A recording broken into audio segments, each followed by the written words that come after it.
The Commerce Casino and Hotel. Experience the thrill of the world's largest poker room, Macau-style Baccarat, and Cow Blackjack, all right here in the heart of Los Angeles. At The Commerce, you can count on more action and more tables than anywhere else in LA. Not to mention, our players won over $20 million last year alone. So come play your game, find your local getaway, and most importantly, win big at The Commerce. More money, more tables, more action.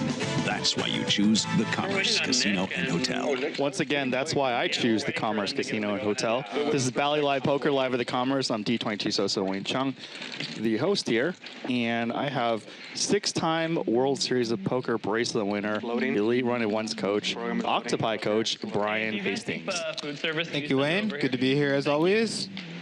And we have a bunch of LA regs, and we have a slight delay, so you see us over there. Are we waiting for Big Rookie? Yes, about to get underway here, but yeah, nice lineup. Who's that? It was almost a full game here already, and I think a couple others joining. Yep. Fun. It's 8-handed right now, and then Nicole's going to be a little bit late. There's GG. He went to UC Berkeley and lives in New York now. So he's smart. How much more I would have lost if I didn't. At least studious. I was kidding. He's a smart guy. Fish Bruce in the 2-seat. Fish Bruce has a master's in, Maybe you would have won. You never I think, business and management engineering. So high that when I lost Went to school in Texas. Hey, Very nice. That was a big pot. And there's Raise, or Raise It Up. Ooh, not familiar with Rays. What can you tell me about him? He's out there in the east side of LA, and he is a CEO. Yeah. I don't know how much I can say. I know a lot of information about a lot of people. Do you know this guy, Phil Locke? Yeah, I've heard of that guy before. 500. Yes, Phil Locke. We were just talking before the show about last week when he did the power jam with a check raising all in against like a $400 or $500 bet to 9,000 with the flush draw against the set. Didn't get there. He will be looking for some revenge today. 4 to 5. Yeah. There's Jared C5. He's standing up. He's a longtime LA reg. There's Matt Salsbeg, screenwriter. You know that guy. Hilarious guy. Follow him on Twitter. Yep. Air One Reg. He probably worked in the vast Yeah. He has this Air One cup. He's like, no, I brought coffee myself. It's like, how much are you making from screenwriting, buddy? That's the dream. There we go. There's Jerry Griener. Been working with him for around 10 years now. There he is.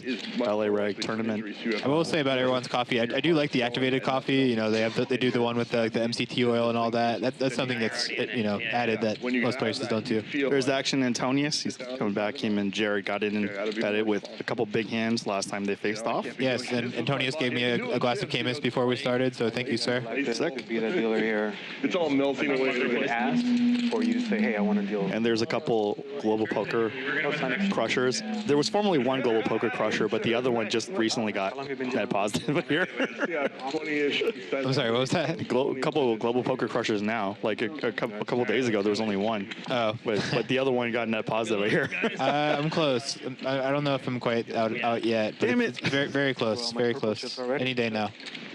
But you're still trying to figure out like the software stuff. I actually have been dealing with trying to get my bank account verified so I can withdraw. Oh, sick. It's my first time with that. Sick so. brag. Sick brag. Oh, yeah.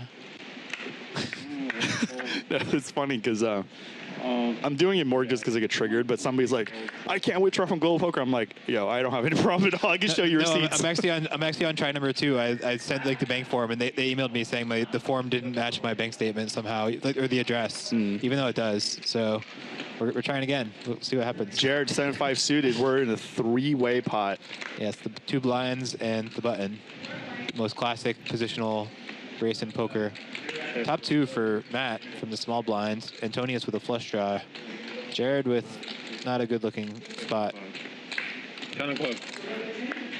And Matt just smashes the check mark on the turn.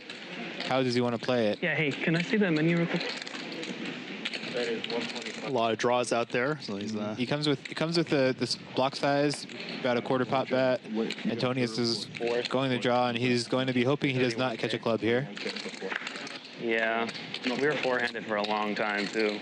King of spades. I was short See if Matt wants to for a while, but then I spun it go up. for another bet or try to check to induce. This is against the guy who won. He had pocket 3s. And I lost, so I would have busted him. And been three-handed against And a big bet is the choice. Yeah, against 6 high, it's going to be hard to When? Hard to get any value here. Big, so I just shoved. Yeah. Looking back, I wish I Would have been interesting if Matt had checked here what Antonius would have done with 6 deuce of clubs. Yeah. 40 away He from the ran- money. Is that a Kind of an awkward spots with those just on low hands, which are bottom of our range, but also just 2.5 and then get not very good blocker-wise in terms of targeting hands. better than, Nah, Jammy's fine though. Better. but Jeremy's fine. But one is more EV. So full house for Matt to start. And then folding. Small pot. Or is it already Jared looking at the food menu, our wonderful commerce food here. What am I? Just check. Yeah, check the down. Live at the Commerce food's really good. It is. Like tough when he's like 10 True. queen and it comes. Yeah, it's an annoying spot. What's your favorite item on the Live at the Commerce food menu? Oh, I usually get the Wagyu, but recently I've been doing the Chilean sea bass. And then I Oh, nice. I haven't tried either of those, actually. I'd say the salmon is my biggest go-to. But done the short rib, that was good. Race fold. Probably Lobster pasta. Yeah, but honestly, shoving is fine. Folding totally. Yeah, you could. I mean, if I was in an earlier position, I would fold it for sure. Like, there, I don't know. And raised with the raise. Yeah, it's early position, easy fold. Yeah, on the button, I'd say I'd I'm still 30 away do from the it. money. 40, something like that away. Yeah. But it feels great when he folds. I just. Yeah, exactly. Just, you know, that happens most of the time. And a raise and take it. Yeah, when that moment when I had the aces and was all in, I was like, I'm winning this tournament. You know, Right, you so just I'm about know to it, knock out yeah. the only other good player. Yep. Jared Never mind. just got a big score, 4th place, but got unlucky at the end. At least it's not 3 on the road. Yeah. Going in aces against Ace threes, on the river to bust me when I had jacks. running into a 3, and then jacks against ace 8, running into an ace. Sounds pretty unfortunate. What tournament was this? Just a local LA tournament, 4th place for 30K. Nicely done, Jared.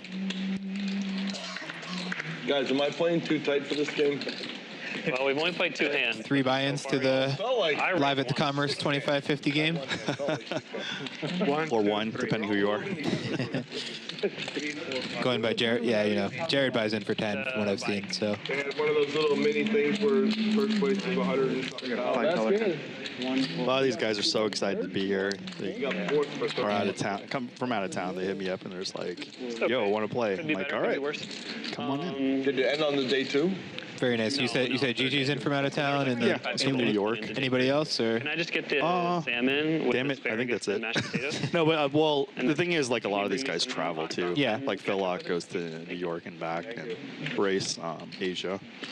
Okay. Back. Oh, I didn't know Phil goes to New York a bunch. Yeah, they have a place there. Okay. And Jennifer.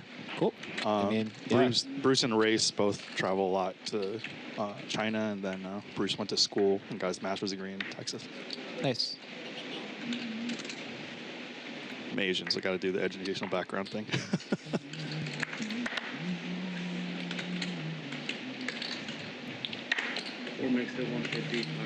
Phil with the suited 6.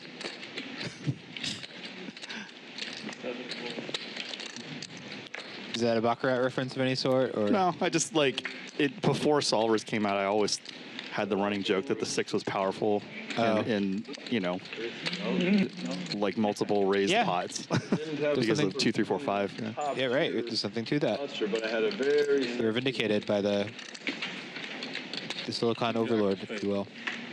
It wasn't ace, which is like top tier. The king jack of spades, right? I had it in the class of beauty that no one would, you know, it was just its own little thing doing its thing. Just a little sea drop fiddle in the puddle of life. All right, please don't felt me in this hand. I'm gonna play really tight. Not even gonna defend the big. No, you, Oh, if you're not even going to defend, then you're not going to get felted. right, I'm losing 50. That's it. If I make it 100, you're going to fold? Is that what you're saying? Most likely, I mean, aces, I might just go all in out of fear and show the aces face up, you know, because I don't want you to call even if you have kings. You know, Good strategy. I'm playing sheer fear here. All right, let's try. Bruce is testing the Let's theory. see if he's God, trying to. Fish Bruce talking and raising with the 2 kings. Always interesting to watch these things. You know, Yeah. king, queen cards. What is Or if they're talking a lot and then they shut up and raise. Yes, right. Any kind of, Oh shit. well, yeah, he was doing more the like, oh, continue to be in the banter, like play it cool. I don't want to play that. Or Phil Locke just calling with 10s as Phil Locke does. My minimum, too. So I could just have fun. See how this hand unfolds. I have to pay the man off. Kind of spot where Fish Bruce could consider going for 3 streets, depending on if, assuming bricks, or could consider checking a street at some point, as 9x has become a real concern, especially the more money we put in. Yeah, Queen's a nice card for the Bruce range. I think definitely want to bet that card a lot, I would say. I gotta pay him off. I think those are the rules. And that's a very bricky river card. Really? What do you have? Ooh, more talking. All right. Bet 1102. King 3 of hearts. I think Another Phil's going to talk lay bet. this down with that kind of table talk. Yeah, Ooh, gotta be very careful with that kind of table talk against Phil. Ooh, quick call. Quick call. Bad read, Wayne. Bad read. Stick to global poker. I will. This is a good hand. I will, and I will. No, I hear you though. Phil Locke is a very seasoned, live poker player, and No. gotta be careful with that. I'm not pretty often. Pretty often. It was button against big blind. I mean, understand Phil not wanting to fold there. The queens. Bit under-repped. Quads. Quad nines. There's always quads. All that good I stuff. put them on quad nines, but I just wanted to pay to see it. Yeah, I you didn't want to never wait a day, GG Poker. It's a great game. Jeez, Phil.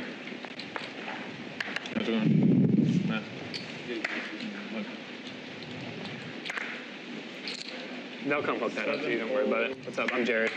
Nice to meet you. Before the stream, Phil Locke was complimenting your commentary Can we go for insight. tips? Yeah. I need chips. Thank you, Phil Locke. Confident, clearly a veteran of the game, articulate, and analytical. Is it you and me? Thank you. I'm tilted up. No, you have to call. Phil Locke is one of the great talkers in the poker world, so if I can get my speech complimented by him, 4,800. it's a good feeling. It's not that much. No, you I lost lost like 2K. Yeah, 2K. So on that 993 rainbow, what happens if you get check raised as the preflop raiser? Three on the river. Yeah, I mean, that's the concern. That's why, if you look at a solver output on that board, like Kings is going to be mixing some checks, like I think on every street. Maybe it wasn't. You lost like Certainly, certainly on the flop, like our highest overpairs are going to mix some checks, just more for range balance. It's like we do with the best hand of the vast majority of the time, but kind of just helps protect all our just unpaired hands and such. And then like I was kind of alluding to, like once we bet 3 streets, like the amount of worse hands that call us just start getting lower and lower, so it becomes a greater relative concern about as obviously all the 9x plus is never folding. So. Yeah, I mean, I think Fish Bruce's hand is worth 3 streets there, but yeah, there are definitely lines we can take to like not always just be pure going for 3 streets with that hand. Just when you're against a veteran of the game and then it's 9-9 low, they have more 9s in their range. So it's always a suspicion when they check raise. It's like, do they know that I know that they have more 9s? Yeah, specifically against the check raise line. Sorry, I kind of deflected your question a little bit, but yeah, I mean it gets murky, right? If you're playing against an opponent who knows how to like play a balanced check raise range against that, so on the flop that would look like usually a bunch of backdoor hands, like say on that board, like a Jack 10, a backdoor flush draw, 10-8 backdoor flush draw, that kind of thing that wraps around the 9. So those would be like kind of the main check raise bluffs. So yeah, if we're playing against an opponent who's balanced, it's going to get really tough for us with the overpair when we do get check raised and barreled into. So just going to have to judge and what we think our opponent's frequencies are. It does get challenging, which is why again sometimes we don't always go for 3 streets. Phil Locke looking for that third 2 and found it. The ducks are out, and Rays turns the nut flush draw with his lone ace of diamonds. Checking his suits. Yep, making sure he has that lone ace of diamonds, or hoping maybe the jack was a diamond, but not quite. Hey, I've misread my cards at least double-digit times throughout my life. So. I've done it, not too often. Yeah, it's not often, but like I've definitely done it on pretty devastating times. Well, that's not good. Yeah. Well, it sticks out of my mind. Yeah. But also the thing is, when you misread your hand, your opponent misreads their hand too. So it's hopefully 0. Yeah, sometimes it can work to your benefit because you're just taking a line you would never take with a certain hand. Oh yeah, no, that's definitely you can't be read properly. Okay, raise goes for just call here. Would have been interesting to see the check raise on the turn here. He goes for just check call, so I assume after checking turn, yeah, he checks to Phil. Is Phil going to value bet? I mean, probably. Indeed. Goes for about pot. And now, yeah, I think Ray's decision here is basically jam or fold. Yeah, with the ace of diamonds, we certainly could consider that. I do wonder, I don't know if these guys have any history, but I wonder if, when Reyes has the nut flush, if he's just playing check call on the turn like this. I'm 99.9% sure they do not have history. Okay. So, yeah, I mean, but certainly with the ace of diamonds, we can consider just going for it here. Another bluff for a button. And he does not, yeah, he just folds. I think that's totally reasonable. Kind of a hand. But, yeah, I mean, certainly with the blocker, we can consider it. Make sure production Then you is see their hand and you know if you're ahead or behind. And that, unless you're bluffing. Yeah, also the kind of thing where if we just try to take every naked ace of diamonds combo we have and check raise bluff, we can get really start over bluffing fast. So just have to be careful. If you fold, I think I had to beat. If you fold, Be nice, you call. All right, so yeah, just recently getting started here. Looks like David has joined the table too. Yep. David's who's played on streams before with us. Nice. Be my first time seeing him. So yeah, Bruce, the early winner with the aforementioned Kings versus Phil Locks 10s on a 9-9 3 Queen 6 board. Do you have an eidetic memory? What's that? Eidetic memory? What is that? No, let me not butcher the definition and ChatGPT it. Okay, Mr. Educational background. No, I've never heard this term before. Eidetic memory, often referred to as photographic memory, is the ability to recall images, sounds, or objects in great detail after only a few moments of exposure without the use of mnemonic devices. Oh, I absolutely do not. Yeah, I mean, I had a full couple minutes to take that board in and be able to remember it. My wife, however, does. I would say she probably does qualify, and that can get challenging at home when I don't live up to that ideal. So. Check. 9 checks. 4 bets, 225. Like I mentioned before, back when the 100 200 stud was running here, it'd be a running joke that after the hand, when two people are arguing about the hand, they ask me, who was not involved with the hand after 3rd Street, what the boards were or what the dead cards were. That's really funny. Yeah, no, I'm not that's why when I play poker, if I'm playing live and I want to review a hand later, I always write it down right after I play the hand. Oh wow, so Matt got into a nice situation here. So Phil Lock c-bet the flop 3 ways. Matt went for the peel with ace-8 of hearts, which pretty close, honestly.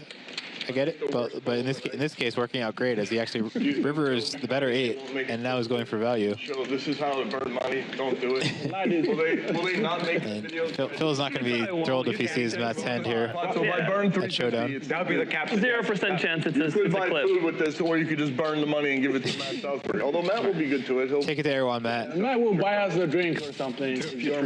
There's no hand I can beat in the world. This is great. But I want to pay you. All right. You got deuces? I pay you. I just pay you. I got check. an 8.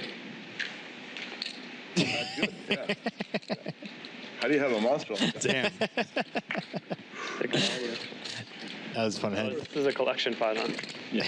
So 5. How much Hold on a is second. I it? might want to show my hand. During the pod, I said Mr. 5 is paying you. 96. After Oh, okay. That's good. Yeah. Damn.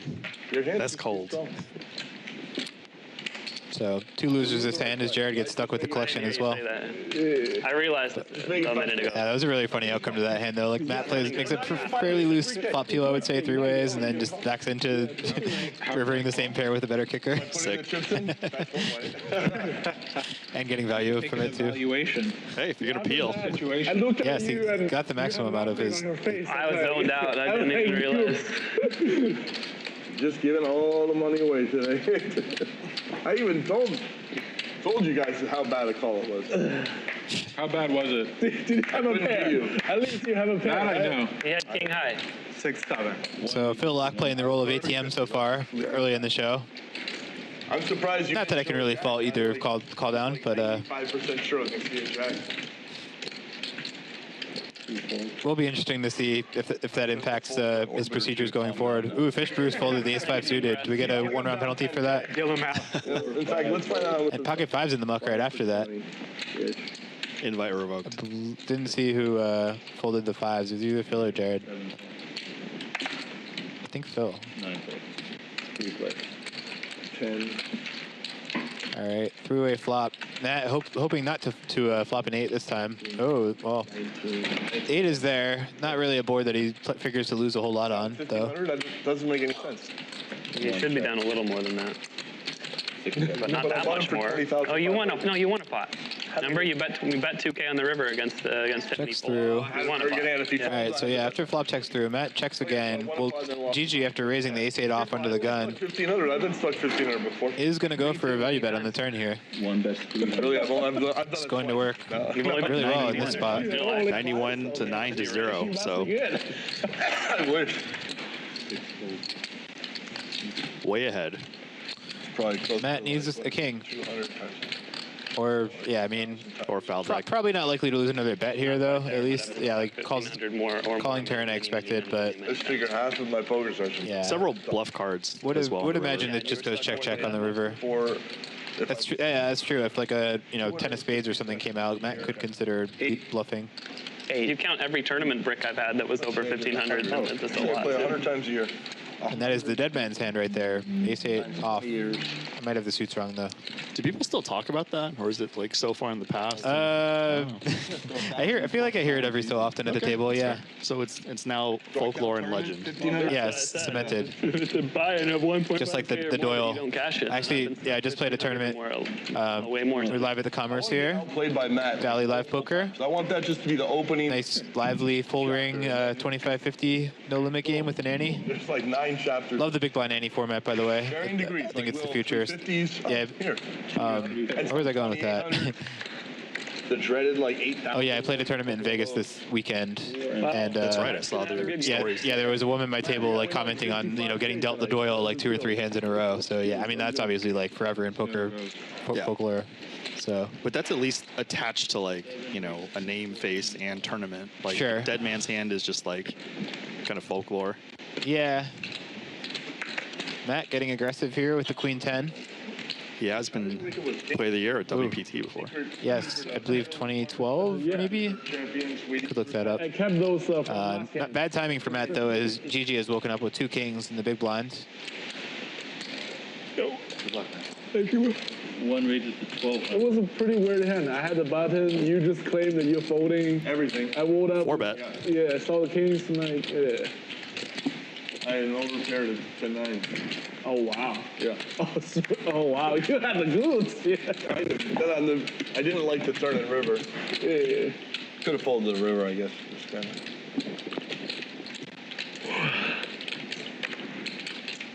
Over a pair of nines. Yeah, it's like 3-bet me. It was a 3-betting I hand. thought your power. Oh wow.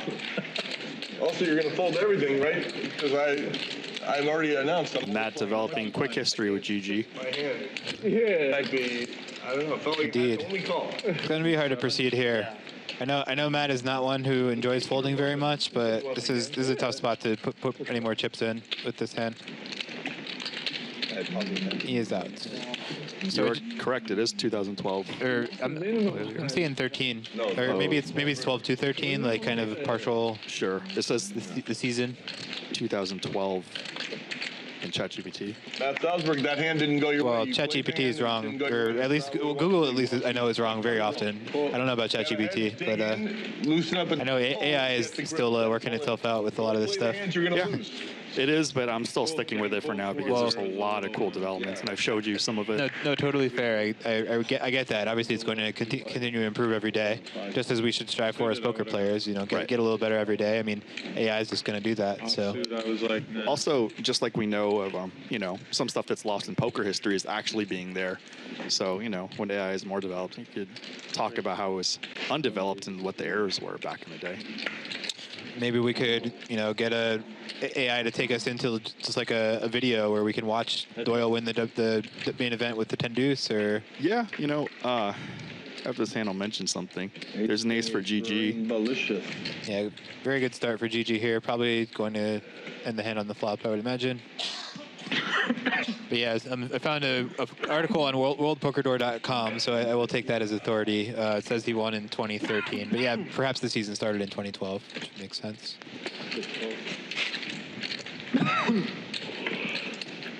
COVID going around.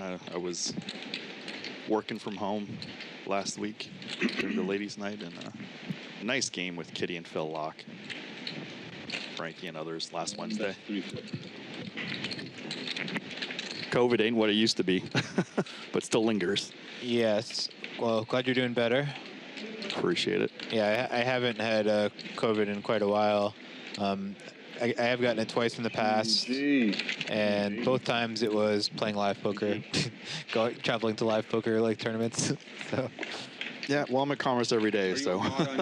Yeah, I mean, these rooms are just so many people. Everybody's like touching the same chips and all the cards, and yeah. I crushed the box. Very easy environment for it to spread. So, but yeah, glad it's not as potent as it was, at least. So on your note of like the AI recreating videos, as we know, it's turned lower resolution things into HD, potentially 4K, and even more intense. I was joking last night whether it could convert. Back when I was competing in StarCraft, there were only written or typed up battle reports. So if you can have AI completely recreate those games into replays, that would be an amazing feat. Which, of course, is possible, but just who's going to do it? Sketchy, weird edge. Yeah, that kind of stuff would be very interesting, for sure. I mean, 7-2 game going on? You're in 2, right? Three-handed? Do any of you guys have a real hand? but yeah, I know you're much more up on the frontier of like what's currently doable in AI and what's what's on the horizon. No worry, we'll have weekly meetings on what's coming up. It's insane, man. I was talking with the director, Brian Arakaki, and he just got an update from me yesterday on what I was checking out in AI.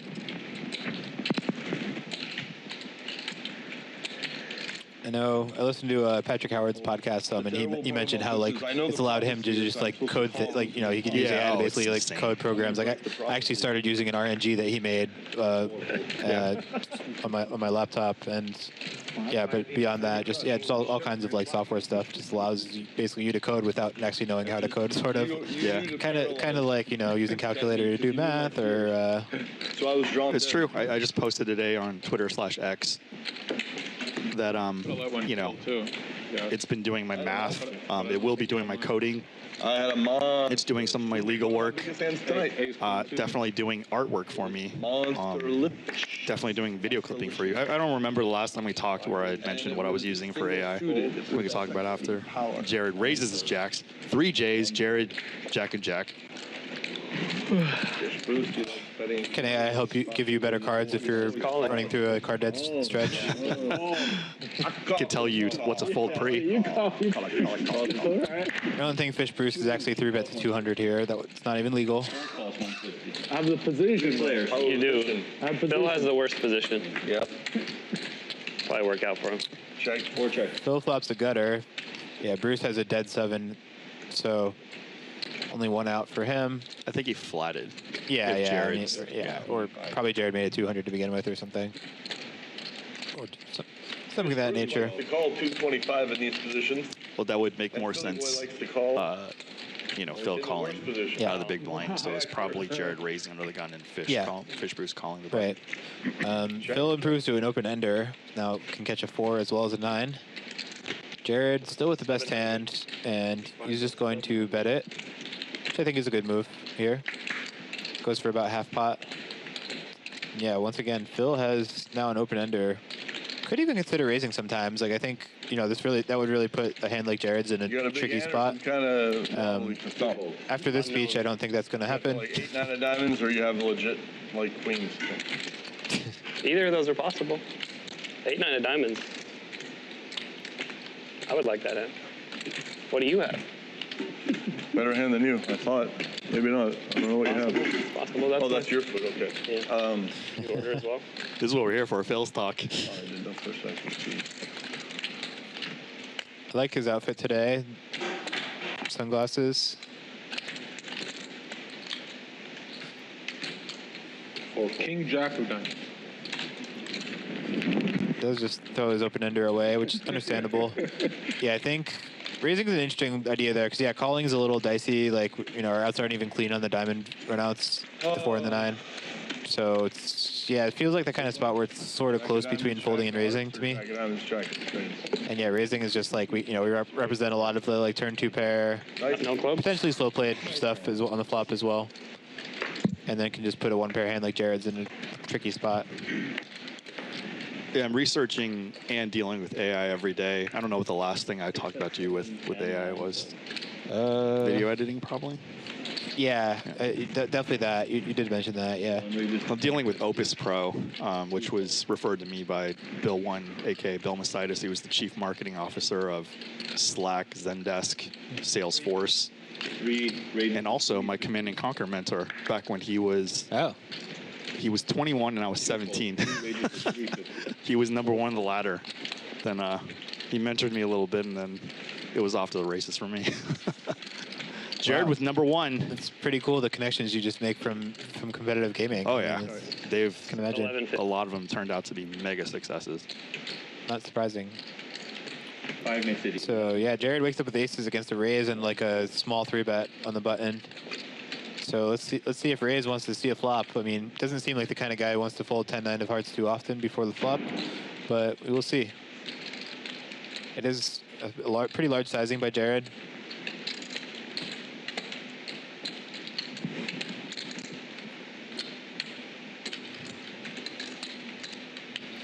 Yeah, like 10-9, run into a little bit of domination risk on some of the higher boards. Not so, I mean, not as much, I guess. Don't know if we expect Jared to really have like the ace-10 suited or even pocket 10s. I don't know. Maybe pocket 10s. But yeah, nonetheless, not an exciting spot for raise here.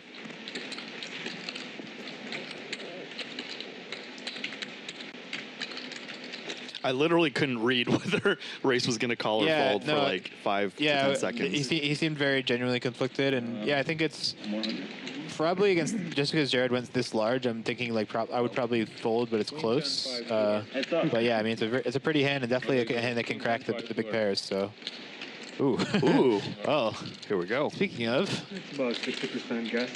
all right, so yeah, about 2,500 in the pot here going to the flop. Raise has a little over 2 times the pot left. I think conventionally we would start out usually with like a small bet for Jared, but checking is an idea as well. And that jack is very relevant. 900? Jared goes, yeah, about 40% pot, a little bigger than I would have expected. And yeah, raise is obviously not going anywhere. Does he ever want to live up to his name and raise? History says maybe. Yeah, this is my first experience with him. I mean, yeah, the idea of raise is like, you know, if Jared does have just like a kings or queens especially, that's going to obviously make it really uncomfortable for them. Probably get them to fold right away, I would imagine. Or even if Jared just has some kind of suited ace that was like 4-bet bluffing, can get awkward for those too. Cover you. Yeah. Jared, fresh off of his 30K 4th place finish. Looking for more.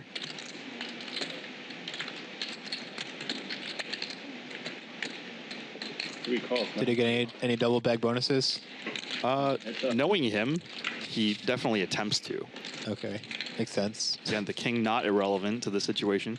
So yeah, raise just calls. Now it's just north of pot left on a double flush draw board. I mean, Jared could just jam here. It's kind of unclear. I'm not really sure what my option would be here, but yeah, all in does make sense. Just, you know, protect. I mean, avoid charge every draw the maximum. Avoid awkward river spots. It looked like it was going to be a long one. It does sometimes feel like a lot of hand to do it with top set, but Yeah, I mean, on the double flush draw board, I can certainly understand it. Also, if I'm wrong, it doesn't hurt.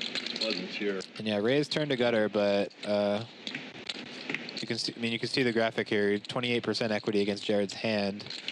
I mean, it's hard for Jared to ever just not really have something, like even if it's not aces. I guess the problem with aces specifically is now Ray's either the king of hearts or jack of hearts are no good, so that hurts his equity. 2 outs away. Did pick up all the queens. All 4 queens are live.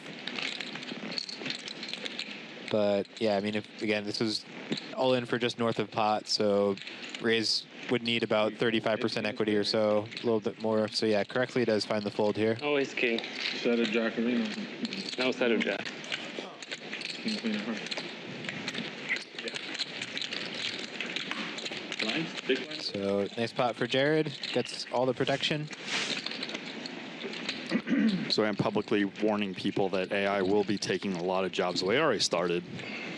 But it's going to take a while for, I say a while, but maybe as quick as half a year for the public to kind of catch on that a lot of even medium level jobs are literally just gone now. 7 raises to 150. 9 fold. Do you have any suggestions for what people in these kind of industries should do? 3 fold. It's tough because like I'm not a specialist in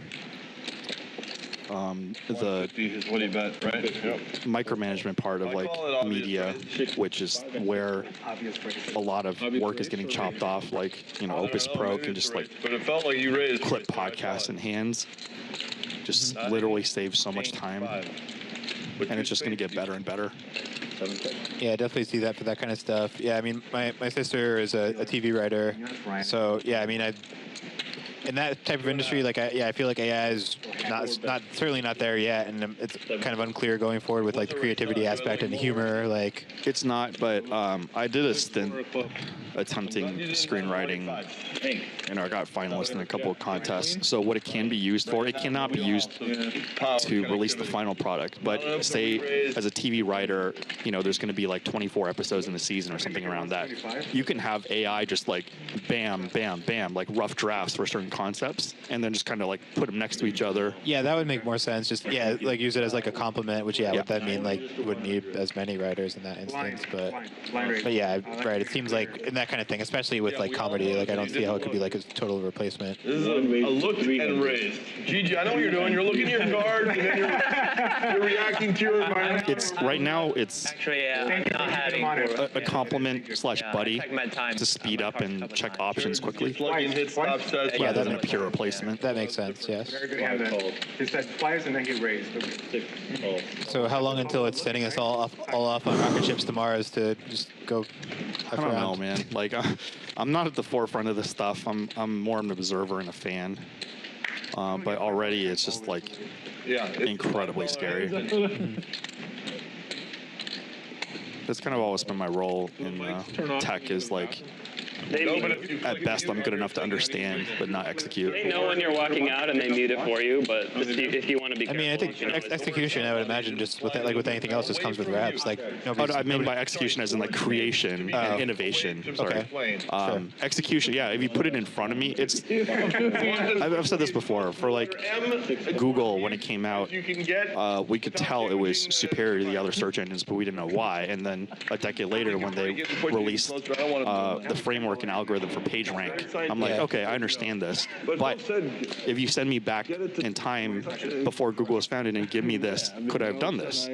Probably not. Got it. You know? Like a lot of the greats. I mean, that could be being hard on yourself, though. I mean, obviously, there's billions of other people around the world who had the opportunity to think of it first too, and didn't. Sure. Like, it is, but credit where it's due, because when you decide to execute something, usually you've thought about it for like 5+ years before you start executing it, rather than like, PageRank appears, it's more effective than the other search engines, and it is done overnight. Maybe that's too big a number. Maybe that's, it's above average. But these kids Just like, are- you know, some of the computers nowadays, best and most advanced plays that you've done take like years and years in hands to figure out whether it works or trial and error. Yeah. It's an educated guess, but at the same time, like it wasn't overnight. Sure. Yeah. All right, going to take a quick sub break to talk about the action a little bit.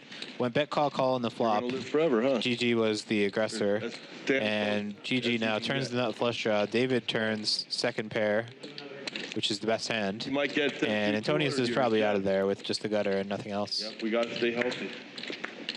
Back to $5 hand.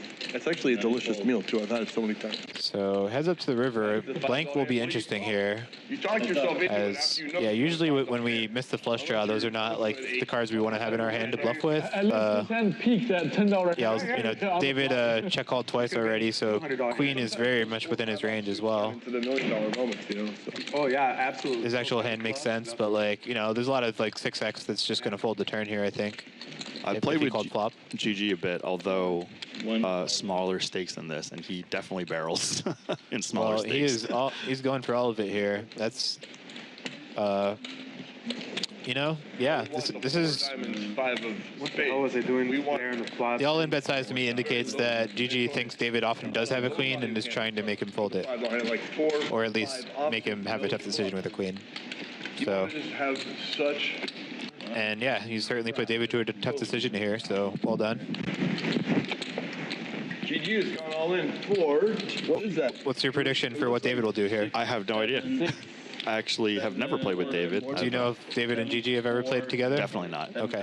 7,425 and just there's a little. Yeah, this is a really tricky spot with no history to just Doesn't count. come in and The 5s and 1s and whatever. I don't even know. I mean, there's kind of a small piece of info, but I don't know if David was at the table and GG raised under the gun and the one other hand and showed ace-8 off. Like, Right. that could be notable. Wow, that is a thin Oh, he call. called. He called. Wow. That was a great bet. Wow. Wow. 7,400. You lost. Take a bow, David. He can't call there. So what he did is even more psychotic than what you did. Good call. That's one of the best feelings in poker right there. Oh yeah. Dodging. Hero call gone right. Like, asteroid belt, you know, those are like Bob vehicles. And like, he just went through a rock formation then. Plus, get the Phil Lock, praise afterwards. Right. so. Right. Priceless. Can't buy that. Christ. How do you do it? Now we just need Helmuth on here berating the other guy for bluffing it off. Right. Contrast the personalities. King 10. Royal flush. He did. Also have to compliment GG for his valiant effort. A lot of people can't really pull the trigger. Yeah, I definitely respect the bluff. I mean, yeah, whether or not you think ace deuce of clubs is the right combo. I mean, definitely in general, having the deuce there is nice unblocking wise. Yeah. So yeah, I mean, I think it's totally valid. I think he realized that large sizing was necessary to make it a tough decision. Yeah, I mean, I think it's definitely a good courageous bluff by GG and a great call by David. So many He saw the hand, he's like, I call. Well, all the people at the table are laughing except one person. He might be laughing too. I'm not really sure. Yeah, I see a big He's smile on laughing, GG. but yeah, no, it's more of a joke. Wow. There we go. Here are the chip counts. 4.5 BB. No, GG will definitely be reloading. He came to play. Yeah, I remember they were trolling Matt with that a few weeks ago, like 7 big blinds or whatever. Yeah, Reyes definitely does not have a 0% VPIP. Oh, It's definitely not. Yeah. Inaccurate. Yeah, so yeah, David the big winner by virtue of that. Jared second just had the aces hand. Yeah, Reyes was definitely in that pot. I mean, he called a 4-bet with 10-9 of hearts and folded the turn to a jam. So Were you following Libratus and Pluribus? a bit. The battles? Yeah, some, yeah. So Libratus and Pluribus are the AI's heads-up bots from heads-up bots. I don't even know. Heads-up AI from Carnegie Mellon, and Doug Polk, I believe, played both of them. Him and his team. Yeah, there were like 4 other, Doug Polk and 3 other players. Yeah, there was Jason Lest, who's now like a crypto mine owner. CEO dude. of Riot. Yeah, Riot. Yeah. And then who are the other ones though? I don't entirely remember. One of the Koreans, one of his Koreans and entourage guys. But yeah, no, I remember that. I actually listened to don't know if you've ever listened to Jennifer Shahadi's podcast, but she interviewed Darren Elias about playing against, I believe that was Pluribus, which was like the six-handed bot. And Pluribus? I thought it was heads up. I'll check. There was a six-handed one, and yeah, Darren Elias, amongst others, like did some playing against that, and was talked on that podcast about like his experience doing that. So it was pretty cool. I would not. I have enough nightmares playing against top human players. I don't want to play against AI. It's fun to play against top humans sometimes. Oh yeah, like in Vegas, I was playing that tournament, and Brock Wilson sat down to my left. So then, 2 hands later, I just raised blind versus blind and barreled him and took like most of his stack on the first hand he played. So you were correct. Pluribus is designed to excel in six-handed, no-limit Texas Hold'em. I mean, it makes sense too with the name because like plur, plural. They're plural, yeah. You just have to show off your intelligence all the time. You can check it whenever. Battle of the Open-Enders here, and it is a blind battle of the Open-Enders, and Matt gets there, and looks like check river because Matt out of position. Out of position is the true under the gun. Don't know anybody who plays the offsuit connectors better than Matt Salsbeg. He was way behind with 7 high. No way. Yeah, you don't believe, right? You don't believe the story? 4-5. Yeah, back in the day, Phil Locke actually played a limit hold'em bot, I think from Canada or something. And then he was like, "Oh, if this continues, humans are in trouble," and he was right. Pluribus was already pretty strong. Yeah, the limit bots got there a lot earlier, obviously. Yeah. I'm trying to remember the names of those, but yeah, that's been for a while.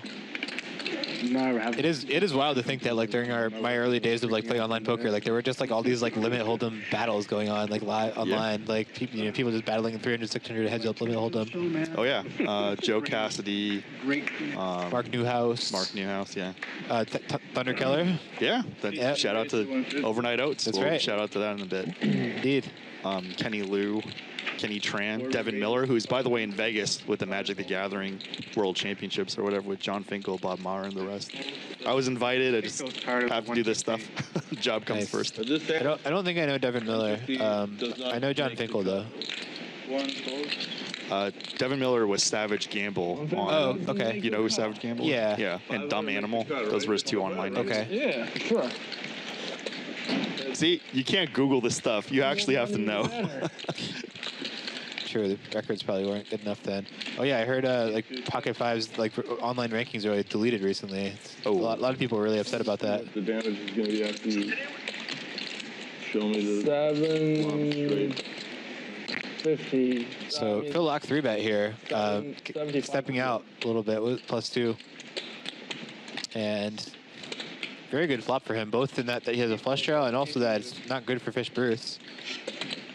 So barrels could, likely to call 1, I would say, with the gutter and the jack of clubs, but immediately not a great spot for Fish Bruce. If we think Phil Locke has a lot of ace X and, some sets and all that good stuff. He might even just fold.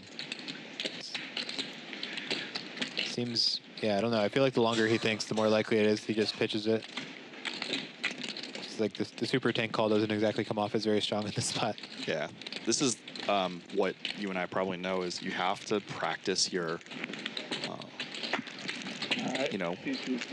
reverse live tells if you, so to say, or mask like what you're thinking in high pressure situations, or you're just giving away too much information. Yeah, at the very least, just try to stay balanced with your own timing, to not give anything away. Yeah, right. If you want to take it next level, then actively try to screw with people and make your timing intentionally too long in some spot or whatever. But, which I've been known to do, and now people know that I do it. Then now I just my cover is blown. Bally Live Poker, y'all. So the AI Phil Locke played against was Polaris, developed by the University of Alberta's Computer Poker Research Group. It was Limit Hold'em. Okay. Ali Islami. Wow, that's a name I haven't heard in a while. I just played with him in the. Oh, really? Yeah, the. That's right. 25K horse. I think you mentioned not long ago. He's super old school. Yeah. Magic the Gathering player as well. C4 raises to 150. That's a weird screen. Since the advancements, Pluribus and Libratus have clearly surpassed Polaris. Well, yeah. I'm just No, reading. no limit hold'em bots are going to be stronger than limit hold'em bots. Yes. Unassigned on PokerStars was also like battling 1K, 2K. Matt Horolenko, another Oh, shout out. that's right. Yeah. Haas TBF. Haas TBF, yeah. Yep. I had him Trying to remember his. King 2 hearts. Also, Stickman, he's still around. He used to. I didn't even know Stickman played limit. Oh no, he was. Oh, he was. I know him as like groundbreaking. I know him as like a notorious bum hunter and like playing like no limit and PLO stuff. Well, you know, he's still around after 2 decades, so. Because he's hunted a lot of bums. So 5 minutes. No, he was big on PokerStars. Give me 5 minutes. Limit, like he would Okay. play all the way up, and he was notorious for playing ace high aggressively, like ace rag, even on the turn. Or pay. They won't let us what? I can't think of specific examples off the top of my head, but that's something where interesting.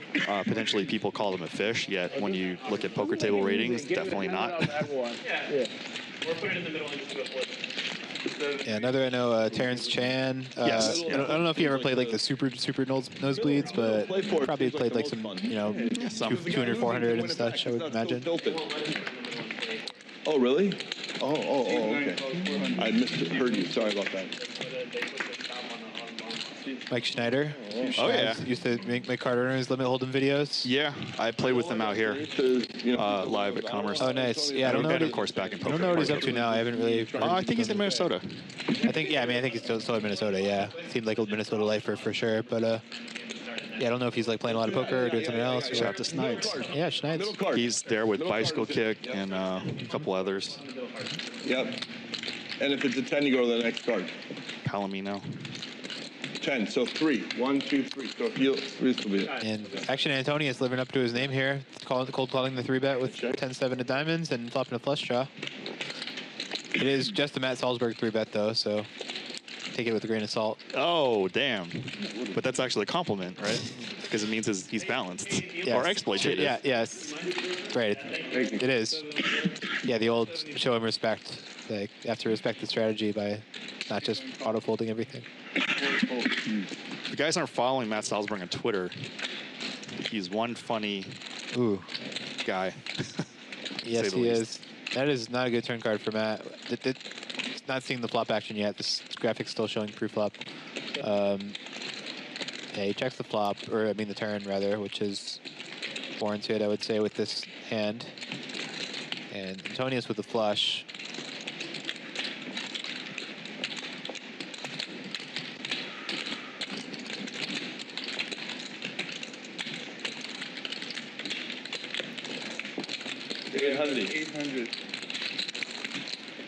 Goes for 800. Don't know. I think a flop bet had to go in because Phil Block folded the flop. So don't know what the pot size is, but brick river. See what Antonius goes for on the river and see what Matt's gonna do. Pot looked like about 3,500, somewhere in there. Okay.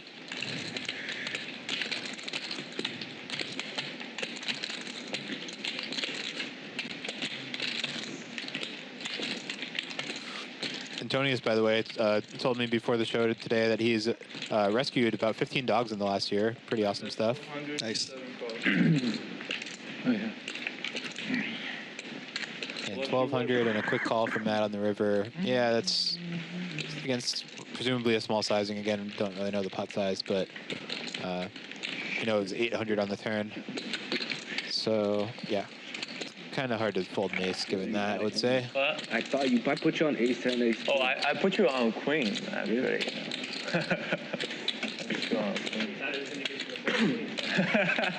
That was what I was trying to. I remember back when I started in Commerce, like the first 3 years I played against Ali Islami. I think it was 20-40 limit. And he value bet ace-5 with a pair of aces, knowing his kicker was good. He flipped it over and said 5 plays. And the guy had a lower kicker and then mucked. It's pretty spooky. Yeah, he kind of terrorized me. Yeah, I just played with him in the 25K horse this World Series, and we started four-handed, and he was on my left, and he just was playing every hand I was in and winning every pot, basically. It was not a fun experience for me. I mean, I definitely think he prides himself in his live readability. Definitely back in the day. Nowadays, I don't know. Yeah, I could see that still being the case, but I don't see him often. It's like, yeah, I think even this World Series, he just showed up for like a few events, maybe. I mean, how cocky do you have to be to flip over ace-5 and say 5 plays? Well, I guess the hope is that if you're wrong, everybody forgets about it and you don't talk about it the next day. But yeah, I mean, I've definitely witnessed quite a bit in the last 20 plus years. And that power of aggression there gets Jared to fold ace high. I believe Devin Miller was Savage Gamble on Ultimate Bet and Dumb Animal on Party Poker. Okay. And Poker Stars. Or he was either Savage Gamble or Dumb Animal on Poker Stars, but definitely Savage Gamble on Ultimate Bet. We don't have time chips, huh? Yeah, we do. Well, we got buttons. Okay. Yeah, we're going to use the upside down. Can I get food service? And don't remind somebody, hey, don't. Yeah, quickly. If you remind someone to show and you It costs you a button. Sounds like stand-up game is about to commence. Yep. Here's the first time, though, so... 200 penalty. Don't remind anyone about it. You must show your hand. And don't forget to show, because no one's going to remind you unless they be penalized And $200. we said we're not flipping for it, right? We're not. Just pay 100. Pay 100. Pay 100 Yeah. each first. Did I not put another piece in there? No problem. 6 folds. 7 raises to 200. 9 folds. 1 fold. So yeah, I heard the players talking about stand-up. Don't know if it's on this hand or soon. 3 folds. 4 folds. Right here, don't go far. Do they have grapefruit juice? Yeah, I'm trying. Yeah. Okay. Yeah.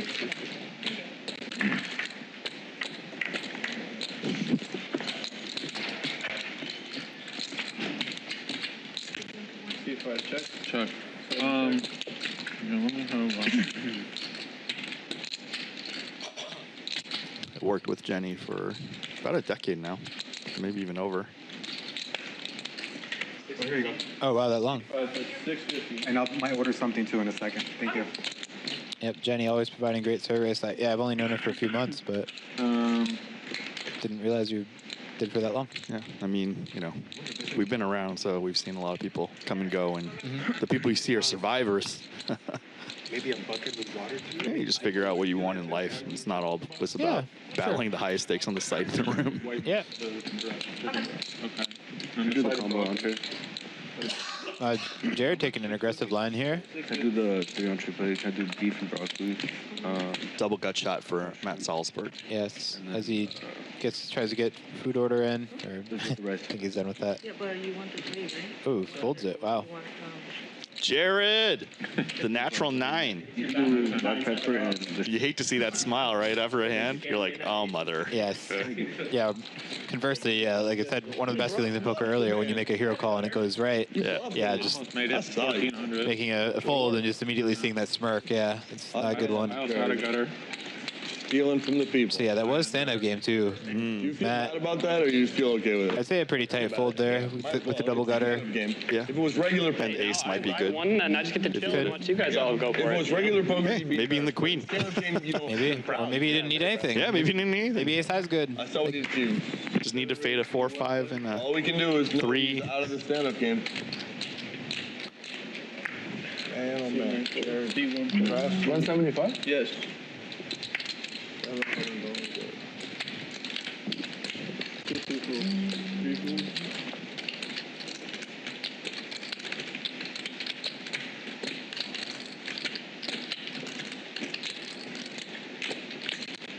P4 calls. P5 folds. 6 folds. Two guys who both want a stand-up button. Fighting Two for of the money. most stand-up guys in the game. 7 check. guessing that was Salsberg's line. Indeed. And yeah, it looks like Phil is going to be the one to get the button, barring some miracle here.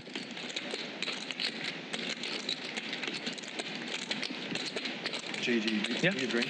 You know, something exploitative I did back in the day that I don't do now is calling in position with ace rag when I feel like their range is capped to big pair and big ace. I might not And also, you know, just judging on the turn whether they have an ace or not, and just, you know, acting accordingly. Yeah, if you think they're just going to give like a ton of extra info away post flop. Yeah. Also, just like people potentially who couldn't lay down kings or queens on an ace high flop, you know, just pillage them. Or if you get lucky hitting 2 pair against a big ace, you know. I keep the board out. I don't really do that anymore. I have to show you 2 pair that Yeah, I guess I could kind of see it if you think you're going to like win the max when you hit the ace. That was tough. Like kind of win the max when you're ahead and lose the min when you're behind, sort of. Yeah, so like this happened probably mid-2000s, and then I stopped. And then when the Matrix Casino came out of the Bay Area, you know, you kind of judge where people are at, you know, level-wise. So I started that again for like, I don't know, half a year. Take the W. And then when people, you know, die out or start catching on, then you stop. Showing the hand. Yeah, true. Yeah, it's definitely a lot worse of a play once everybody in the game realizes you're up to it. No, in the beginning, it's actually good because they have that in your range when you start showing the hand and then not knowing that, you know, you fold later streets. Sure. When you I say money is an illusion, but actually sometimes I don't believe assume or conclude that they have a bigger ace. I for sure Yeah. show it. Chips to the right. Three-way flop here. Big raise from Fish Bruce. That would say a stand-up game adjustment there, making it 6 big blinds. None of us can get completely untrapped. And Matt has the best hand with a queen. Fish Bruce with the lone diamond on king, queen, 3, monotone. Completely unaffected by that. It'd be cool if you had like a little button set up in your body and you could push a button and you get X number of minutes of like baby innocence, like, you know, 1-year-old. Yeah. No clue. You know? Yeah. And you just push it. And That would be very nice. randomly dial up how many minutes you're going to go. Could be costly. You don't probably want to do too much. Yeah, you leave that on for too long and you might die. Right, actually, might die, yeah. It's so funny. I have like decades of monotone flops and 4 flush boards, and then after solvers, I feel like I have to throw that out the window. Yeah, it's true. A lot has been learned that one would not have thought about prior.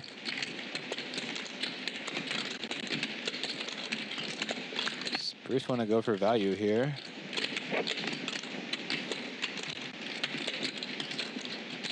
It's a little bit thin, but after check turn, and then Matt checks river. Understandable, he may think that it's worth going for. That Salzburg definitely capable of bluffing.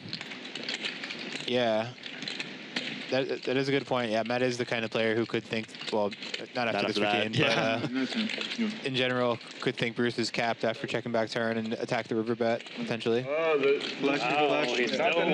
He still went for value with that. That's pretty sick. Went for value. What if you get it shoved He in might your have thought he face? was bluffing with the 9 of hearts.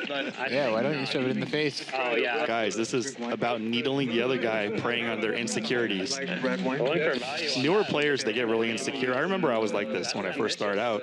Other people would like comment. I'm like, is he being serious? Is he trolling? Or? Well, I mean, as we all know, yeah, if you drop down in stakes, like if you play like 1-2 or 1-3 live, like no shortage of players at the table who are like comment on like every play and be like, oh, wow, you called with that? Yeah. Bet your hand. Bet your hand. It's like you didn't have anything. How are you going to call if you don't have anything? But yeah, the amount of table coaches tends to go down as the stakes get bigger in my experience. You know, Lyman does a good job of riling up the table. Like he thinks of the dumbest things to say and watches other people's reactions because people's ego, they can't help themselves. Who's this? Myself, Lyman Poker from 2+2. Oh yeah, okay, yeah. He's the PLO host here. Got it, yeah. So you understand the game, right? You got it. Could see him being good at that, yeah. He's so good. He's like, he's so good at the live stuff. Sorry, I always thought it was, like, whenever I read it on 2+2 throughout the years, I always just thought it was Limon, because, like, you know. Oh, yeah, some people thought it was, no, it's Lyman, yeah. Yeah. It's Abe. It's almost like you play with some live players and you find out their identities on 2+2 or online. You're like, you just completely change your impression of them. Well, yeah, I remember so much of that in my early years. Of like, you know, I came out to Vegas before I was even 21 just to like meet people and hang out and stuff. Yeah, or like I guess especially once I actually started playing events. But like, yeah, just you know, you meet people and it would just be like an exchange online screen names is like the first course of action basically. But that's like bad. Then they could just like look you up. You know? How many people are left? True. After Black Friday, I told some of the people I battled with once, and now they ask me again, and I say no. I'm not. If you don't remember, that's your problem. Maybe now. Just make up a fake one. Well, it doesn't even matter. It's more just like I kind of want to leave that stuff. He hops in. It's in the past. who doesn't have a button because now there's one more person. No, he's saying $50 penalty for Nick. That would be weird. No. I'm trying to find. Because I didn't have like a big presence like you did, so He can choose to. I don't really want that stuff tracked. Yeah, I think for me it was mostly just kind of unavoidable. Like, Yeah. No. I mean, like a lot of the regulars knew each other. Like I could pull so many names out of the hat from online regs. Battling for it and just have good But and not have to have any penalty. Like what was great for me on Global Poker is nobody knew who I was, and then. I was able to pull out a lot of stuff that they hadn't seen before, which I'm sure you've seen plenty of, and if not more advanced. But yes. GG 3-betting out of the big blind. He's going for that bounty chip, and let's see how Rays wants to play against this. 6-5 of diamonds, definitely a hand that can see a flop if it wants to. Looks like it wants to, I think. Shout out to Jeff Pritchard, who's been studying. He asked me, why does 6-5 suited call and not 9-8 suited? And I said, what if the board's 2-3-4-5? What if the board's king, queen, jack? Yeah, and of course with 9-8 specifically, the queen, jack, 10 is a major concern. As you can flop the bottom end against ace king. Well done, GG. Take it down, sir. Yeah, so on Global, like, they didn't know who I was. A common tell of who's been studying solvers is when they raise 2.1x It's just heads up. Oh, no, in MTTs. Sorry, 3 people. So I had developed some countermeasures to certain post-flop play. And slowly those 2.1xers died out. But also just like min raising kind of masks. I mean, I think like when you 2.1x, you kind of give away what you're studying. I agree. Yeah, I think about that sometimes. Yeah, especially like playing on Ignition where it's anonymous. I don't want to like bet size so obviously that it's like a dead giveaway. Yeah, something like that. So I did some potentially exploitative thing. Well, I feel it's exploitative against people who I knew were studying solvers, and it worked out for a while. I think they either died out or metagame adjusted. Enjoy the stack. They all went broke. Well, I don't know. I mean, maybe they adjusted. I know I don't see some names, but I see other new names. So maybe they changed screen names too. Antonius with ace queen suited on the button here. I believe still in need of a time chip or a stand-up chip. Sometimes you gotta take gambles in life. Yeah, he went for some kind of raise here. Small raise. That was a great bet. That was insane. I couldn't do either one. Still not. Yeah, I mean, this is not going to get through, but still not awesome decisions for anybody here. I think David has a pretty clean call. Jared could consider 4-betting as well. Anyone want a water or something? I'm good on water. I do recall also a couple weeks ago I commentated with both of these guys in the game, and Jared and Antonius played a big pot where I believe it was Antonius' kings against Jared's queens, and they got in on by the turn. So wonder, I'm assuming that will be somewhat in Jared's mind here. But yeah, ace queen off. I kind of feel like 4-betting might be a better course of action here because when we call, we know we're going like 3 or 4-way. I've got a call here with king 3 suited, right? Yeah, that's not folding. I would be surprised if he folded. Closing the action. Oh, he raised. Oh! Wow. Salty! Let's go! Wow, he senses weakness. Painful fish, bruise, fly. Interesting. How will Antonius perceive this? I love it. I wonder if, I'm curious if the graphic has his stack accurate too. If so, it has him putting in like 40% of his stack in. Antonius just quickly ripped it on his face. Wow. That would have been prescient. And yeah, Jared's gonna be out now. Prescient too. And Wow. You guys not what Matt was hoping. I mean, you have to, right? Yeah, it's the man who's I think maybe Cookie jar? made a grave mistake here. Doesn't have the button. He might actually, well, it's kind of absurd thinking about calling off with King 3 suited here. In this exact instance, against the hand he's against, he actually has the odds to call it off. Yeah. Don't know if he's going to do that or not, but he put in about 40% of his stack already.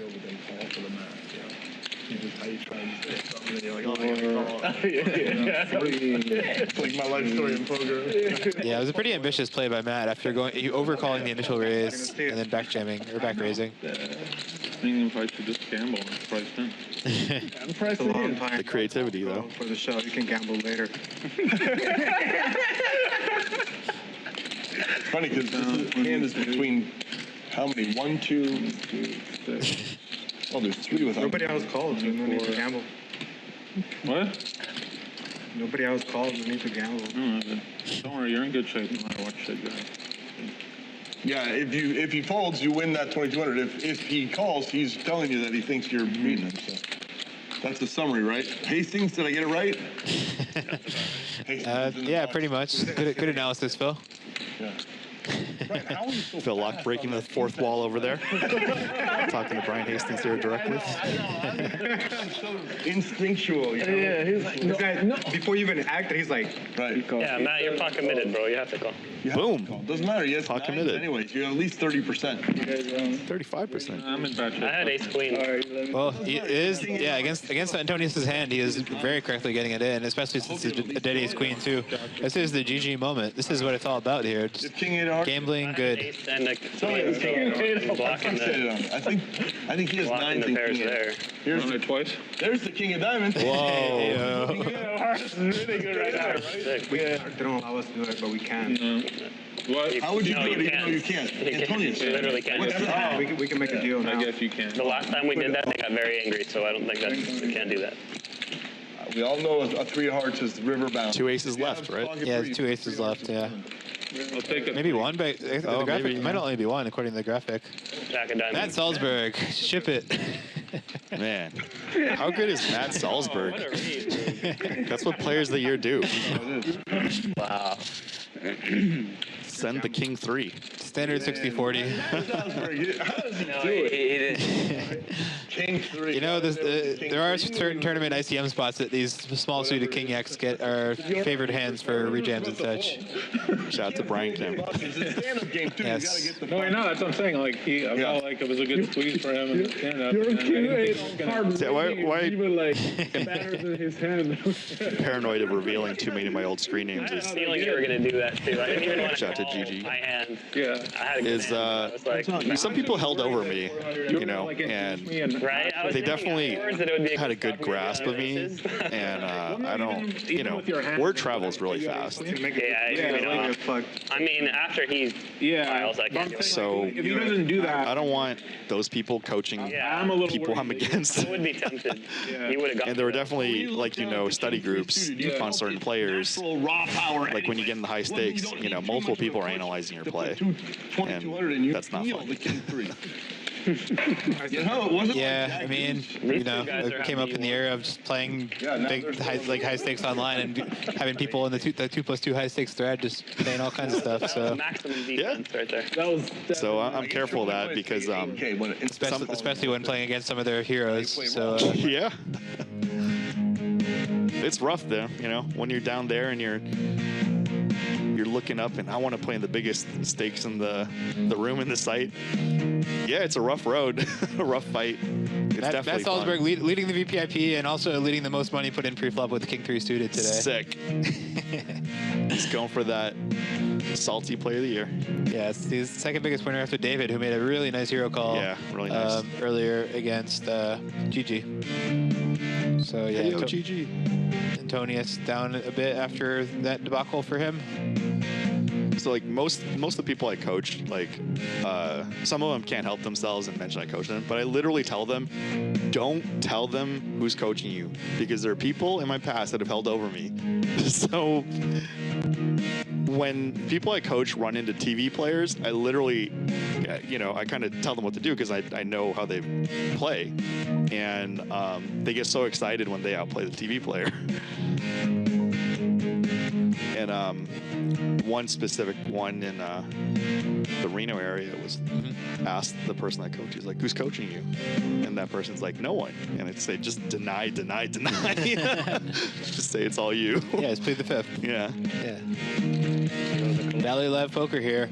Are you taking on any more students right now? We just do. I am, but it's very specific. Like, I'm also the wrong person to pick as a coach if you want to be a pure pro. Like, I take in people if you have other things going for you, and I could quickly accelerate you to, have, just increase. If you're negative, far less negative, or if you're negative positive or positive, like way positive. No. I bet he call, right? Yeah, but kind of get to a point where, like, if they have, just only a certain amount of time to basically work on poker. Yeah, I could accelerate it extremely quickly. Sure. Some of the people I coach have been public about it, and just you could see their progress like so fast because. Playing around.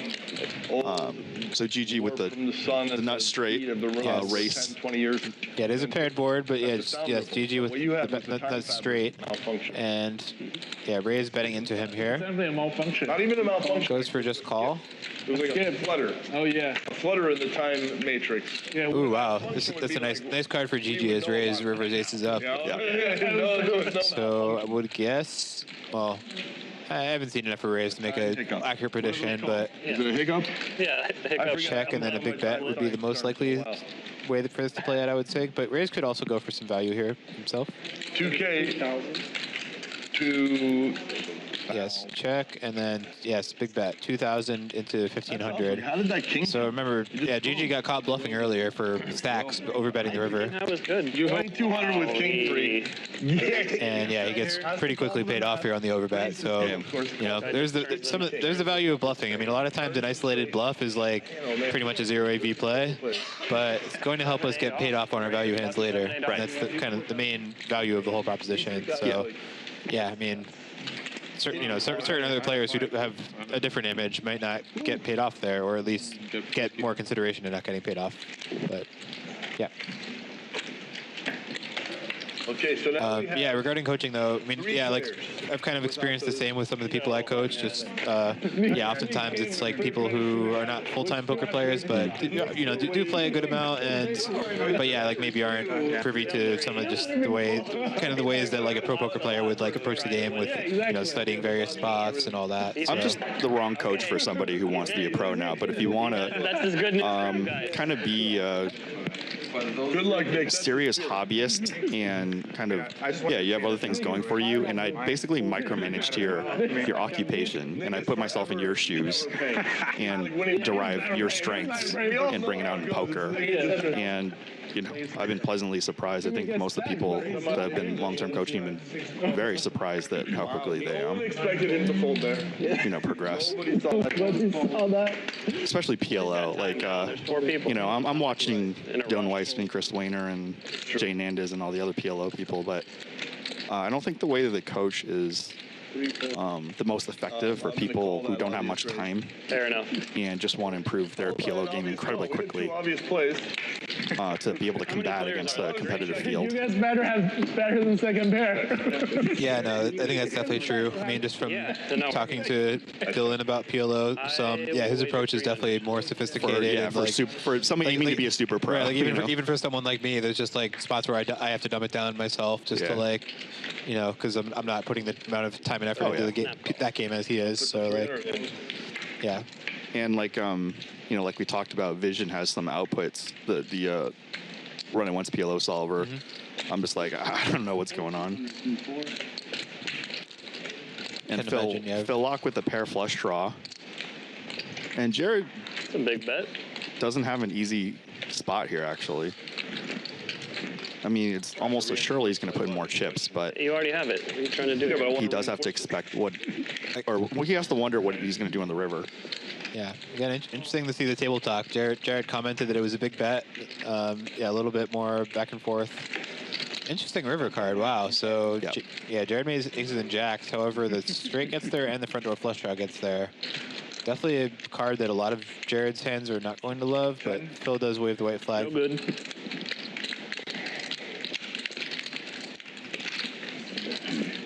What do you think about Phil potentially Yeah, I mean, barreling a river there? Yeah, I think it's intriguing. I mean, I don't think Jared's going to have a lot of hands that are going to love getting blasted into on the river there. Couple grand. Yeah, I think Phil going like a 2/3, 3/4 pot type thing and just trying to target everything that's worse in the straight seems kind of good to me. I would have won that tournament like you did. That I got fourth. Don't think it's mandatory or anything, but like yeah, I mean, worth considering. It's just so brutal. You had aces though versus threes. You got it all in pre, right? Yeah. Yeah, it was just one of those things. They're lamenting about their LA tournament. Yeah, that was an expensive hand.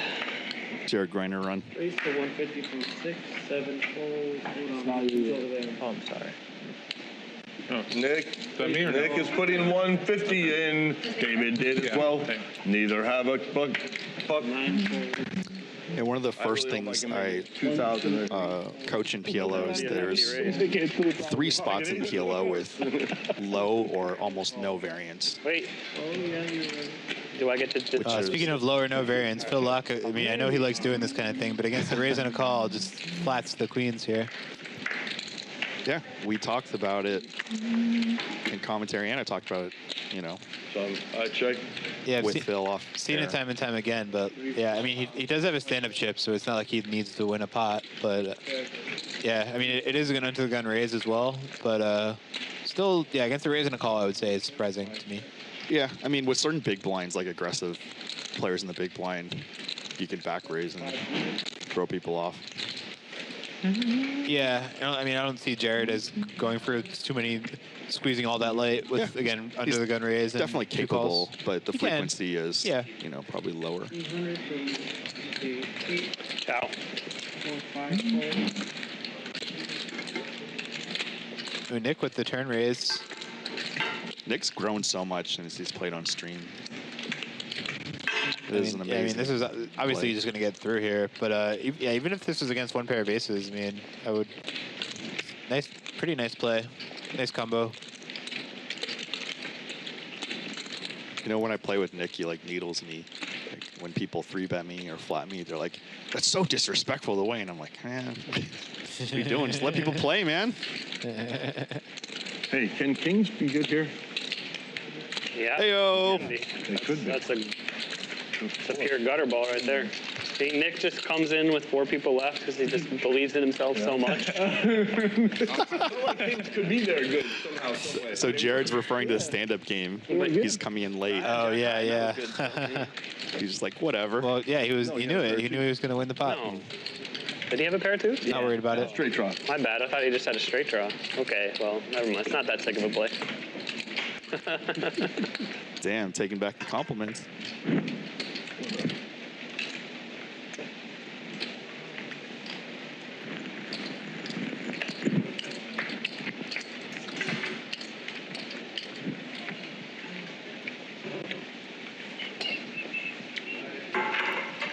Fold. 8 fold. 9 raises. 275. 1 fold. Couple suited aces in here. 4 fold. Big raise from Antonius. Let me just grab my drink right here on the inside. Antonius, I believe, still needs a chip, as he couldn't get one in the ace-queen versus king-3 confrontation. Good start for him.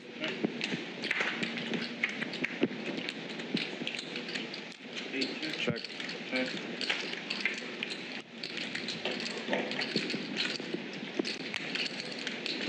Very quick checking to the river.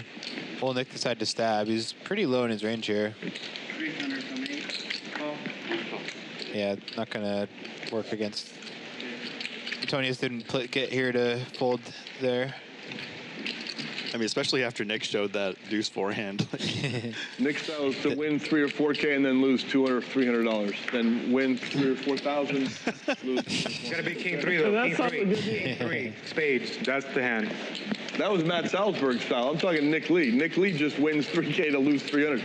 Matt Salsbeg just gets it in crazy manic style and hits.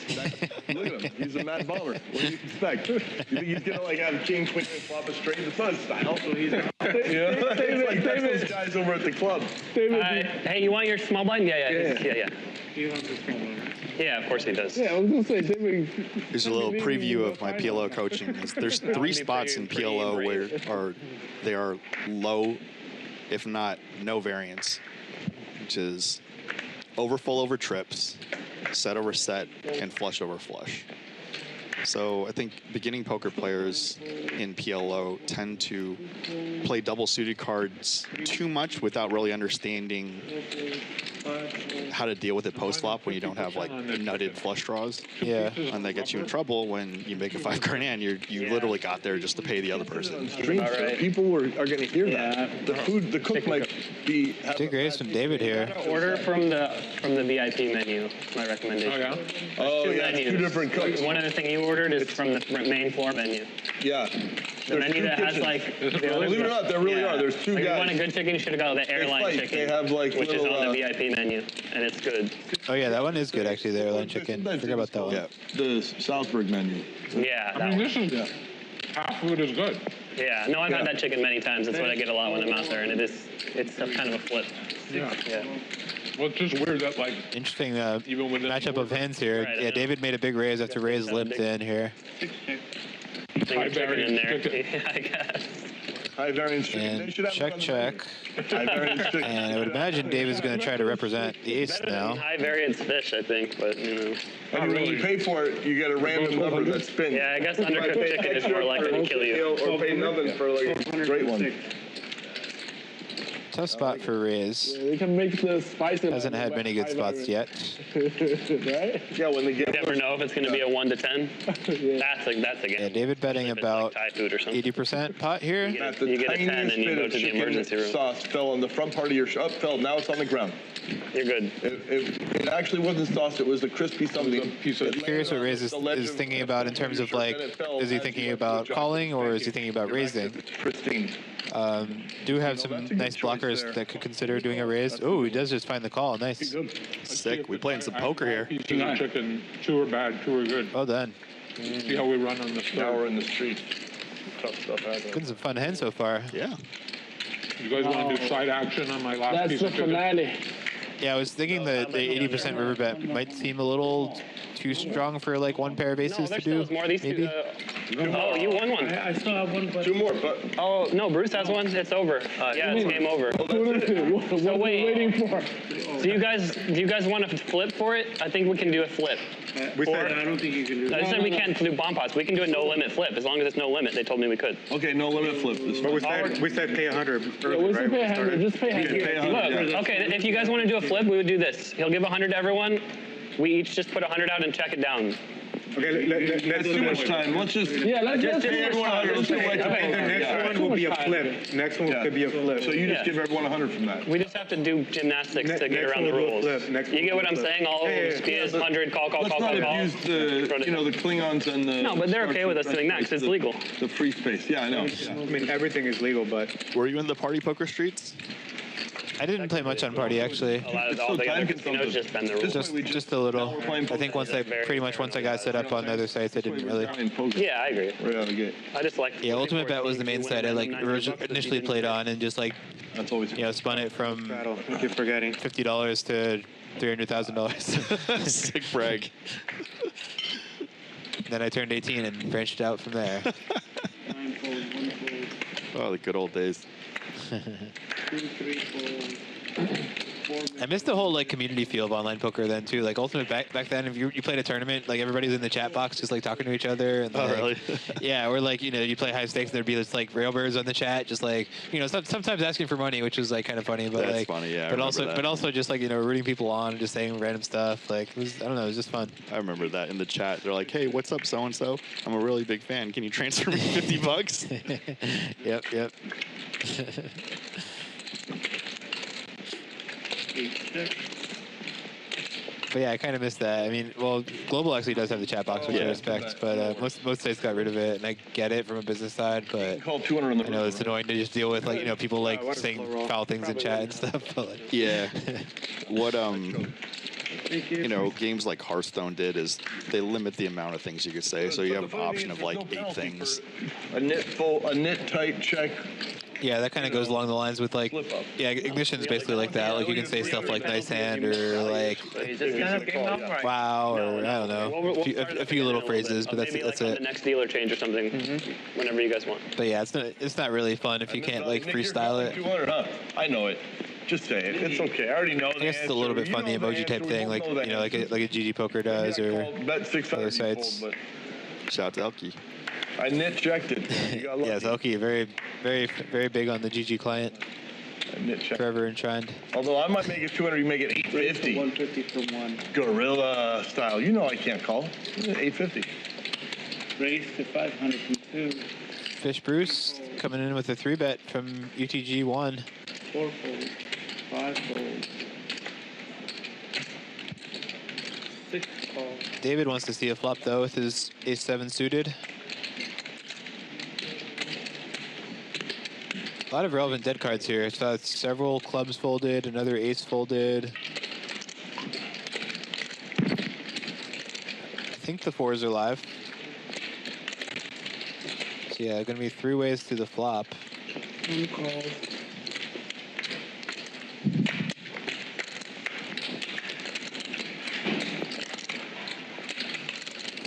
Jack 10 deuce, rainbow. Not great for anyone. Bruce has a gutter, but definitely a flop that he's not going to be thrilled with. As especially David cold calling. I don't know if they have any history, but yeah, certainly the Jack 10 flop can hit a lot of the cold calling hands. One check. So a queen, once again, Bruce makes the best hand, or yeah, it does. Yeah, makes the best hand is correct. King 3 of spades, huh, Matt? Yeah. With top pair, At 1,000 from two. but still not a thrilling spot. I don't know what he had. Maybe a queen. In this instance, he's going to win the pot though. That would have made a difference? I think it would have made it. I think even if I show you, you still call. Yeah, right? Did you show me queen? No, if I show you my hand, you still call. Obviously, you're behind. Kings or ace king. You're behind, right? Yeah. Unless I show you, like, maybe, I don't know, shit, obviously kings, you muck, right? Yeah. That's the only hand that you can muck with. Everything else you call. It doesn't matter. I mean, aces or kings. Aces or kings, that's it. Ace king, you probably don't want to call either, I would think. I made the sickest read, and it doesn't work, right? I knew exactly what you were doing. 100%. Wow. Yep. Except I was priced in. Yep. Antonius and Matt referring to the big ace queen king 3 confrontation. No fold equity. Your 6-7x. Your 6-7x raise make no sense.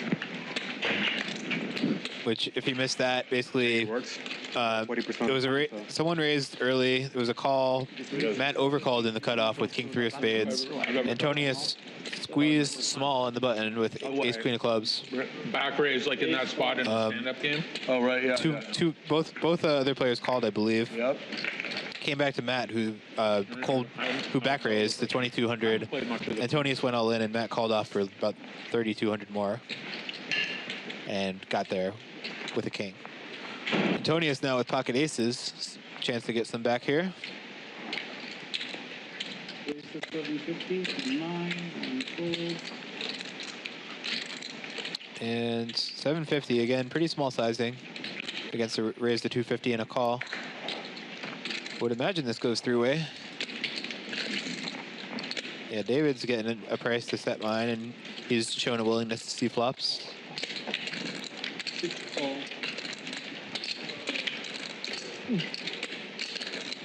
And Nick's getting a pretty compelling price to continue as well. See if he does. He's in. So 3-way flop. And aces remain way ahead. So if Antonius bets, I think he will take it down right now.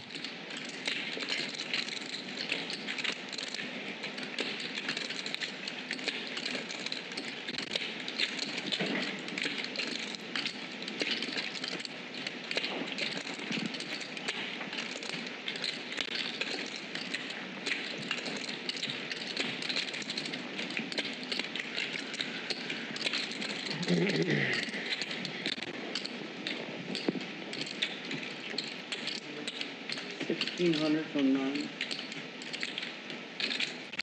Yeah, pretty big bet, about 2/3 pot. This is gonna do it.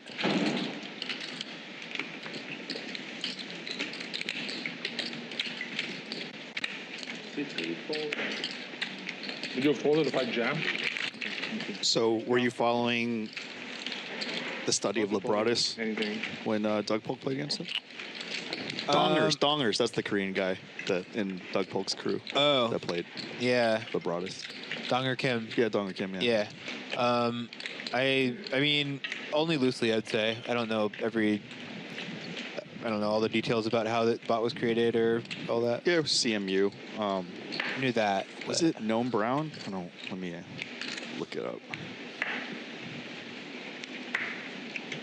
Who created Libratus? 4 raises for 175, 5, 6 fold. Created by 7. Tomas Sandholm and Noam Brown from Carnegie Mellon University. Got 50%. Nice. Well done. 1, You passed the test. That was good round 3. Some. 2 fold. Yeah, I mean, if I'm in the certain subject matter streets, I'm going to be more interested. Phil Locke with 7-3. Ooh, kind of an interesting flop for these two hands. Yeah. Phil getting a little spicy pre-flop, and then has a pair. Matt, surprisingly, a little surprised he didn't bet the flop in position here. Gut shot, backdoor hearts, and quickly just checks to a river. And Phil, that's an interesting bet.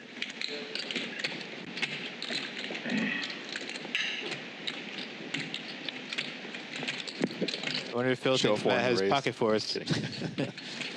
4 5 then again.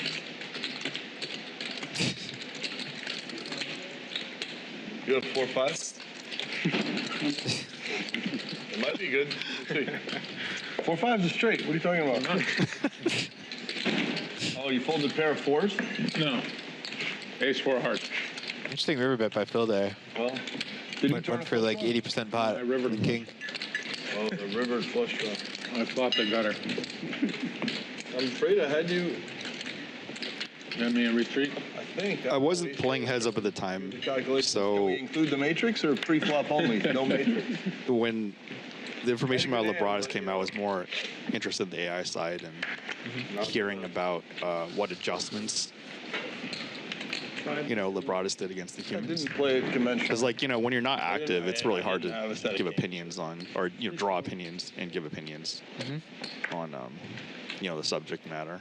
Nick Lee, you won that pot with 2-4 of clubs when you made it 2,000 with a bottom pair and gutter ball straight draw. How did that feel? It's an interview. Matt 3-betting a mystery hand here. You felt good? See how this goes. Jared might just fold. Yeah. Sometimes they call and you hit the 3 or whatever to make it straight. I had King 3 against spades? King 3 of spades. Queen 3 of spades. They keep giving Matt the ace.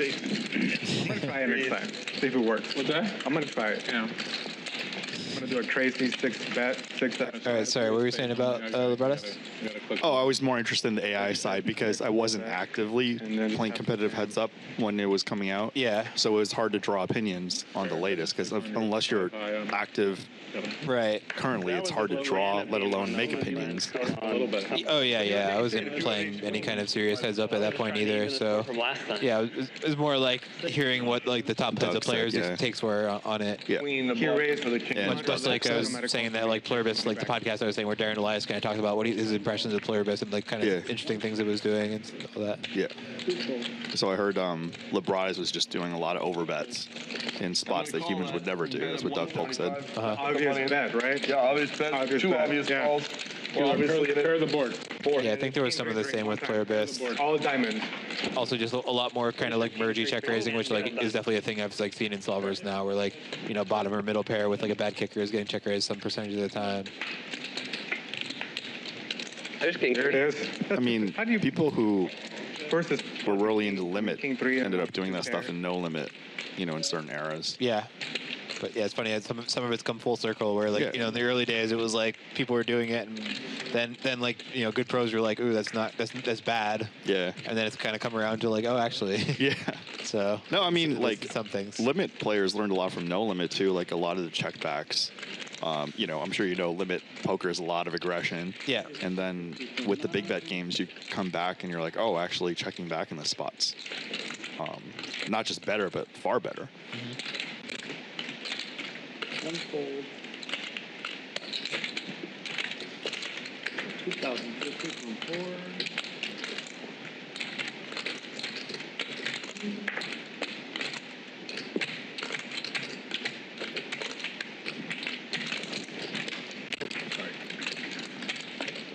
Thank you. One odd 3,050.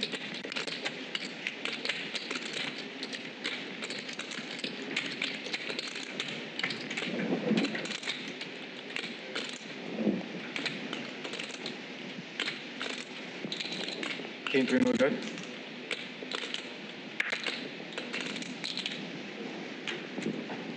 Oh, this got spicy out of nowhere on the river. Antonius took a little stab, it looks like, and Phil Locke made a big raise with the best hand, actually. 7's a monster. Fucking 7's no good, right?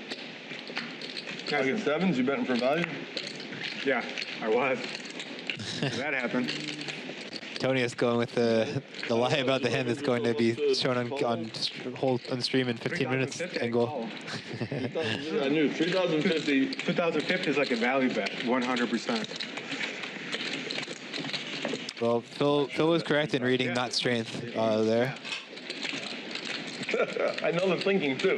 I was going to say regarding the check back stuff too. I watched a video on Run It Once yesterday that just kind of talked about this concept. There was a lot of focusing on in position versus big blind spots and what kind of hands to mix in. More people are not checking back enough, and what kinds of error people aren't like betting enough on the flop basically. He didn't have 7. Or like he had to.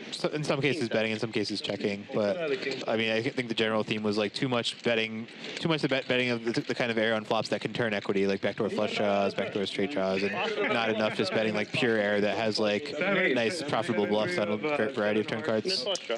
Well, to the people I coach, that's exactly what I tell you guys. So you heard it from Run It Once. Oh, sorry. Yeah, I wish I actually forget the coach's name offhand. It was my first exposure with him. It was younger UK pro. I believe he was like 32 years old. But it was a really good video. If you're going to check out some more of his. Let me just find it. Is 32 younger now? In poker, yeah. I mean, I think so. I mean, how like if you're playing, I mean, I guess you don't really play like as much like live tournaments or whatever, but like whatever. I mean, playing any kind of live poker game now. How many of your opponents are under 30? Like at Commerce, quite a few. Yeah. I mean, I know. For me, it's Simon Draper is the guy I was going for. Yeah, it was a really nice video. But I know for me, I guess I did play with one guy today playing 510 today who said he was 27. So, but like, yeah, not many. I mean, that's that was the one guy. Like, I mean, if I asked this question 10 years ago, it was quite a few.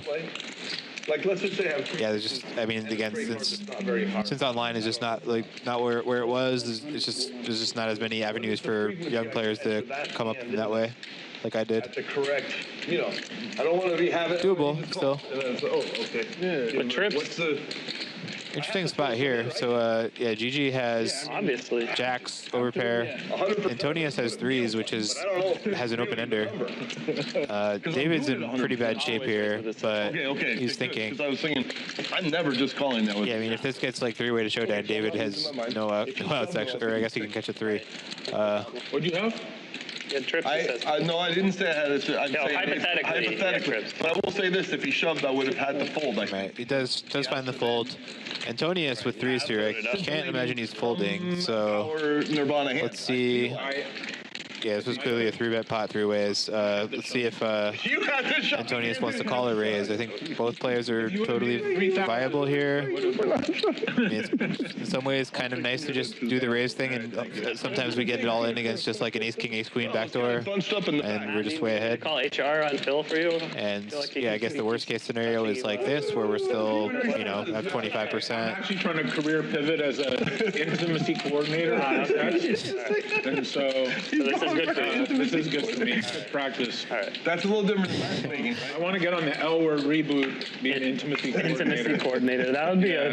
As Antonius thinks, Phil Locke talks about his new career path as an intimacy coordinator. My new appointment. Intimacy coordinator, wannabe. Aspiring. So yeah, the 5 effectively a brick. I mean, there's a few 5x combos Antonius could have. 6-5 suited, ace-5 suited, having so many mainly. orgasms in her love scenes. She's like, I'm sick of it. Ooh, GG just does check back on the turn. That's a little bit surprising to me.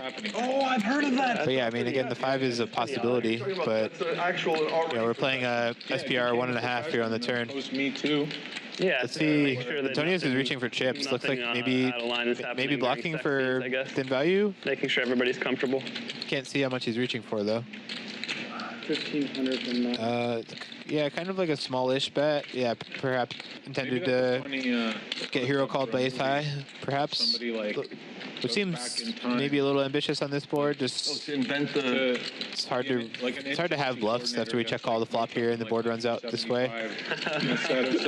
Right, and I guess it would just be another ace high ourselves mostly. Like if we had ace 10 of diamonds or something like that. It's a hand we could bluff with. Fourth or third best. They could never really be the best. So yeah, GG. I mean, if I'm in GG shoes, I would jam here.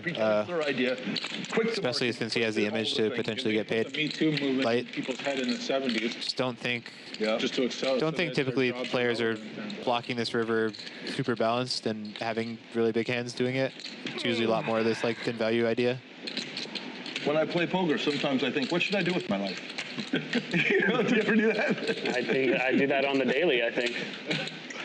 The hard part about poker is your life. At least once a day, I ask myself, what the fuck am I doing here? Well, it might not apply. Some people here already know what they're doing with their lives. I've been figuring it out on the fly. You know, there's an expression. Yeah. Life. Okay, he goes for a non-all-in raise. It's kind of interesting because they're not that deep. Other poker hands. Antonius quickly folds. GG. Interesting. That was the GG moment. All right, stand up. Let's draw for a high card for it. Okay. All right. Which card? Thank you, Rodrigo. Let's just do this. You want to do the middle card again? Yeah, that's the best card. Okay. Yeah, I think all-in's a little bit better river sizing there. And if the middle.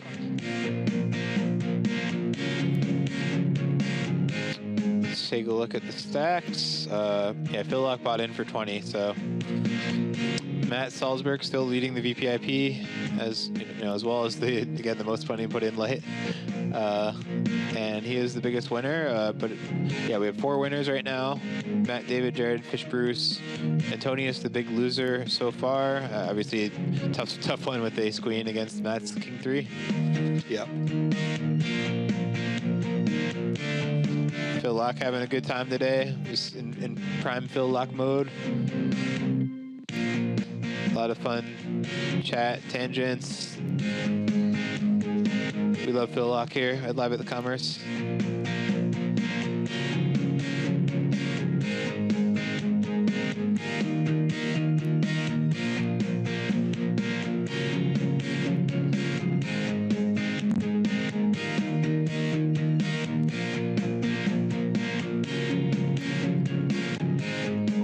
David, one of the winners by virtue of that nice hero call earlier with the Ace Jack, second pair against GG. Gets the big river overshove.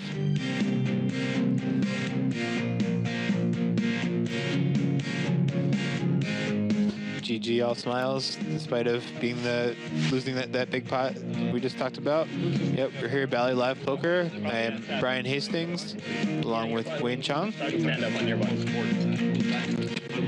There's the QR code for anyone who wants to download the Bally Live app. It's the best place to watch the show as well as all your favorite Bally shows, sports.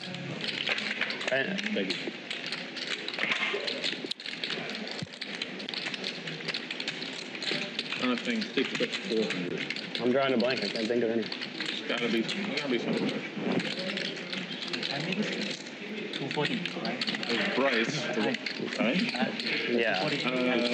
And David, betting the river here. Do you know any pro poker players named Bruce besides Fish Bruce? Did not see how we got to the river, so. But I can't think of any. David will take it down. There could be players that have never played on a Hendon Mob tournament that play occasionally like. No, but we're trying to think of like a well-known, established pro named Bruce. Like I wanted to do a tournament at the WSOP. Like, Well-established pro named Bruce. Like the Max against the Phils, the Dans. Yeah.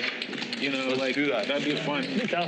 Jared, I don't know if I know of any. Right, yeah, you guys need to like swim me, and so I can that's about it. There's a couple random Jareds. So there's Max, like we used to crush in like the 2000. Definitely some Bryces. That was the time of the match. Some Brian's. Yes, Phils. always a lot of us Brian's. Yeah, Yes. there's a lot of good days. There's a lot of good Dans also. Yeah. 8 volt. Yeah, the Phils and the Dans are pretty tough to beat regarding poker. And that's 200. There's some pretty good fills out there as well. Yeah. Yeah. Jared. There's a couple good Jareds. Yeah, I was just thinking about Jared's. There's some Jareds. More Ernie than me. Blesnick has black. Yes. Oh, actually, you know what? After this World Series, he passed me. 5, yeah. Before because Jared Jaffe, the big tuna. This summer, he played all the high rollers and crushed. Yeah, so. I know. He probably cashed for more this summer than my entire journey. Yeah, Jared was on a tear this summer. He had all Jared Blesnick, I'm referring to, had all the bracelet action. Also, great joy of mine watching him commentate the 50K PPC. One of the highlights, most fun watching poker I've ever had. In fact, just Johannes Becker, like one of the best mixed players in the world, playing on final 2 tables of the tournament, and Jared's just like trash talking him at every step, talking about how bad he is at every game. Jessica Dolly's husband, Jared. It's like, oh, he's good at draw, but he just doesn't understand Omaha. Really amazing stuff. Actually, I didn't watch the entire thing. I need to go back and watch the rest of that. Actually, it was so good. Well, I think maybe I've seen that. Send me a link.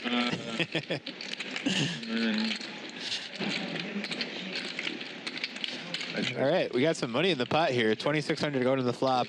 And Antonio says Queen 8 of clubs, and Locke has Jack 5 of diamonds. And Jared Einstein, but like he doesn't count. Sorry, Jared. 9 check. I feel like there's another guy like with a K. 4 check. Jared Kowalski. Yeah. LA guy, yeah. One series, it was the summer that I final tabled LAPC. Yeah. We were all playing every event during the LAPC, and we had a Jared of the series. All 3 of us bet on who would have more cashes. And I cashed for 400. That's when you pick up chips and go home, right? That's when you're I was getting out of line and then I hit a big hand. I didn't know what to do. 10s and 5s with a king kicker is a big hand. The Motown, Jackson 5.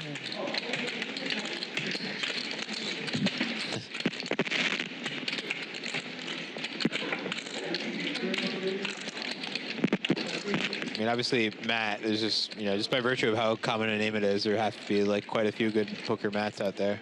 Matt Smaz?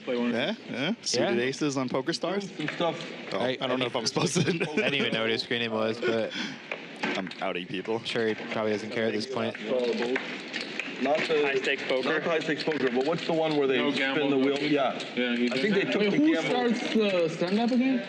Oh, it's on Matt's button. Next one. Smaz is so good. But I Like don't think they do the spin the thing with the diaper every anymore. I think time I feel like I'm thin value betting, he just like lays down and always gets me. Hate him. definitely plays. Shout out to Smaz. 3% left. Yeah, Maybe even more. 97%. Yeah, I would say more, unless he's just playing the home games that he supposedly plays. But I don't see him anywhere. He lives in LA though, right? Yep, 3 players. Yeah.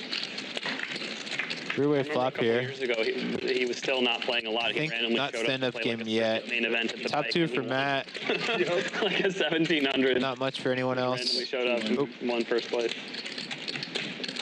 Yeah, Jamie Gold was at the final table. Yeah. Heads up. You want to get chips? There. Yeah. Chips, please. So yeah, Bruce stabs the flop. Matt calls.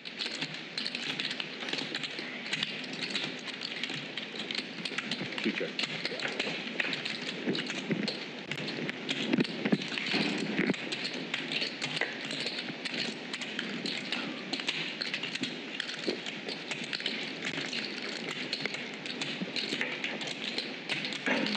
Ace, jack of spades. Queen, four, something. Jack. River. $1 million. Hey, here's $1 million. Oh, that's good. Yeah, take the $1 million. Easy game. Easy game.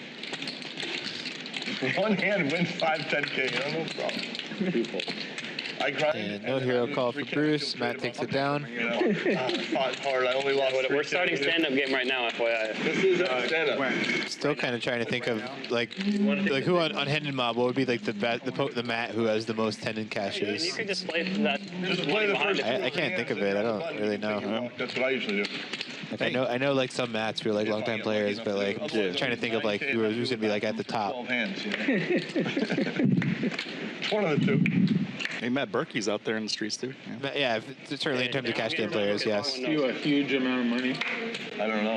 I got second to a Matt in the WSOP online tournament this past weekend. Matt Hunt. Cards and came back and showed me Right, that's solved for white too. Yeah. There was another time, who was it? Ace, queen. Who had that hand? Chips here. Deep. They left, they folded ace, queen. They would have made the nuts and won a try to win the spot. I don't remember who it was. Remember when It was last week. Remember when Seminole Hard Rock had their first like 10 million guarantee 5K? Vaguely. I do remember that. $4 million or something. It was like in 2013, 14. Like it was the first big one. Yeah. How much? 200. I was coming back from break and I had to pee, but I saw like there was like 15 seconds left, so I don't pee. And I get to my seat right as I'm in the cutoff. Not yet. And my cards are dealt right to me. There's no big blind, and I get jacks. Anyway, I end up in a leveling war with two guys. But they have aces and queens. And then I had 4 more bullets after that. So if I just went to pee. I just would have missed the hand. It's pretty brutal, Matt. $20,000. I was like, I'm never ignoring my bladder again in poker. It's expensive. Those are some of the worst beats. Is like if you're in a re-entry tournament and you take like a vicious bad beat like in the re-entry period where you could have like a big stack and then you end up just in for like 4 more bullets. I actually noticed I had one more. It's hard to get much worse than that. So I just took it and I flopped the royal and 2 guys. But yeah, I agree in general. Like I'm always in the favor of like if you need to pee while you're playing a live tournament, just do it. I mean, ideally find a good spot, like your early position or something. But like it's not worth holding it in. Wow. Not going to be able to play your best. Probably had About it here. 15 years ago. Pro tips. He probably had. Yes, secrets of the pros. I'll tell you more. Yeah, you're good. Wow, you've been called. That's ace jack. I had a pair. Jared with the hero here. Yeah, I did. I didn't see that. Yeah. I didn't see that an ace made it straight. Now the hand makes a lot more sense. Oh, Phil thought Antonio just said ace high. Brian, could you let the crew in the back know that I'm stuck 375? I think I'll do it. Phil locked stuck 375, ladies and gentlemen. Hashtag buried. Okay, we're playing the stand-up game, and that's how it determines. Mentally down so bad that he can't read that ace high is a straight on the deuce 3 4 5 board. So We should decide now, so we're just higher. 375. Net, remind me. So I bought him for 20. Noted. Bruce, how do you like that? I was stuck a lot, then I was even, I was stuck, now I'm evenish. That's good. I saw a few minutes of high stakes you're poker very last night where Jennifer had aces against 2 Kings and kings. Yeah. Oh, Yeah, I saw that last night too. crazy, huh? Was there a king on the Seems flop? like a good life. 3 fold. oh, telling the stories about kings and aces, and Phil Locke just wakes up with it. He's got quad aces. He's got 2 aces in his name. Yeah, right. If you look at it, 9 fold. it is funny to look at that graphic. And I would Thinking like about to that. also let the viewing Bunch of hearts calling him. Needs to avoid hearts. stand up button. I was just expecting Okay, you got 3 hearts on the flop here. Pretty clean. I mean, 8-7-4 always a concerning flop, in that our opponents are going to have more 2 pair plus than us. But yeah, Phil. Yeah, I mean, this is kind of a standard procedure here, honestly. Just playing this as a check when we're out of position with just pretty much a range check and fill a spot. It seemed like aces. Turn can be more done either thing. Aces and aces. Let's see if he wants to call or raise the turn. He's just going to play a call. That's wild. If he did raise, he wants to go pretty big. Yeah, main idea of call is keeping bluffs in. With raise, you know, we're just trying to get max value from the king. Yeah, so in this case, he just wins a pretty small pot. I mean, in this exact hand matchup, you would have made board raising turn, and yes, like you said, you'd want to go big raising turn.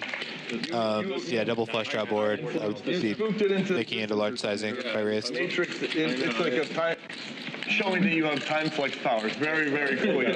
You were told by the consortium not to do that on live streams. That's you know? true, actually. They're going to get carried away with it. You go carried away, yeah. The consortium let them have. They're going to take me away soon. Commentating with Brian Hastings here, running 6-time World Series of Poker bracelet winner, Octopi poker coach. Learned a lot. Yes, sir. Solidified some knowledge I might have been unsure about, and then, you know, learned some new stuff. If you guys like his commentary, follow him, Brian C. Hastings? Brian C. Hastings. Brian C. Hastings on Twitter and Instagram. And yeah, I mean, Octopi, you can just go on the marketplace if you want to look at the coaching listings. I mean, there's a lot of other great coaches out there as well. So, highly, you know, big fan of Octopi and everything they're doing. Me too. But yeah, hit them up if you want coaching. They're doing the 3. Hit me up too, but I'm busy. No, I enjoy it when the student like learns and progresses really quickly. Like, you know, there's some people. No, there's something really cool about just like helping people and you know, giving them that satisfaction of just improvement. And wow, Matt, easy game. Matt made a 325 pre-flop here against a bunch of limps and just smashes the flush. Trying to go for player of the year this year. Live of the Commerce player of the year. He does start with a check too, so if he bet here, probably would have just gone fold. An update, Brian. I'm up 350 now. All right, Phil Lock up 350. Nice. R-O-F-I. Might quit the game soon to protect his profits. We'll see. Brian, we gotta enjoy these little temporary little. Yeah, for sure, definitely. After your king's hand, I had 10. Yeah, so Matt, I like this check here. Ooh, does a little card check recheck here. Yeah, I usually do that when it's enough flush. Back in the day. Nowadays. But yeah, I like playing this as check call though. I think this is nice. Let's see if Antonius is going to fire more barrels. Something, a little steal, try and steal something. Yeah. He just might. Let's try and steal some money in the next orbit. I would love to. I'm going to have to try. You're harder than you because I don't have a button. Oh, that's true, yeah. We'll do it. Looks like a smaller sizing. Let's see. All this fun just started. Yeah, pretty small bet here, closer to third pot. Maybe a small pop. Yeah, after Matt check calls flop. Yeah. I guess we could be targeting something like a king queen with a diamond type hand here with this sizing, or 30. You can maybe pull that off. Yeah. Maybe like an ace-5 of spades. You're going to move by yourself. Yeah. Well, that seems to be probably an action killer on this board, unless although if Antonius does decide to follow through, then. Flop the straight flush neutral. Can't flop a straight flush with that hand, kind but. of. If it came like this, it would have been turned to straight flush draw. I knew there was some kind of partial correction. How do you do it? Huh? 9-2 and you're playing 9-2? Oh, it's a standard. Skill, man. Skill, You Phil. can justify any play at the 10. Yes, that is the new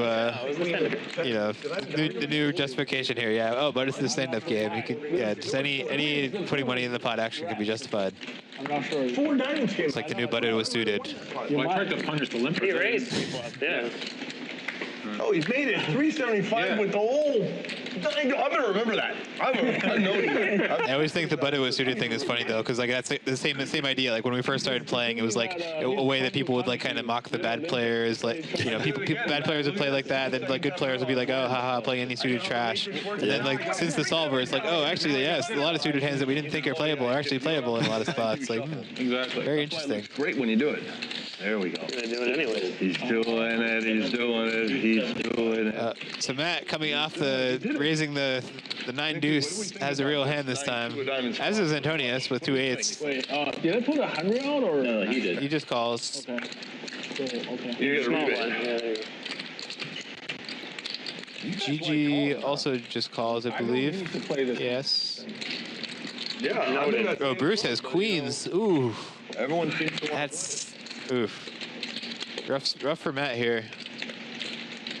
Yeah, Bruce. So this is 275 and 2 calls right now. Like 11 or 12. I would go bigger out of position. Like 15 to 18, something like that. Right. I felt like 6K popping out. Like Bruce agrees with you. He does. Great minds think alike. I mean, 18. 2 raises to 18. Limit players think like limit players. 3 fold. I fold. Yeah, I think 12 would be like fine, and like if we were in position against this, all these I like actions. my hand more than yours, even though you're here. But like, because there's money. Tough spot for Matt. I mean, he just got shit caught like raising the 9 deuce. So his hand's got to feel pretty good. I mean, granted, Bruce in my experience hasn't been like a get out of liner in these kind of spots, but you know what I'm saying? It's Fish Bruce. He's no fish. Fish is a I know Matt has some history with him as well. born identity misdirect. He might fold. I mean, he doesn't look happy. All right. Hey, fold and show. Fold and show your neighbor. Wow. Yeah. He says to Fish Bruce, I show you respect. Antonius out with 2 8s as well. Funny, it either works or it doesn't. That's the problem with that hand. Exactly. When it does, it's nice, but when it doesn't, it's very, very bad. Yeah, that's the badness is so. I think that was pretty impressive from Matt there. Just one hand after like the 9 deuce, just making this fold. Monster. So you know. What is it like? Monster? 10, Yeah. 10, 8 This mock Bruce is fine. Yeah, I knew it. Oh, Wow. I had 10s. Yeah, that's too scary of a spot to do. I felt like I had queens. I was like, But yeah, that's How do you just wait? when I was talking earlier about GG getting paid off on the river overbet. I mean, it's kind of the problem if you don't bluff enough in certain spots. Like I think Matt's perception is that Bruce doesn't have enough bluffs in this spot, and therefore 10s are in the muck. I had a brittle hand. He can have 2 pairs straight of flush. It was all weird hands. I just decided to hold on.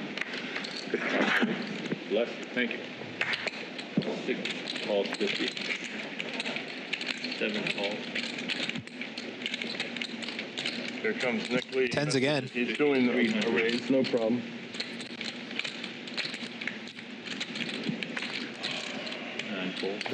I mean, I'm thinking Matt's going to go for the back raise here again.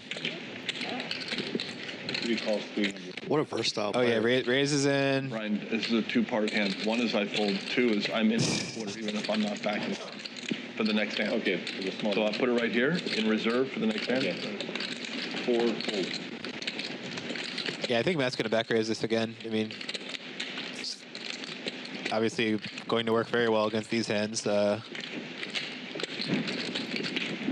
But yeah, I mean. There you go, Matt.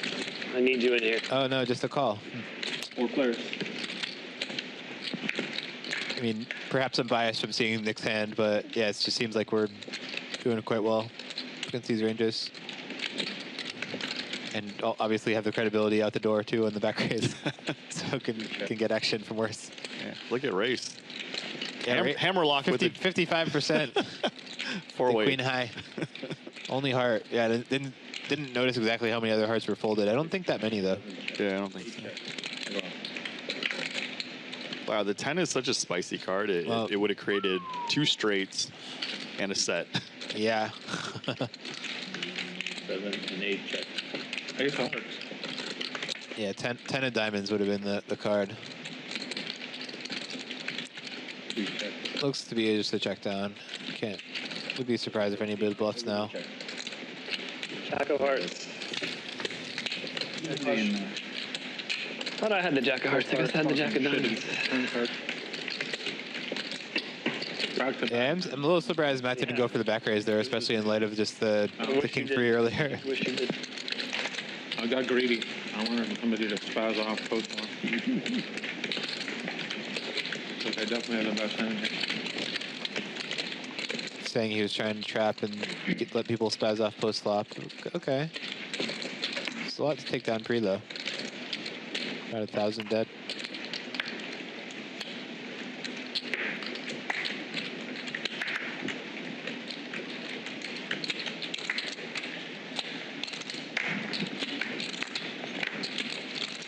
And 7 folds. 8 raises to 150, 9 folds. 1 raises to 600. 2 and 3 folds. GG. The clean diaper. Suited connectors.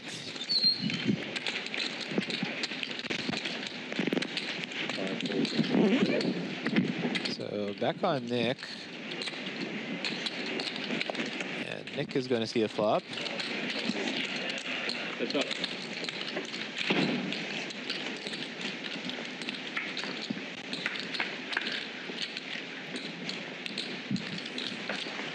This looks pretty good for GG because seems likely he will c-bet and that should do it. Do you know where the button is right now? 1 bet's 500. It's here. Yeah. So, You missed your you missed the hand. yeah, but Mike. Like dealt you in. And That's perfect. Perfect. That's what I wanted. Ah, yeah. Barely any reaction from the table, seeing the 3 deuce get tabled there. Yeah. What's the commerce?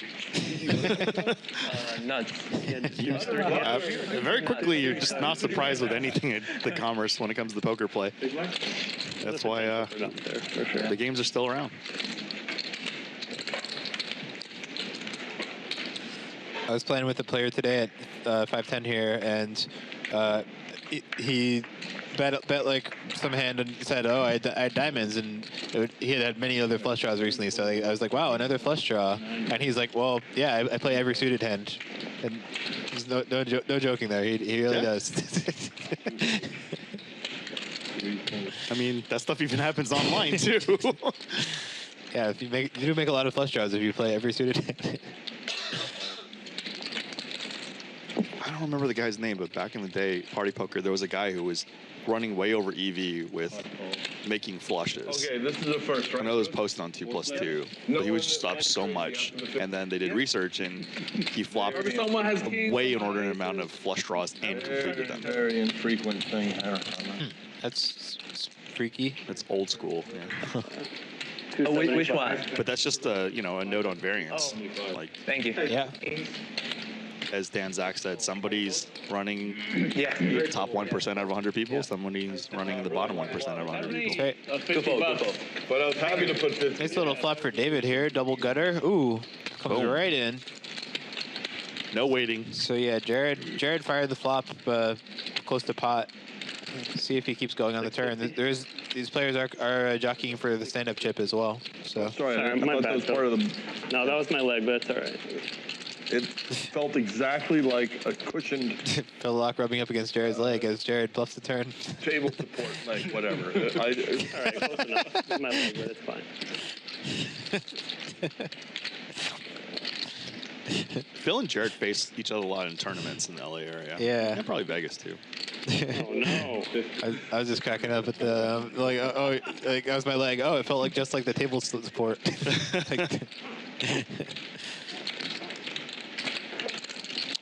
And small raise from David here.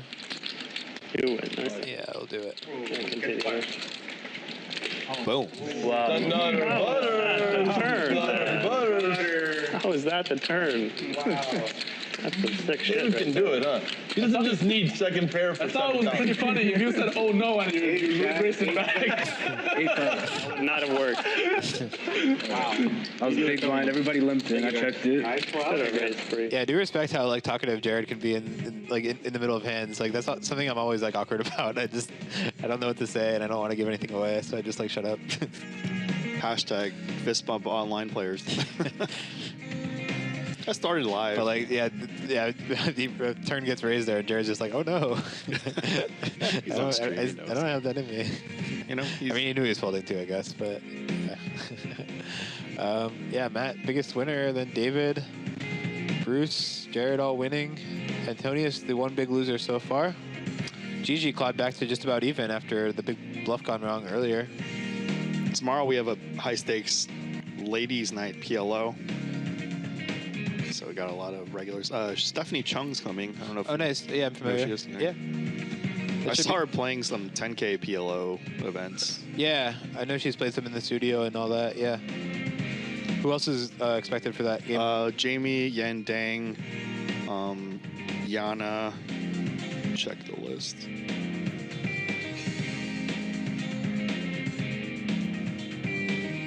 Marjorie, Amber, Connie, Jessica King, and Karen. All right. Shout out to Karen's. It's not poker Karen. Yeah, it does sound fun. I will not be here tomorrow. Got another family member visiting on Friday. I think I have to go to LAX at like 7 in the morning on Friday. Wow, it's not fun. Not recreational. It's all good. It's for a good cause. Oh yeah. At least, honestly, it's better to go then than it is like 2 hours later, though. So. Wow, that's a spicy turn. Indeed.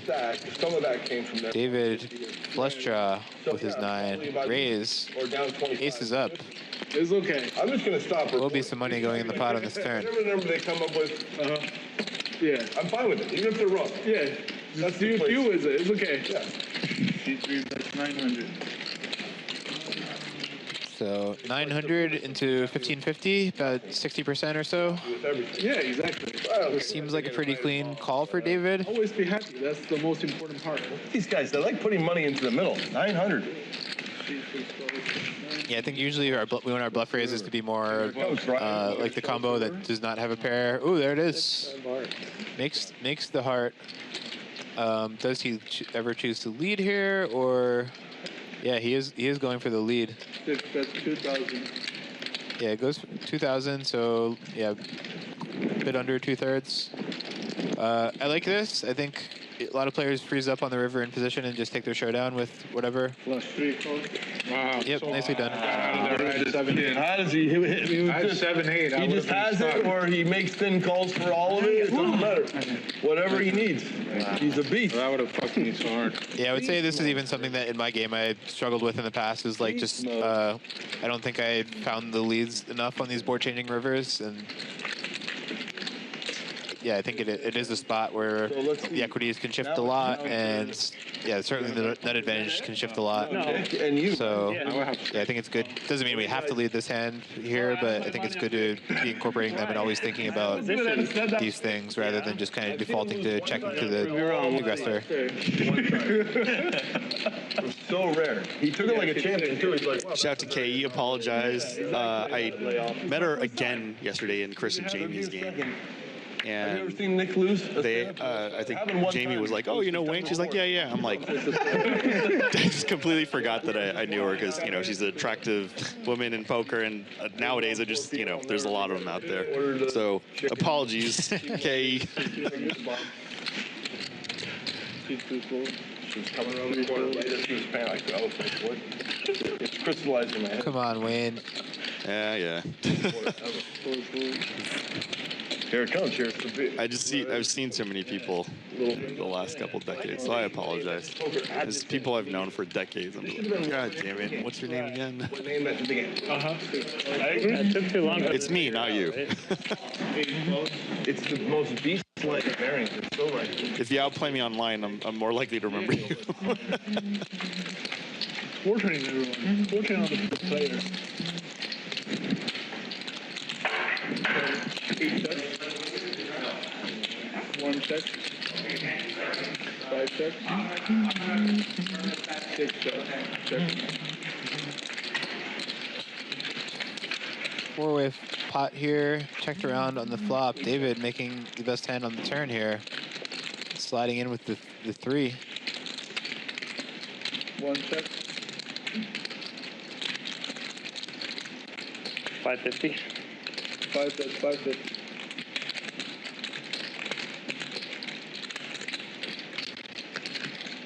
Six calls, 550. Jared taking a stab on the turn here. Again, stand-up considerations in play. Seat 1. Oh, wow. 2,000. Wow, GG coming with an aggressive check raise here. Sensing weakness here. Yeah, Jared was just stabbing. Tough spot now for David. Turn the best hand. But yeah, he's shrivels up really fast against the check raise, and yeah, Gigi is able to steal the pot. Well done. He didn't show. That's you, Gigi. You didn't have to show. You already have your thing. Yeah. But you remembered it. Lost again. Would be funny if he just showed on purpose, even though he doesn't have to show for the stand-up. This hand, It yeah. was 4 on the last one. How much do I owe you? 168. Well, 184. 184, yes. 184. 144 for time. I just got an Times 9 email from and Global 44. Poker for a promo, so I must be losing a lot. It's a joke that Brian understands. Like, you know, when you get fleeced, they send you promos to buy in more. I was kidding. Global Poker's really good at the promos. King 3. What was King 3's page? Jack? I think I remember to click the free token thing like 2 days in a row right now, so Sick. pretty hype. Like Jacks or Ace Queen or something. Brian Hastings, too rich for bonuses. Free bonuses. Davis, Matt. I mean, it's like such a slow accumulating I'm bonus. joking. The guy Jeff I just do it out of principle now. 1,600 anyway. You know what I'm saying? The whole thing made no I sense. don't even log on every single day. But he would have whacked you. You did the. You made the. Well, you have a kid, you have bigger priorities. Path that saved you some money. Well, he showed. Yeah, or just like, you know, when I was in Vegas playing, I just, yeah, I mean, didn't have time or opportunity. Matt, we're just. Although I learned the whole pop-out window thing now. That's pretty exciting. I mean, I get criticized because I still have it on chips and not big blinds. I did. I finally recently just like, you know, went to full big blinds, but for a long time I held out. And that's the tell. That's why Antonius can get it in there. He just knows. Oh, there's the Salsbeg Express doing his shit, you know? He got it in there. Fucking get it in 7:30. Yeah. Raised Wow, Nick, it's quite the peel. just.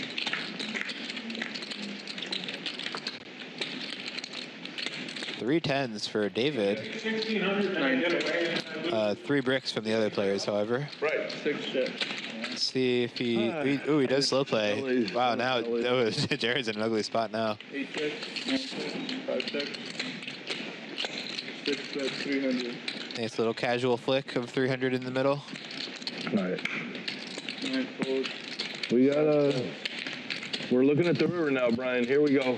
Jack of. Oh. Wow. Again, this is a very board-changing river. Yeah, I think Jared should strongly consider leading here, and it looks like he is doing that. 2 times. 8, 5, 6. 1,500.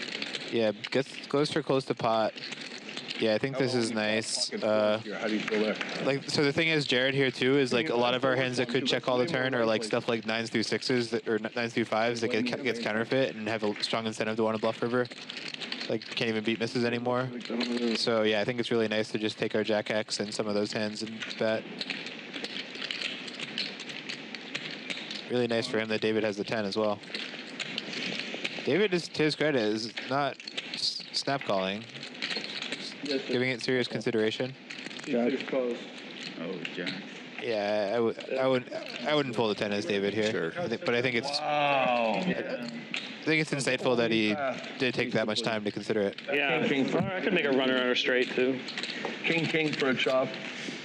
Runner straight. It was pretty thinly sliced. You were in the thinly sliced I department. was. Thank God I got bailed You're the out. first one that took David I off the bluffed hand. it off like 4 hands in a row trying to win, and then I got bailed out by the deck. David, you found the one guy that can beat you in a hand. How does it feel? Now you know the one guy. I thought that was going to look like a bluff. I didn't think you had a 10. But they got the 10, you have to call. It's like, no, I was trying to get you to call the worse than a 10.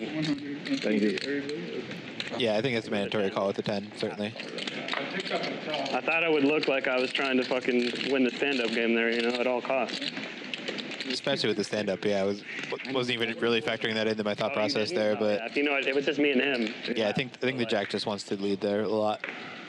Now who's left? Let's see. Antonius? No, he just paid you. You just got paid $100. That's right. Can you let the booth know that Phil is up 225? Phil Locke is still in need of a chip, The funny thing is, God damn, he's exactly right. as is David.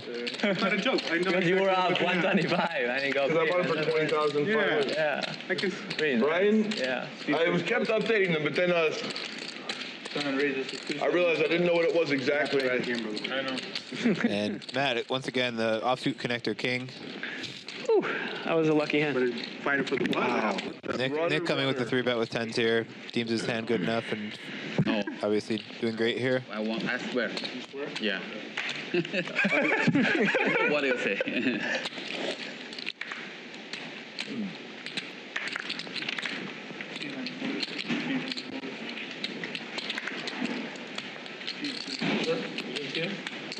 What is it, 7 deuce or something? What is it? Ah, the real 10. So Matt gets caught speeding there. You guys want to do a hand, 100 each, and then action until the turn. And then 2K cap. What does that sound? Let's do that. 100 Bruce, 100 free everybody until the turn, action the turn. Let's wait for Bruce and Jared. 2K cap. Sure. Oh, what is like no limit? No limit. Yeah, no limit. Like every hand or like one? No, hand? right now, like next hand when they get when he gets back. Yeah. Do 100 each. Sure. And then action on the turn. A bumper. Turn comes. Okay. And then action 2K cap. Okay. Thank you. Is it 19 more on top of the 1 or 2K plus 19 more. 19 more. Yeah. Hey, what? So you're saying a bomb pot? Yes. 100 each free. Turn. Then action. Only action on the turn. Correct. And it's 2K. And is there action on the river? out of pocket. Just the turn. It's better. I think. Just a turn. Like a bomb pot, Turn and river. That was a nice Turn. Okay. I can't more than that. So Wayne, I heard you're going to be in a couple of documentaries. Can you tell me more about that? Yeah, 2 officially, and then 2 potentially coming out. Actually, 3. I might not make the cut for the 3rd one. So the first one's coming out is not good news because one of my friends got murdered about 9 months ago, 8-9 months ago. Very sorry to hear that. Yeah, it's May Haskell. Maiden name's May Lee. So that should be coming out in January. I say a lot of heartfelt things. Phil Locke's gonna be limping with Jax here. But that's the first one. Second one is a little happier. Looks like Glad to hear that. 9 people.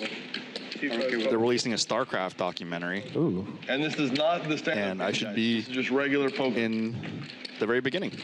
It's nice. about the whole journey of StarCraft and how professional gaming came about. Oh, very cool. That sounds very interesting. Bad hand. I still would pay a quarter for it. Raised with the Jack 6 off here, as Phil Locke has Jacks and Jared has 6s. Kind of fun. What? For this gentleman, so we can. 1%. less than 1% equity. Wow, 6. Jared hits the K6. And Antonius has a set as well. Granted, it's 7-6-5 monotone, so not exactly a board where sets have free reign. Yeah. But yeah, 2 sets here. Meanwhile, yeah, Phil Locke with the Jack of Diamonds is still in pretty good shape, actually.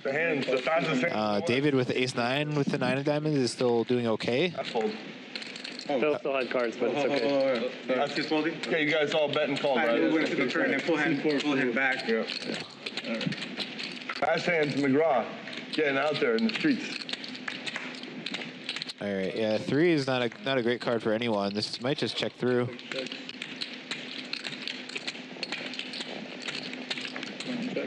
Yep. And David with the 9 of Diamonds. After Phil Locke folded the flop with Jacks with the Jack of Diamonds. Which is very understandable. Yes, very understandable fold, by the way. But yeah, David is just going to win the pot. It's very...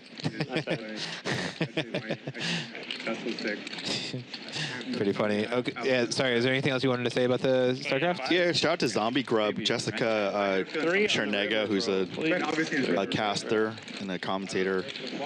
Just big fan, just did a Kickstarter, wanted to raise 6,000, is up to 18,000 now. So if you're a fan of StarCraft, please donate to her and check out the video when it's done. Like I was in the very, very beginning of esports.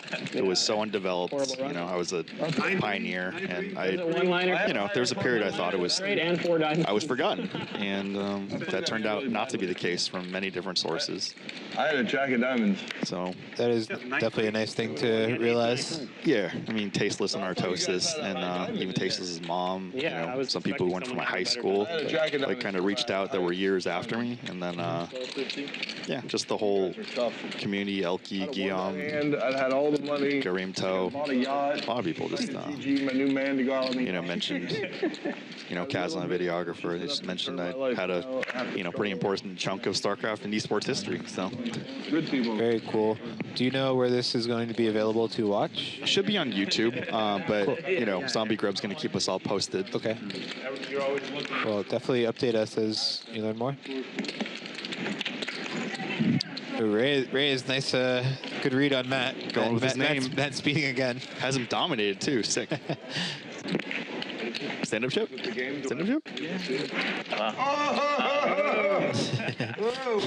And there's a Magic the Gathering documentary that is coming out where, I don't have a big chunk, but Brian Weissman, my good friend and mentor, famous Magic the Gathering theorist from back in the day, will try to get me a little slot in there, especially since I cross over to other games like StarCraft, Command & Conquer, Warcraft 2, and poker.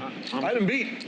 That's over. I had the Jack 7 beat. And then, which is really speculative, there might be a documentary on Generation 1 esports as a whole. Okay. In which I would potentially be one of maybe 5 to 10 people featured. Wow. Since I did nothing noteworthy in poker. I'm just kidding.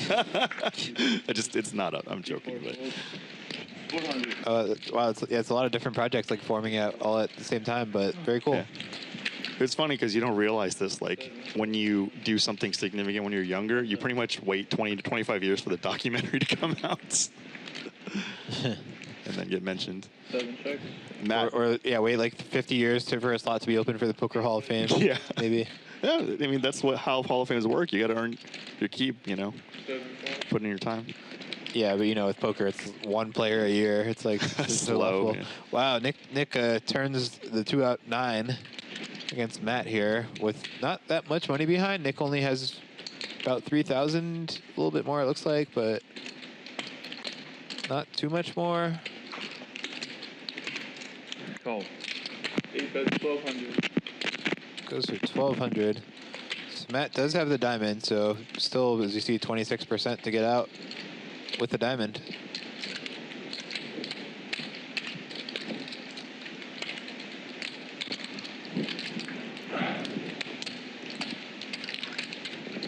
Wow. So yeah, Nick, I saw his stack. Nick has a little bit more than 1,800 behind. I want to say like 21 or 2,200 maybe. But I did only lose the $200. So just put a little 3 on the river on that one so I can get his whole stack.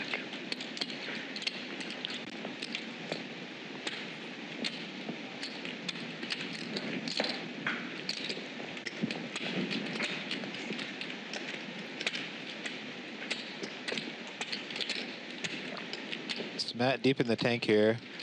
Yeah, tricky spot. I mean, we have top pair and the Queen of Diamonds, but it can be kind of cooked, obviously, against the real value. Nick 3-bet preflop here as well. This is not an easy spot.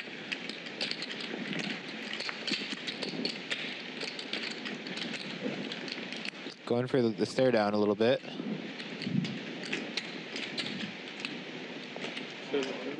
Ooh, does find the fold. Wow. Well done, Matt. So don't call him salty for nothing. I know what I want. Got to rabbit hunt that river, though. Yeah. Oh, he had a funny post on Facebook. I'm going to try to dig it out. Those are the inside jokes. And a side of broccoli. You can hear me.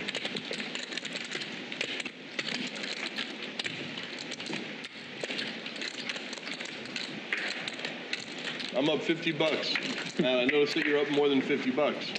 How did that King 3 just magically hit? I want to know what he had. Did anybody see what he had? Ace Queen of Club. Oh, sorry. I could tell when I said I had Ace Queen that he wasn't loving it. He didn't say anything, but I said I had Ace Queen and he looked fairly annoyed. C1 raises to 150. C3 folds. Yeah, cool. I'll get him for you. No, I don't have to. No one needs to get him. No, I think he needs to get got. He's like Switzerland doing his thing, man. Interesting flop for these two hands. Yeah, Jared with an open ender, Gigi with top pair. I believe the same 2 suits as Matt's Queen 10 from the previous hand. I know how Prahlad Friedman plays his hand. Well, yeah. Phil Locke would just be all in for 10K here. With the bottom end straight draws, Prahlad is just like check raise, jam, jam, jam. Yeah. Something. Right. I'm joking. Yeah, probably check raise pot, pot turn. Reevaluate river. Half joking. Is Prahlad in LA right now? I don't think so. I just tell him to hit me up, you know, when he's around. Very witty, smart guy. Was at UC Berkeley when I was in the same city doing the professional gaming stuff. I learned a lot from watching him back in the day. Me too. Yeah, I still remember my high school math teacher who got me into poker. Yeah, we would always talk about just like railing the high stakes games with Pro Odd. A lot of cards, and I would have bluffed a lot of the other cards, but not the ace. Shout out to Spirit Rock. GG. Mahatma. You know, you had a straight draw. He didn't hit a 6 or a jack. So I'm bragging here. I'm Facebook friends with Matt Salsbeg, so I get the inside jokes. He says, not saying the industry is in a recession, him referring to screenwriting, or that I'm washed up, but my new email is msalsberg@chipotle.com. Yeah, he left it off with a tie. This guy called it a jack. I told him that was cheesy, not salty. That's a good reply. I haven't been on Facebook for like 2 months. Should I go on and see what's up? Yeah, I mean, each social media is for different groups. You know, obviously I have people that cross over everywhere, but I'd say the inflection point for me, like I was still going on it semi-regularly until maybe like a year and a half ago, but then my mom got an Instagram account, and then I was like, okay, now there's no one I really have to go on just to see what they're up to. Yeah, I mean, it's not for that. I think, you know, as you get older, you have like family stuff. And, you know, a good percentage of my Facebook friends are from family and family friends. David picks up top pair and a flush draw. Way ahead of Matt. Yeah, I think most of my family is just either on like Instagram or like, you know, WhatsApp chats or stuff like that. So we're just texting. So. But yeah, I could see some value in that. Yeah, it's because like you know my my mom passed like 3 years ago. Yeah. And you know I have family friends and my parents' friends on Facebook, so you know I use that forum for those kind of posts. Sell to someone else, I guess. No, that makes a lot of sense. Yeah. And then, you know, the older groups like Matt Salsbeg, not aging him, you know, Barry Woods, you know, even Garrett's on my Facebook. It's just, you know, it's a different style of posts. Maybe it's 20 years, yeah. More intimate and personal. Yeah. Hopefully not maybe to virtual reality. If virtual reality. I do have my Instagram account set to private for like some level of like personal, but yeah, I'm still pretty, you know, for the most part, if someone adds me, sends a follow request and they're not like an obvious bot, I usually let them in. What? That hot girl's not a bot? Yeah, they already have landscape backdrop modification stuff. Actually, I found out a lot of the hot girls, walk around and look at your they're not necessarily bots. Like, it was told to me that some were actually OnlyFans models trying to get followers. Okay. Go anywhere. Yeah, I could see that. There's a poker anyone can play from anywhere in the world. Or they could just be like dudes trying to like extort people. Yeah, no, it's definitely happened. Yeah. GG, going for the squeeze. With the 6 in his hand. Tough spot for raised here. Actually, what does Solver say about 7-6 suited, about squeezing? Definitely a thing sometimes. Well, not as much squeezing though. It's more of like a 3-bet against a single razor thing. Sorry, yeah, there's no multi-way stuff. I think multi-way gets like a small frequency. You know what? Let me look it up. Let me look it up. I would guess it gets like a small frequency in this kind of spot. This is something like I'm personally curious about, but more along the lines like people ask me because they get surprised. You can buy a robot. And Race is going to 4-bet Ace-Jack offsuit. Well, yeah, I mean, I think if you're going to continue with Ace-Jack, using it as a 4-bet bluff is kind of a nice way to do it. We saw Peter Kraft do that successfully. The human running it, yeah. Tricky one for GG here. You could, yeah, I mean, I think this all would probably appeal here, actually, even though it's awkward because it's for such a high percentage of effective stacks, but... In 10 years, those will be in every house. Flop something, go with it? Yeah, he calls. Yeah, so here's like kind of, I don't know if the positions are precise, but yeah, like 7-6 and 6-5 are getting like a low frequency squeeze here. Yeah. But otherwise, it's mostly just Broadway cards or pairs. All right, brick everyone flop. If Raise C-bets, he should get it done. He only has 2/3 spot behind here. Pretty wild spot. Yeah. I mean, I would like to see him just bet like 1K or something here. Oh, he just chips it. Well, that'll do it. But I mean, force showdown. So I'm staring at the solver outputs, and it really is literally 7-6 and 5-6, right? Yeah, like otherwise, those two hands, and then like pocket nines gets a sliver, king nine suited gets a little bit, and then everything else is like 2 Broadway cards of some sort. Yeah, so I've seen outputs like similar to this. I don't know about the exact one, but yeah, basically in the lower tier, it's literally those 2 hands, 7-6 and 5-6 at a very small frequency. Yeah. But are you good to run stand up again if we draw a high card? See if I do it a little bit later positions. Say low jack. Not starting now. We're gonna cut off. I mean, wait, he's biting? No, it doesn't matter. It's still kind of similar. Just a few of the suited connectors are getting like a little bit of frequency, but for the most part, yeah, a little bit of like Jack 9 suited, 10 9 suited here as well. But yeah, for the most part, just Broadway cards. It's funny because like we didn't know this stuff 20 years ago, but we were. Well, I'm pretty sure you were doing it too, but we were doing some of the stuff. Yeah. Intuitively. Yeah, I think probably even like a little bit of extra polarization, like thinking a hand like this would be like, oh well, you want to see a flop, so you don't want to like waste it as a squeeze. Also, I mean, people played so differently facing the 3-bets too. Like I think it was a lot less flatting by a lot of players, and it was more just like re-raise or fold type thing. So yeah, it was really more the polar, just kind of taking like a king 4 offsuit or something and going for it with something like that, or a weak ace or whatever.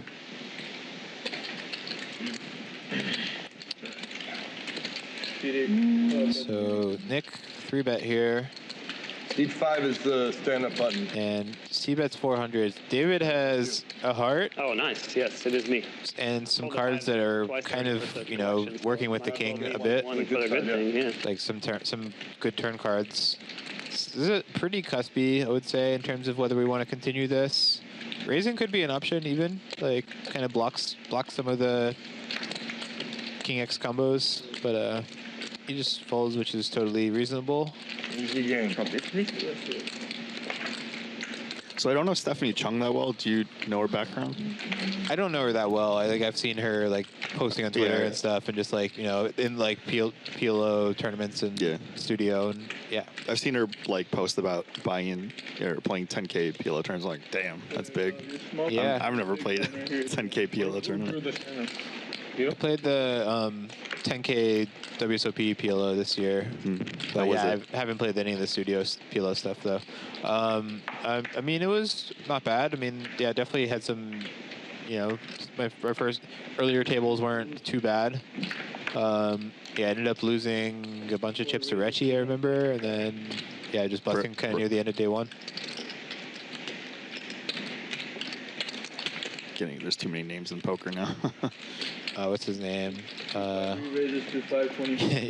sorry, it's not my name, Recchi, but yeah, what's his real name? Oh gosh, forget.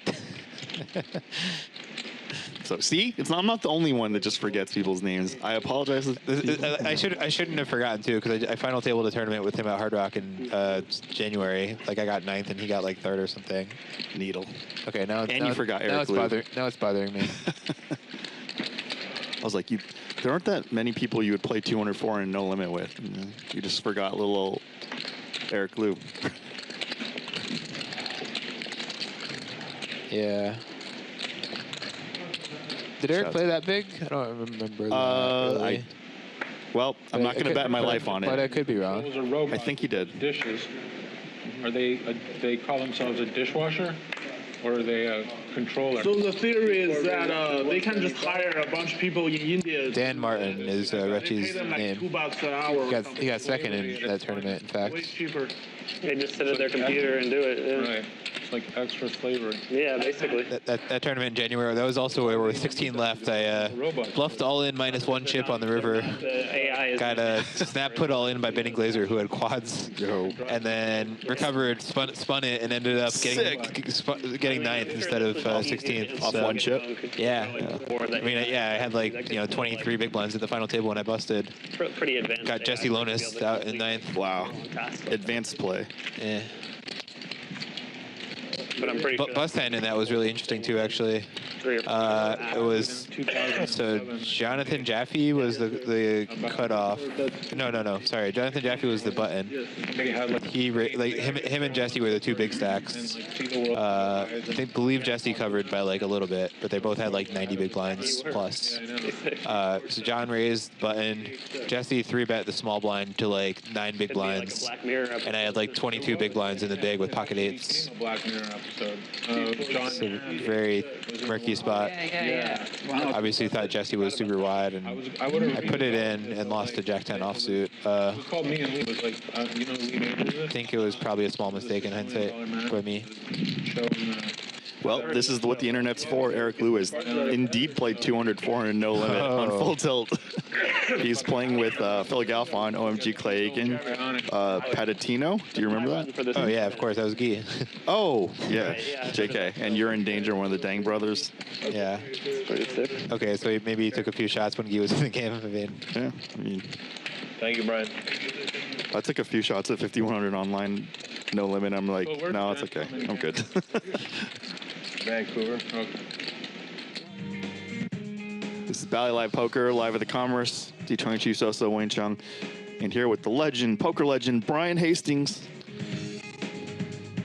And here with the StarCraft and documentary legend, Wayne Chung. It's poker. Let's bring people in. So yeah, still 4 winners. The same 4 winners, I believe. Yeah, GG still close to even. Phil Locke close to even. I'm sure he'll announce sometime in the next 20 minutes how much exactly he's up or down. Antonius is the only big loser at the moment.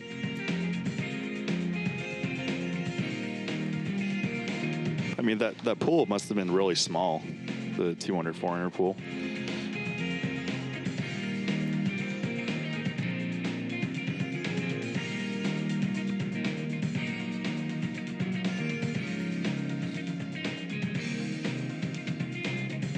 Matt Salsbeg, the most creative player, as he is a screenwriter.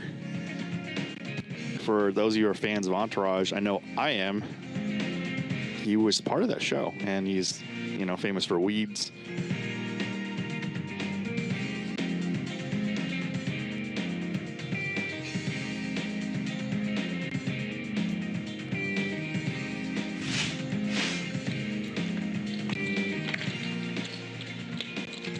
Okay.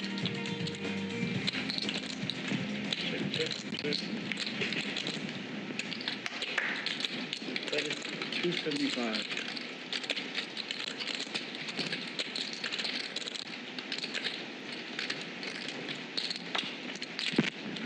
Unmade hands plus a flush draw. Action Antonius. Yeah. He's going to barrel the flush draw, take it down. 84.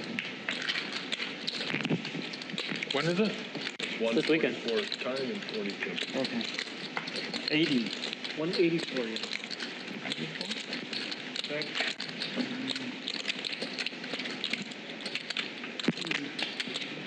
The 1-8 tomorrow?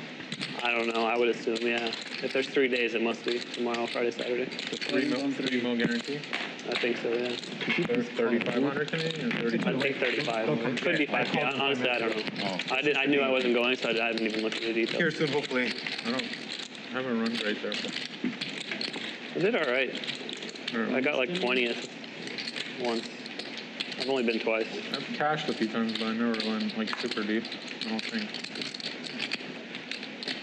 Emma Zadmovic just wins there every fucking time. She final tabled the year I got 20th. That guy who ended up being a huge scammer is the guy who won when I was there. I don't know if you remember him. Kenny? Indian guy? No. Oh, Tekanaki.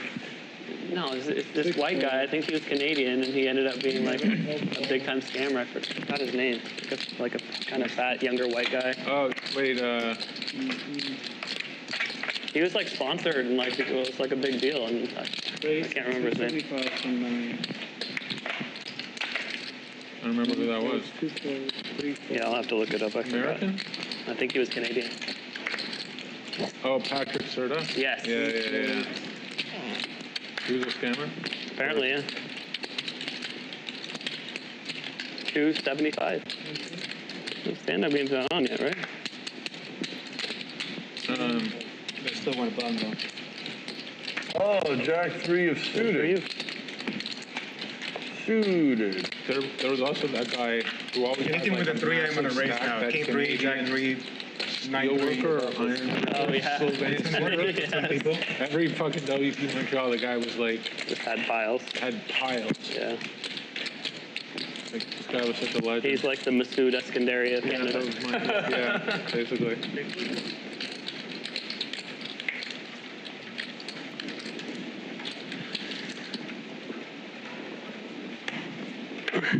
Whoa.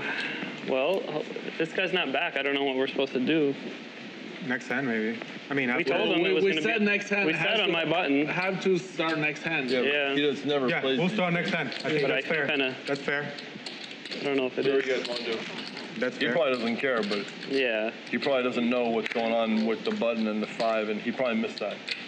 I mean, we did say that we're starting it on my button while he was still here, but Raise to 250 from 1 to 4. I feel like 3 fold. hopefully he just So gets is here. this stand up? or No, not? it's on my button. Okay. Yeah, yeah.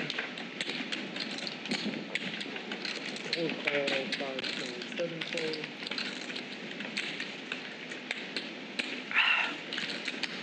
Raise to 950 from 9.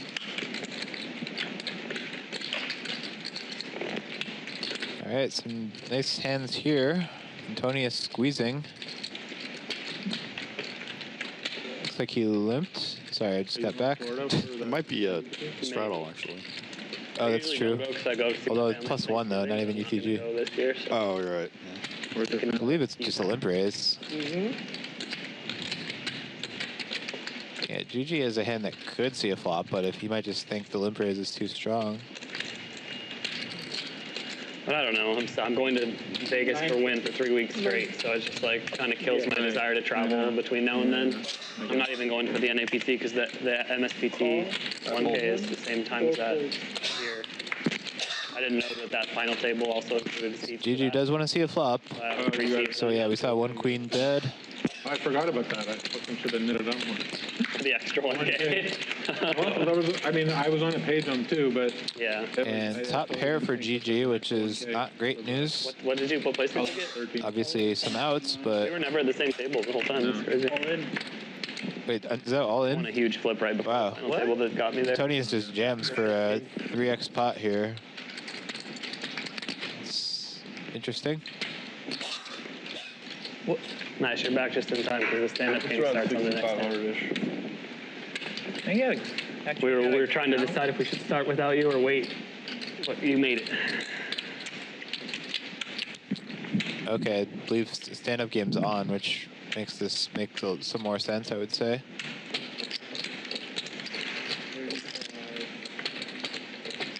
I think it's 63, So, tough decision for GG. Always some of the weirdest spots in poker where like you just the opponent takes a line that isn't really something you see. You just have to kind of think about what that is going to mean. I feel like you're the person putting people in this kind of line. Yeah, I mean, I have definitely been known for messed up lines. I mean, back in the day, I used to do this stuff with like 8s and 9s where, you know, kind of just force showdown, put people in tough spots. Yeah. Can see that. Nowadays, I don't really do this move that often. Very interesting full line. Yeah, just the limp raise followed by just all in 3x pot. Honestly, if I feel like my opponent's like not a creative type and just like is going to default to folding, that's kind of when I would use this line. But yeah, you know, you can't use it that much, obviously. Right. But yeah, you're kind of just skewing it toward hands that like are rooting for folds. Yeah. Yeah. For value hands, I just, you know, I definitely prefer to bet smaller or even check. Yeah. Or even, you know, doing this kind of thing for value, like I would just, something like jacks or queens that needs like extra protection, like makes some sense, but. Oh yeah, I mean, I would have those too. I'm just more talking about like anomaly hands. Yeah, I'm saying like aces with a club is like a lot of hand to be doing this with. Yeah. But you know, part of it's. Normally, I think I should be like folding this, but it's like. Oh look, the psychological battle Yes. might be working. We're the one to call, but it's like.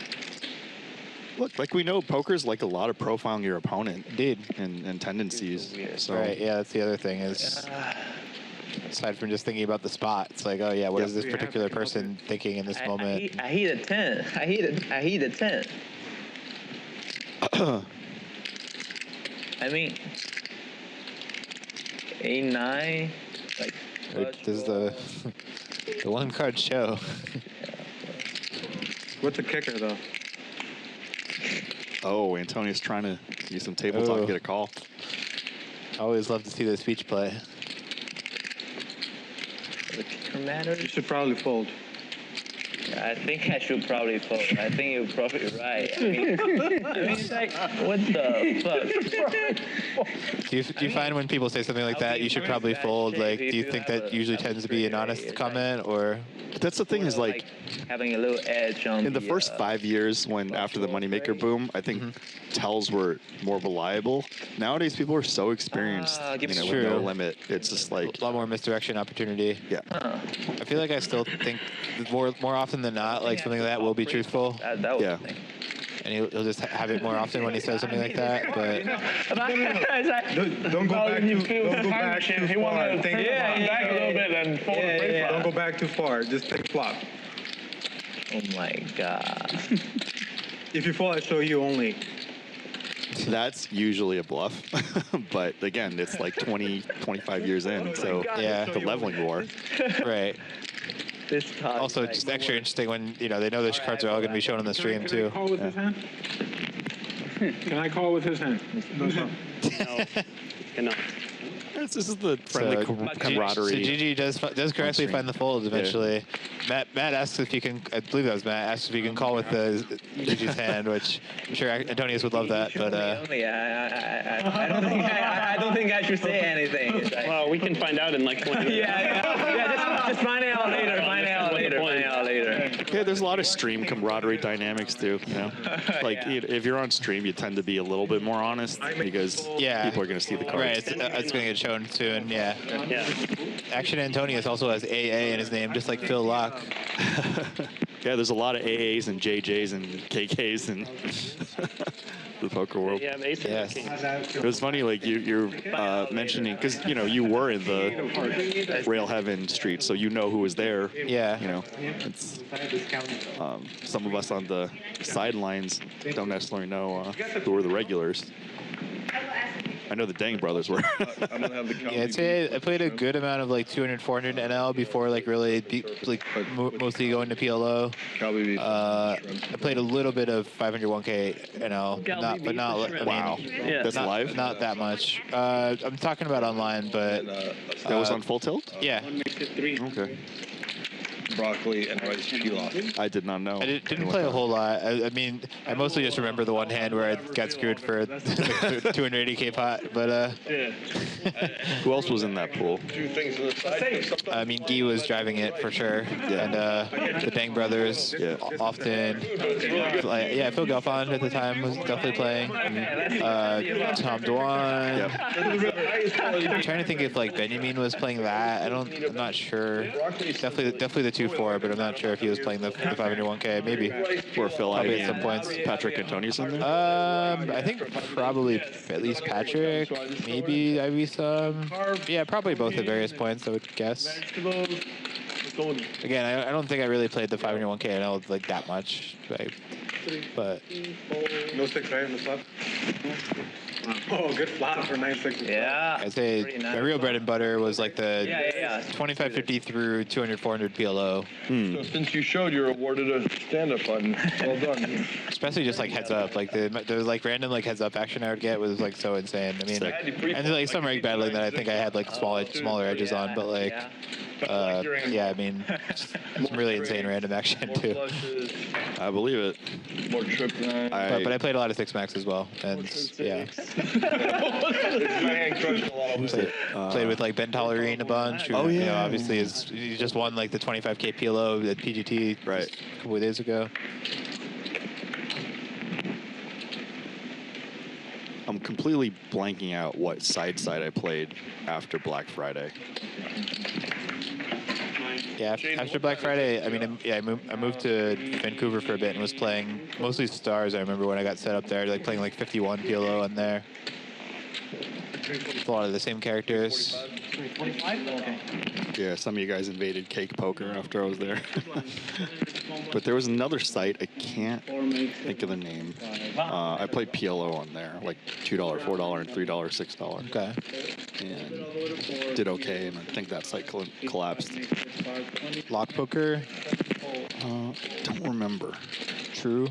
I think if the name came up, I might be able to remember. Well, there's two plays. There's the correct play of 4,025. That's the correct play. And then there's the weak fill play.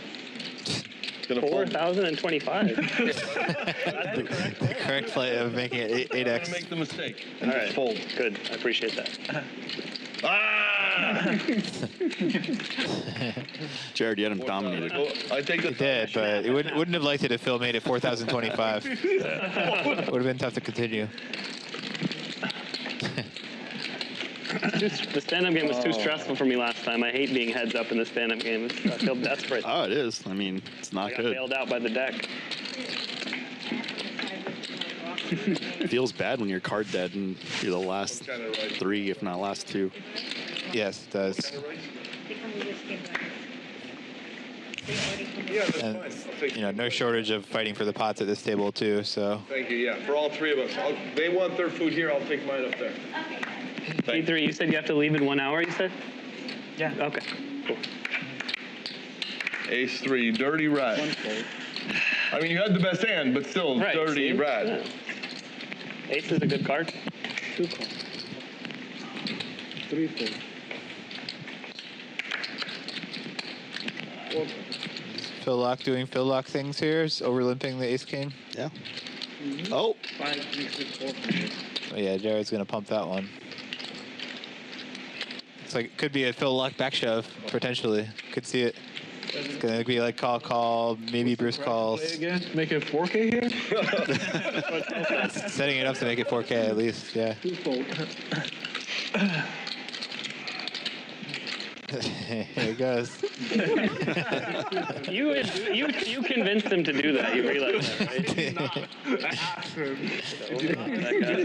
right? Guys, 1 player per hand. Jared's not in the stand-up game, but has ace king and 6 of Yeah, Jared kind of an awkward decision here. Filing right here. But Yeah, he quickly folds, and I get it. Yeah, I If you think fold, I'll show you what I got, sir. for all his talk, I haven't seen so much history of Phil just being light in that kind of spot. So Honest, David, I got nothing, I'm not trying to run a Don't have a script. good card. They're suited. David got the 6. Connected. And they're suited. Muck that shit, let it go. You'll see a decent hand here, Queen, ace, queen. Ace, queen. He's had ace jack suited. I was so hoping you were going to do the 4,000. I was like, activate. Yeah, no, I had a good hand. We could have played a pot if he made it reasonable.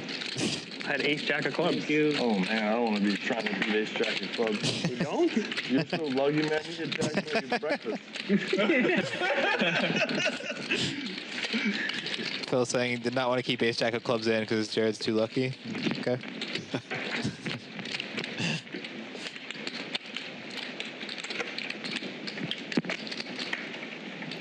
Could be a Phil stack count incoming soon too. You know how many times I limped 50 and somebody made it 500 and I just folded so many times, right? Maybe 10 times. Maybe I'm just even now,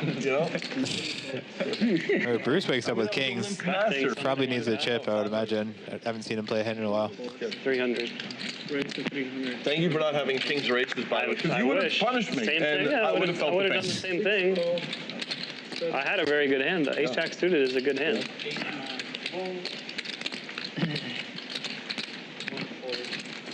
Three-handed, I don't want to make it like some sweetening 1,200. David's in there with See 300 in front of David. 6 of clubs just to punish the guy. Yeah, Fish Bruce coming with the limp raise. Voluntary. You did that free will. Okay, Jared raised, David called. So Jared gets limp raise 2 hands in a row. There's some guy watching. Cannot see the cards of Jared or David yet. You believe but the philosophical concept. Jared hasn't folded yet, so he's has something pretty real. From you. You did 1450 like 2 millennia. I learned it from you. Well, only smaller. Like you made it 3K. Very curious what Jared has here. I ran the script with like 4. Oh, pocket nines. Okay. You run it? Okay. Okay. In my head. Like okay. David with king queen off, so in very bad shape. Wonder what? Yeah, I mean Jared's probably thinking about peeling. I would imagine, but he does flick it in. The fold, I mean. They keep giving me good hands. And then I'm getting Yeah, I think this is a good fold. I felt like you may call that with your ace jack, so. David thinking with king queen. He was also in the last spot and got limp raise out. Same action basically. And he does also correctly find the fold. Yeah. Fish Bruce with the goods. Can you just drop the deck? Please. Why? 2 kings. What? Last time we were doing the same thing. If you drop the deck, you're not doing it, right? You do. I've noticed you do it. You're like, oh, I'm just gonna have kings here. Yeah, exactly. Sponsored GG Poker. It's a great game.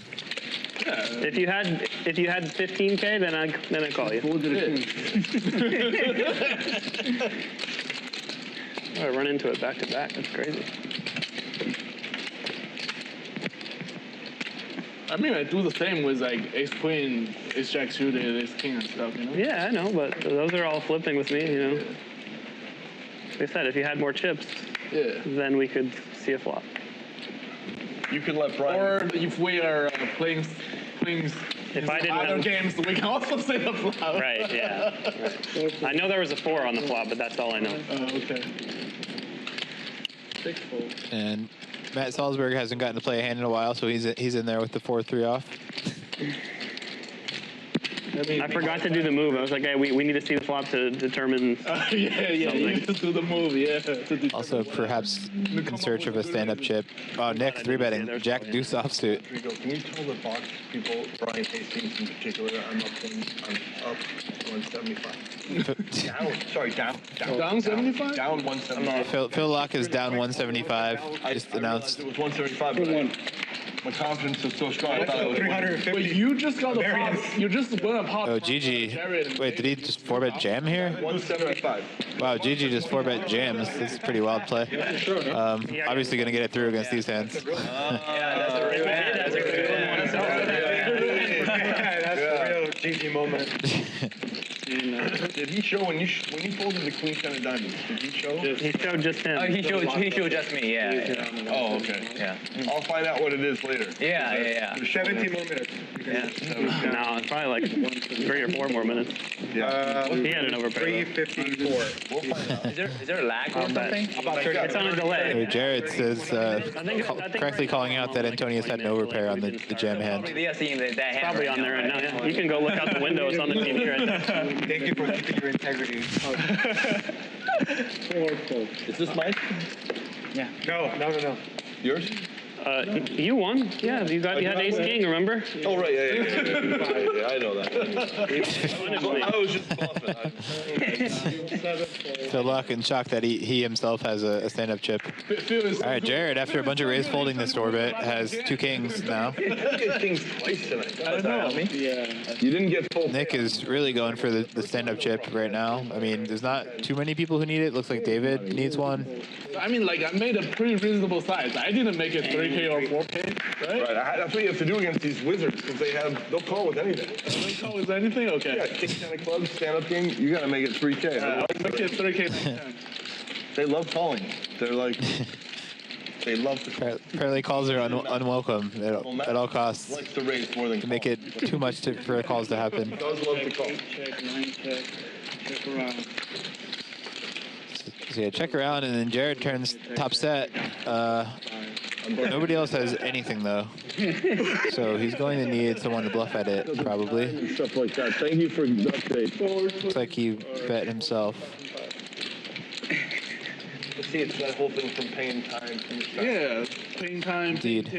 paying for food. Yeah, this should get through. And I don't know if they know that I started with. Big. And the flop check with 2 players behind, I think, is nice and what we should mostly be doing. You know, just happens in this hand. Nobody had anything to stab with. And they don't really care. Yeah. Only. I'm pretty sure, like, if I start on the table with like 7K, I just tell them I have 17K, they will put 17K on there. Probably, yeah. Right? No, the numbers are always off too at the end of the day. But not by too much, because sometimes They're off by a little bit, yeah, exactly. you win 100 here, little things. Or they get the bet size wrong a couple times. Or something. It was like sometimes my friend texts me, it was like, oh, good job today, oh, you won. I was like, no, I didn't. Yeah, exactly. That's the worst. And look it up, it shows like. Yeah, the team here does their best to have the results, stack sizes, etc. accurate, but yeah, it can be challenging to get it completely 100% precise. 7. So yeah, David definitely still in need of a stand-up chip, as is Nick. Oh, thanks. Oh, yeah, it's better. Yeah, thank you. 9 fold. 1 fold. 2 fold. 3 fold. Yeah, Reyes needs one as well.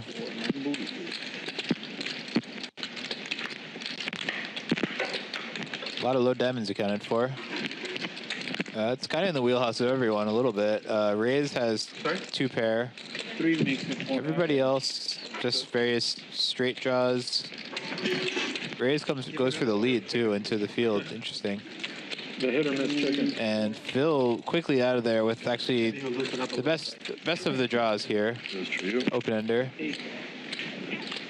David and Nick both peel with the gutter. Ooh, interesting card. So David picks up a flush draw. Nick picks up top pair. Reyes still winning with 2 pair. Goes for a big bet. All 3 of these gentlemen are in need of stand-up chips too, with not too many others left. It might just be those 3 actually.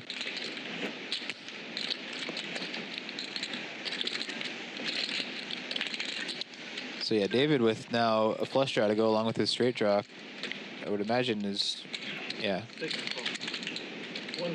Goes for peel. Raise could have been an interesting idea. I don't think it would have worked against 2 pair here though. Yeah, I mean Raise is taking a very strong line, leading small blind into 3 players and then betting close to pot on the turn. And it looks kind of like a mug shot almost. Oh, Nick astutely does find the fold on the turn. Do you think, Phil, that Rodrigo looks like a gangster in his with the top pair badge photo? Even almost priced in fact, but not quite. All right, so Reyes remains ahead. No, I would stay away. See what he wants to do. I don't know. Any consideration to checking and yes, wow, nice check against David's actual hand. Let's see if David is going to take the rope here. Sorry, I didn't mean to blow your cover.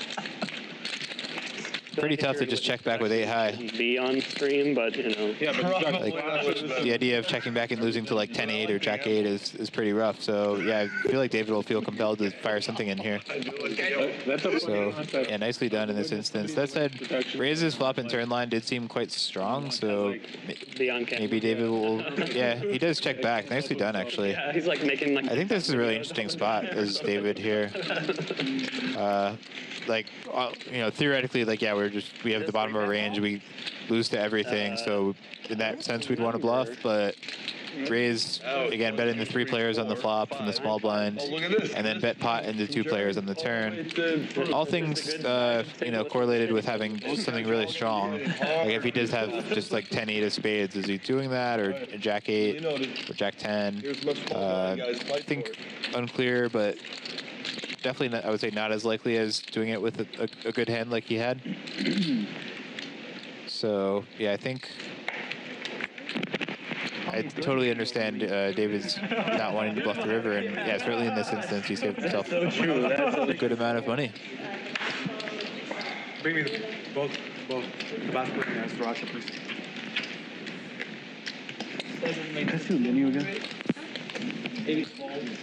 Okay, yeah, Matt's got to be in need of a stand-up chip, I would imagine. 9 fold. What makes you say that? I'm just kidding.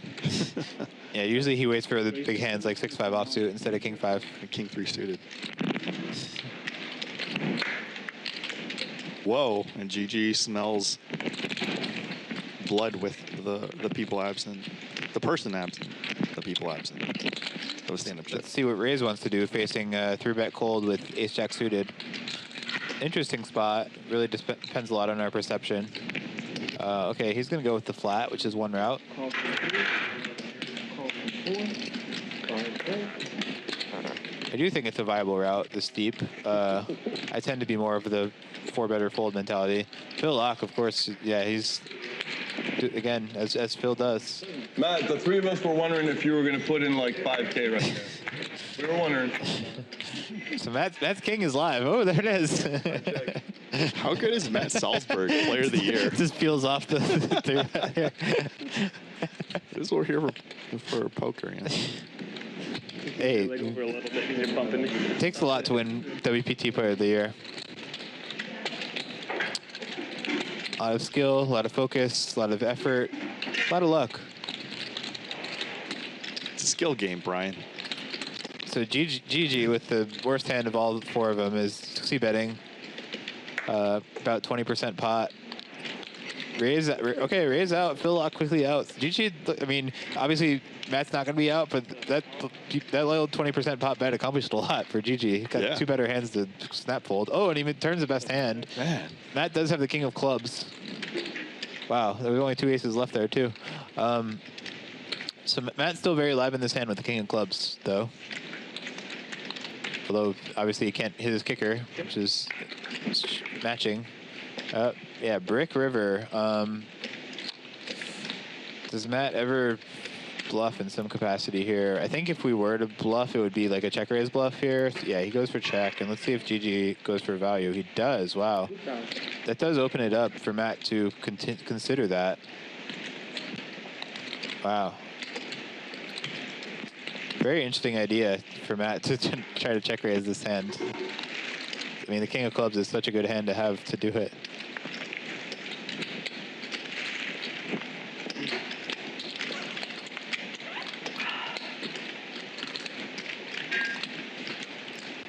Man, I would love to see it.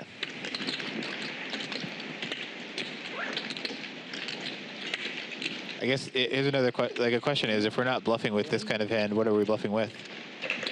Oh, we did it. Yeah. Wow. That's 2, right? God, I hope I think fold in the showdown for the time chip is going to be pretty sick. I mean, this would be a wild call, honestly. How much?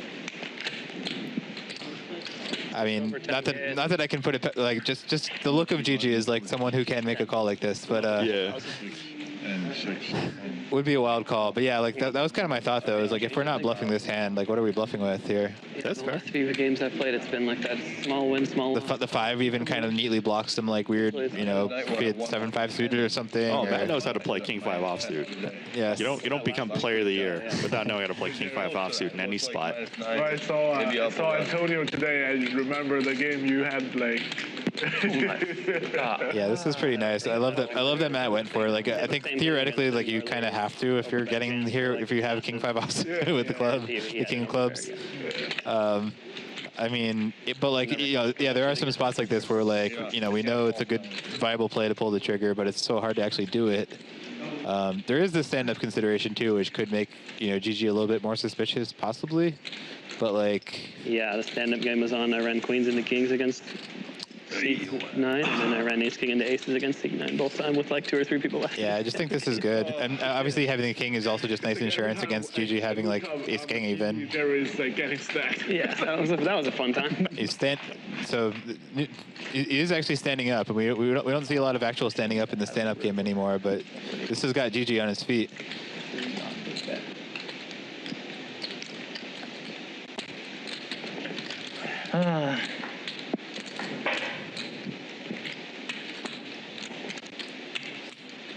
Yeah, I guess the converse is, yeah, I mean, this is like I mean, it basically just like the king X with the club. Like, I mean, you know, presumably like king queen, king jack, king 10 would be like the bluffs we would use.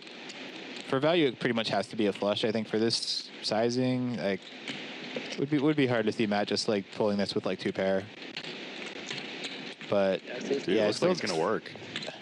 Oh, maybe not. Because when I had 9s, and he... I think it's 80%. Well, GG also just had to make that painful, annoying fold against Antonius not that long ago. Yeah. So he's just kind of having a rough time right now in general.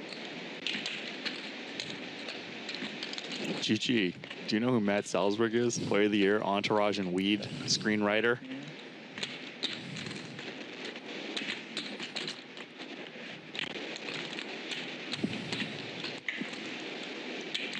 Oof. It looks like 80% fold, but not sure. Yeah, I mean, it would be a pretty wild call to make with this combo. It's just like no club, no one pair. Like I realize, yeah, I mean the hands Matt is gonna have are either like a flush or a hand like this kind of, but doesn't seem like particularly good blockers to call with. I don't know. I mean, with the king on the flop not being a club. Yeah, those kind of lead to like powerful opportunities, like when you have that card that's like also interacts with the board. Yeah. Looks like he's like halfway to folding. I mean, we've seen this so many times. Fold, up, call. That's why I say 80% fold. Yeah. Okay. The cards looking are up like in his 90%. hands.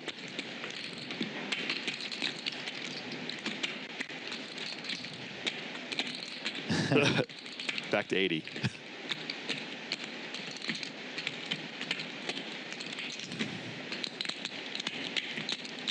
And after this hand, I want to talk about tells. Right, guys. Voluntary and involuntary tells. Sure. So the quick blinking is one of the, you know, it could be faked, but it's also an involuntary tell. Like 12:40. And it's supposed to be 5 hours long? 12:45. Like We'll be done at like 5:30ish. I gotta leave at 5:30. Maybe the rule changed. Maybe it's something. I have no idea. I don't even know why they moved up like to. I think it ended already at 4. Oh, it's down to 70%. Stream didn't end at 4. Now I think it's 50-50. It's 5 hours long. Ends at it's gonna end at like 5:30. Earlier. Okay. Cards are out of his hand. Still 50-50. Studying. Literally, we went from 90% folds. I think it's 50-50 now. Need to create a way to like trade this in real time. Just like people to bet on their predictions. I mean, that's what Bally's wanted when they bought Live with the Bike, is to turn it into something like that. It's very good, actually. He's just showing the top pair. Yeah, and yeah, I do wonder also just how making that other fold like not that long before this is influencing his thoughts here.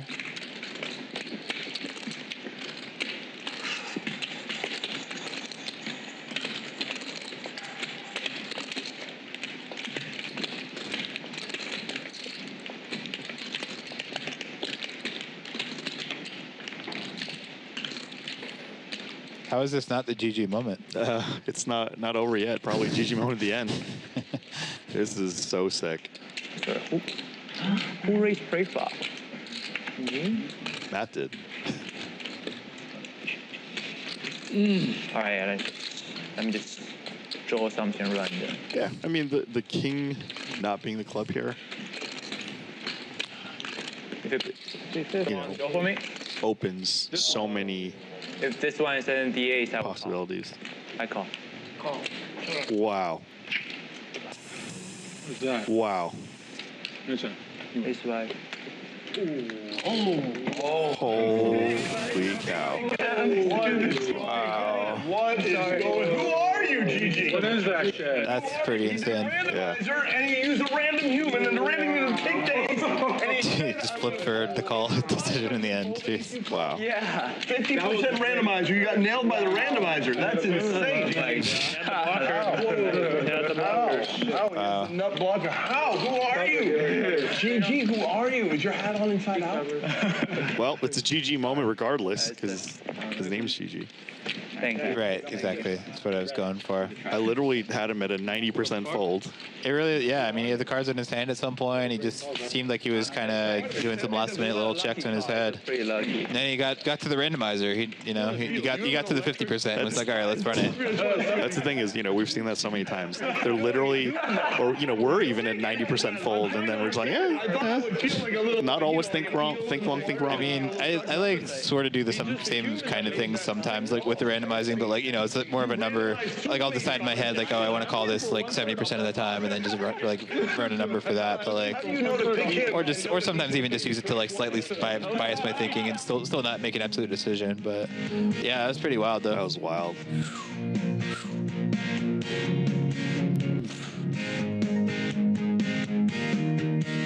So yeah, GG with the chip lead after that.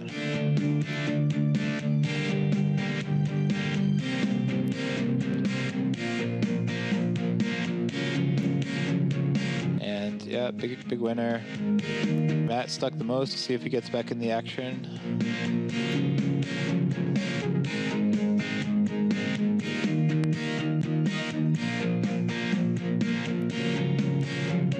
Yeah, GG with quite the tank there.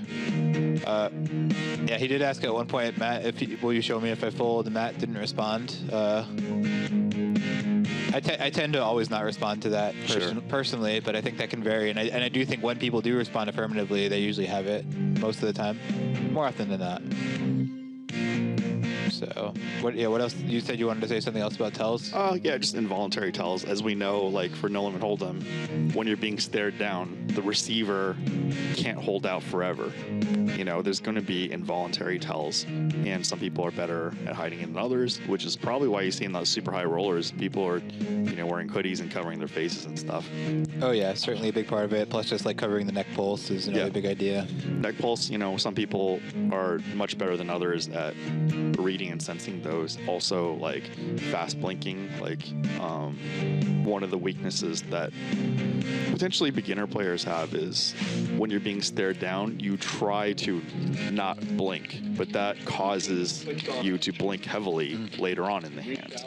Another note. So, you know, as Brian, I know, his notes activate experience and then going back to the drawing board and learning how to mask or even reverse tell. Yeah, I would say my thing I've gotten to with that, like when I make a big bet, whether I have it or not, and opponents like tanking, maybe staring at me, I just really try to stare at the middle of the table and focus on my breath. Like I do some meditation and then just kind of try to replicate that a bit when I'm at the table. Just focus on breathing and taking some deep breaths and just focusing on that. I do that similarly too. One of the effects of that is at some point your heart rate involuntarily may go up. And that causes the breathing to do you think that's inconsistent whether it's like value betting or bluffing though? No, it's definitely not consistent because it could be nerves both ways. I'm just like talking about physiological reactions and how you can have a flush. But I think I sent you, I was on Brain Games, National Geographic Brain Games, and then, Ted Danson and Michael Key were trying to read me, Alec Torelli, Liv Boree, and Igor Kurganov. Really good bluff. And they decided they didn't want to read me anymore very quickly. He's so excited. Because the reverse tells I did were fairly elementary, for that kind of environment. But, against a seasoned pro like Brian Hastings, I don't know if he'd fall for that shit. I'm being serious, actually. You're like a matrix. But if I pick a 5, you what was your experience like being on that? Oh, it was amazing.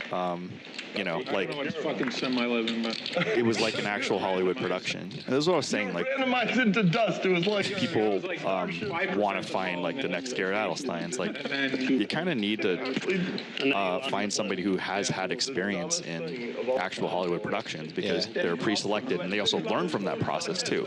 And that stuff can't be faked. Like you can't fake having 1 million or 5 million hands online.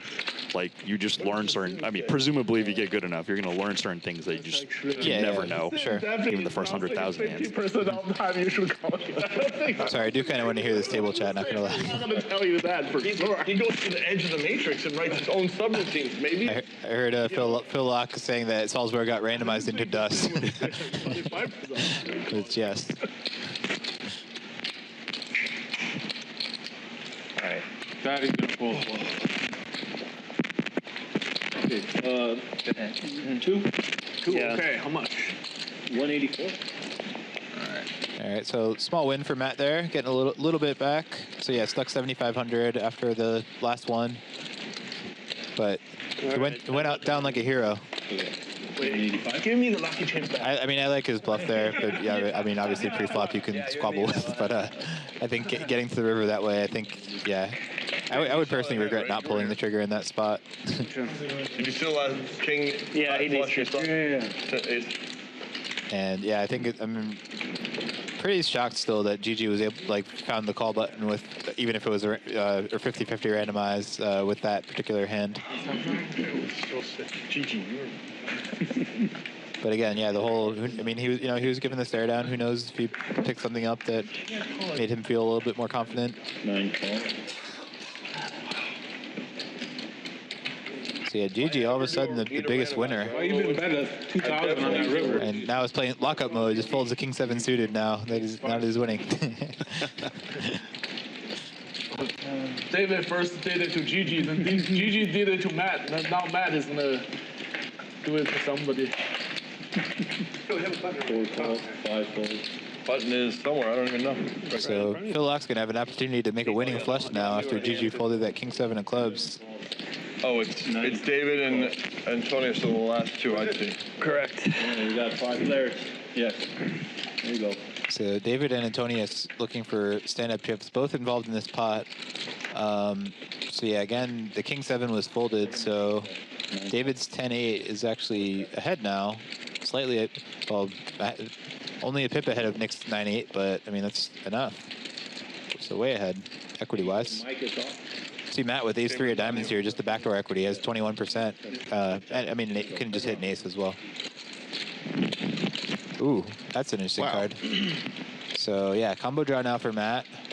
Nick has second pair and a flush draw. A little bit surprised David didn't just bet the flop in one of the final two in the stand-up. Seems like a good idea to just clean out equity there. So Matt comes with like a pot-sized bet here. 8 raises to 9. Roasted. Wait. 4 full. It's not on him. Sorry, I'm out of turn. Action's here. Oh, I 9 didn't full. see his stand. Nick raises. So Antonius is out. David now in a dicey spot. He folds, which still the best hand at the moment, actually. But yeah, understandable, and that's given that action.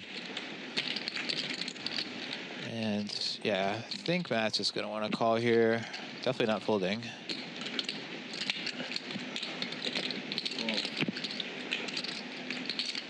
Yeah, Matt's playing behind. He has 59 minus like 4,500 on it. Yeah, 4,500 behind, so 4,500 more comes. graphic looks about correct. 59, but I owe him. 51.75 total. Right. But so you have, how much did you give him? You gave him 5,900 just now. Yeah. So he's playing a total of 4,400, right? No, 57. No, 59.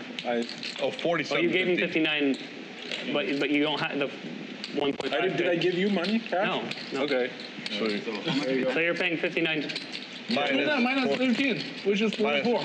Right. 4,400. Well, I have to give him 1,500 cash, and then I have 44 plus this. Yeah. 44 plus that. 44 coming. Okay, yes. Matt has roughly 5K behind going to the river.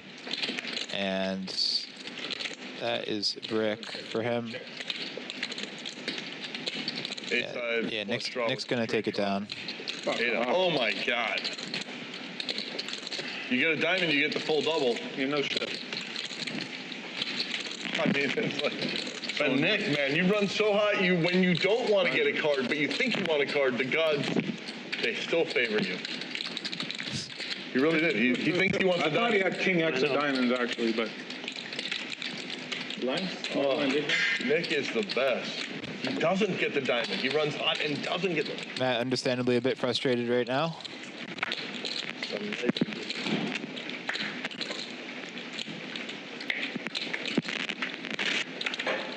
We're live at the Commerce, and Brian Hastings along with Wayne Chiang. The legend, Brian Hastings. And the legend, Wayne Chiang. 4 calls. 5. Yeah, a lot of action in this game today. Some pretty wild spots, big pots, hero calls, two big hero calls in for stacks. It's also great to be in the booth with a longtime veteran, because it's like we were in different spots and different times, and we could just recall and shed history to the public. that isn't easily Googleable or. Yeah, if you ask your chat bot, it'll probably tell you something completely false. Hey, ChatGPT says you're a legend, I think. Yeah, let me ChatGPT you right now. Yeah, no, you did show me that before. But, you know, I purposely made my global poker journey public so it would be picked up by, you know, online sites and AI. Check. 9 check.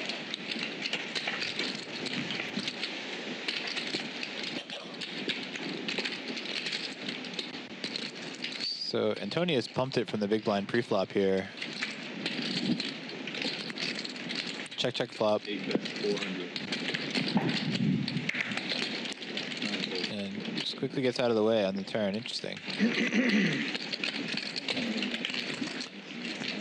So yeah, all my online past, you know, lost in history. If they kind of reverse engineer it from like poker table ratings, it's possible.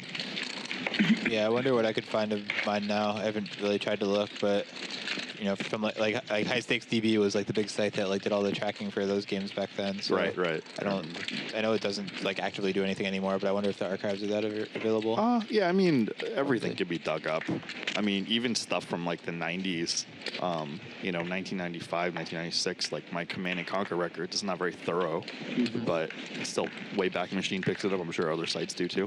3, 4, 5, 7. Especially with AI, like, you know, a lot of the stuff can potentially be reverse engineered.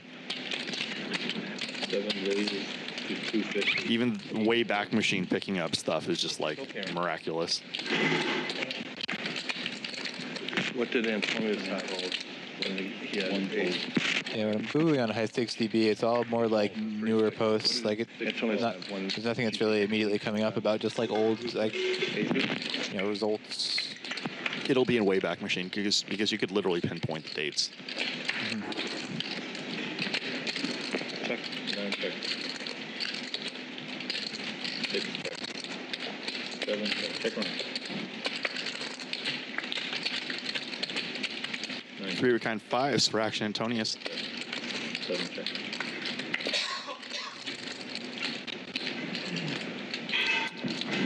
Nobody else with much. David has a gut shot that he could consider stabbing with. Oh, Matt makes it an ace on the river. That was an excellent check by Antonius on the river. It is, yeah, like that check a lot. Yeah, Matt bets, and he's about to see the bad news.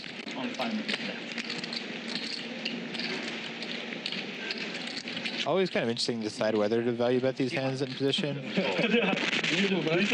Oh wait, maybe did Antonius just? That action looked weird. Yeah, I'm not sure. Maybe Antonius just bet. Actually, I'm not really sure. Check calling wouldn't make a whole lot of sense, right? Yeah. So 100. I'm not sure, but I thought I did see more than 300. I thought I saw like 600 in a white. So when they're speaking Chinese, one of them said water down. That means you're like stuck, and then water up means you're up. Okay. I had to learn all the stuff in the Chinese private games. Like, I know. Any other fun terms to note? That was quite a bit. I mean, the culture is really different. Like, you know, I'm playing low and mid stakes in these games, so it's very friendly. As you know, the higher stakes you get, things can get awkward, especially live. Yeah, certainly. In the mid stakes, I don't really play for a living anymore. Give me 7-8 suited. It's just something hopefully up at the end of the year. Year after year. You mentioned showing bluffs is like a popular thing in those games, it's right? so friendly. It's just like, I bluffed you, haha, and yeah. you know. But that's the thing is, like, I'm not playing like the mega high stakes because, you know, there have been like 100 or 200 and potentially bigger games, and then I don't know. I mean, I don't know the culture there. Yeah, it might be with like a specific person. They're just going to take their 50 grand and leave if they get shown a bluff. Like. And that's the thing, is just like, I remember the discomfort in certain environments, or the way that people looked at me or didn't want to play with me, and I'm just like, you know what, I'd rather just, you know, do productive stuff, and you know, I'll play, but not have my life depend on it. A lot of black cards here going to the flop. 3 jacks for Matt. Okay, there's an opportunity for him to get some back. Don't forget to take your mic off. 4, that's 500. It's funny with Matt's hand here, you're not really out of the clear usually. Yeah. Like in this scenario, you are. Yeah, Phil Lock with the lead here. Very interesting. Jackpot. Yeah, I think Matt's kind of just wants to call here. Would rather just kind of raise sometimes with my really good Jack X and not just build a huge pot when we are beat, and also just, but you know, the raise is strong too. It's a combination. Yep. If we were out of position, I would raise more often. Here you go. You got some behind you. There you go. 7, that's 700. So Phil checks the turn and quickly check folds. So Phil does minimize the damage there. Yeah. And late night rally from Matt Salsbeg. Chip by chip. Yeah, a little bit of a rally. All right, this is what ChatGPT says about you. Brian Hastings is best known for his exceptional poker career, both in live tournaments and online. He gained widespread attention for several key accomplishments. 1, online poker success. Hastings made headlines in 2009 when he won a record-breaking $4.18 million in a single session of heads-up no-limit hold'em against Victor Isilder 1 Blom on full tilt. This remains one of the largest single-session winnings in online poker history. This match, however, was controversial due to the use of hand history data shown among players, which is literally normal. Yeah, I mean... And then they just had that in the TOS, right, and just brought it out. Well, yeah, and I mean, part of it was also me, like, not thinking anything of it and just, like, doing interviews the next day and being like, oh, yeah, like, my friend, I mean, it was just normal. Like, analyzed his hands. Yeah, I mean... I don't know what... Anyway, it's like, it's a lot of it was done, and there were a lot of study groups, and people just, like, analyze each other. That's what kind of online poker was. I think they thought it was part of the last Multiple WSOP bracelets. Hastings had won several World Series of Poker bracelets, showcasing his versatility across different formats of poker. He has earned bracelets in various events, including No Limit Hold'em, mixed games, and other variants, proving his skill in both limit and no limit games. High stakes and mixed games. In addition to No Limit Hold'em, Hastings is known for excelling in high stakes mixed games, including Omaha, Stud, Horse, further cementing his reputation as one of the most versatile poker players. Hastings continues to be a prominent figure in the poker world, both as a player and coach, known for his analytical approach to the game and deep understanding of poker strategy. You're too kind, ChatGPT. Yeah, I think he sucks. So. Looks like Ray's just picked up and is out of the game.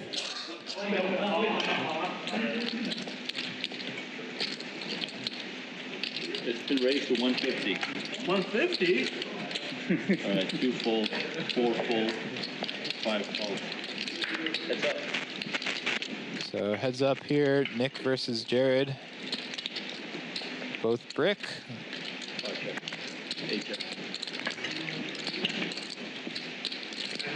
And check, and Nick turns the 7. Drilled. So, and yeah, Jared bluffing. Yes, I think this hand makes sense as a bluffing candidate. Just one of our weaker unpaired hands that we're gonna have, and yeah, we can get plenty of dominated stuff to fold. Like mostly targeting just like the bigger like King High Broadways. 8 call. Yeah, King Queen, King 10, King Jack.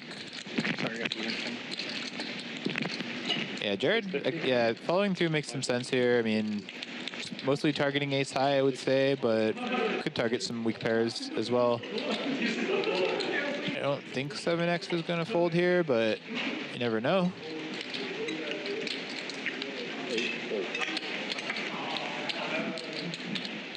Did he fold? 650. Wow, he folded. He folded. Okay. Well done, Jared. Oh, did not expect. Yeah, I don't even think Jared himself would have bet if he saw that was the hand Nick had, but got it done. Yeah, that said, I mean, you know, Jared is, I think, aware of his images. I'd say one of the tighter players at the table, not in the bad way, just like, sure, you know, he's not just out there playing random hands. Like, but yeah, I think he's aware that maybe he can get away with a little more in a spot like that than others can.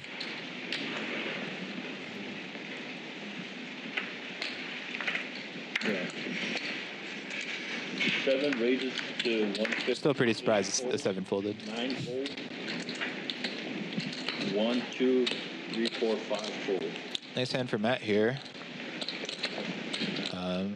Folds all the way around to David, who does call with ace-3. Ooh, A lot of flop flushes. Flush. Yeah, there have been. 7 bets 125. And yeah, David's gonna peel one here. This is, he does have a diamond, but it is the 3 of diamonds, so he's actually hoping not to get there. Yeah, Matt understandably is going to keep betting, and I would think this is probably gonna be tough for David to continue against, but I mean, we'll see. Yeah, I've seen Matt play some pretty funky hands today. Like, I mean, just in terms of light pre-flop stuff. Yeah, it's pretty tough one to continue with, though. So another small win for Matt.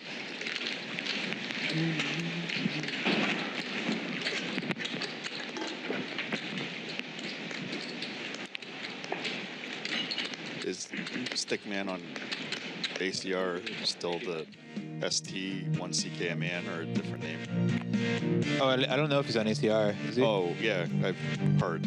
Okay, I haven't seen that screen name, so I would guess not. That's what he was on PokerStars. Yeah, I knew that. I mean, yeah, I've played with him on PokerStars back then, but don't know the ACR screen name. Them Russians, man. Do play with plenty of Russians when I play on ACR, yeah. Russians, Ukrainians.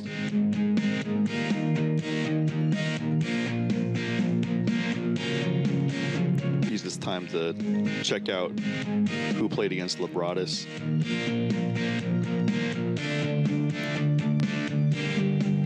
Yeah, I'm curious about that. In January 2017, Libratis, the AI poker bot developed by Tomas Sandholm and Noam Brown, played against 4 top professional players in a 20-day heads-up, no-limit Texas Hold'em challenge. The human opponents were Dong Kim, Jason Les, Daniel McCauley, and Jimmy Chow. I guess Doug didn't play. Oh, yeah, for some reason I thought Doug was in there. Me too. Huh.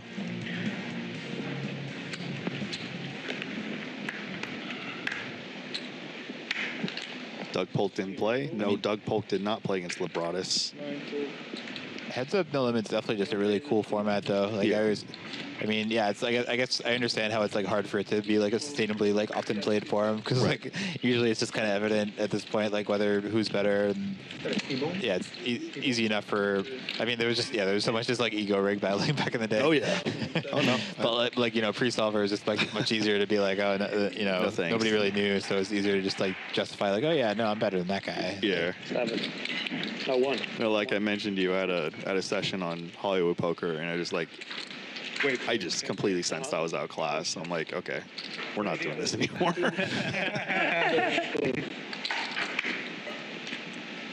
2 pair here for David with 750. See if Gigi wants to flip a coin to see if he'll continue here on the flop. Pretty close decision here, I would say. Just again, just trying to interpret what David's up to with the flop lead. I think taking one off is a reasonable idea. I interpret him as betting bottom 2.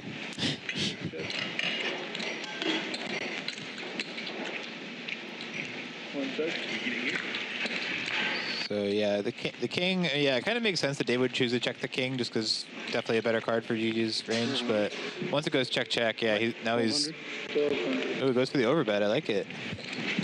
So here's the classic spot for Gigi, who has a bluff catcher. 8 people, right? Pretty quickly folds. I guess there are like other high cards out there, so. Yeah, I mean, right, he doesn't even. 16 times. Like Queen Jack or. He probably still beats the bluffs, but like, it's not as clear. Yeah. Definitely one rule of thumb for bluff catching is that, if you're not sure if you beat all the other person's bluffs, it's probably not a good idea. We see. I would think that he probably does, but we see the cards like dealing with poker streams for around a decade now.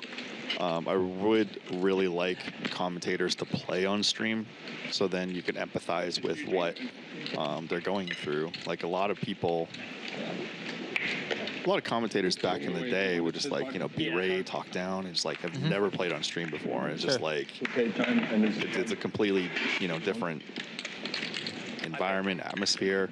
Sorry, me? Yeah. The person facing the bet is the only person who doesn't know what the cards are. All the viewers know. Yeah. Commentators know. Yeah, right. It's easy for people to form opinions who are like watching the show, and yeah. 4 raises to 175, 5 folds. Give an example, like 4. Yeah. Jamie Gold. Like, he's a lot tougher to play in real life when you don't see the whole cards. Yeah, it's a good point for sure. Trying to think of some other examples, but he was one of the bigger surprises because he had outdated footage from high stakes poker, so I thought he would play similarly to that, which he didn't. It had been like X years since then. Right. Yeah. Yeah. Right. It's easy to fall in that trap, but yeah, it would be naive to think that Jamie Gold just hasn't like improved at poker at all since 2008. Right? Yeah. Like, or it's even. Oh yeah. I don't remember the year. It was 08. Pretty sure. I think. Sir Bruce? That's what we have the internet for. Machine knows. Oh, can I get Mitch? 2 folds, yes. 4 folds, 5 folds.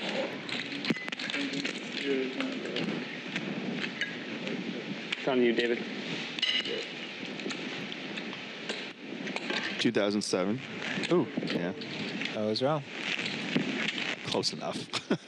Okay, well, it'd be even more naive to think that he hasn't improved at poker since 2007. Right, that's an extra year. People can improve a lot in a year. By the way, I don't know if I ever told you this, but one time years ago, I went to some like charity poker tournament at the Playboy Mansion, and Jamie Gold was the MC. Sick. Yeah, it was a good time. Probably not too long after that. It was definitely like pre-Black Friday. So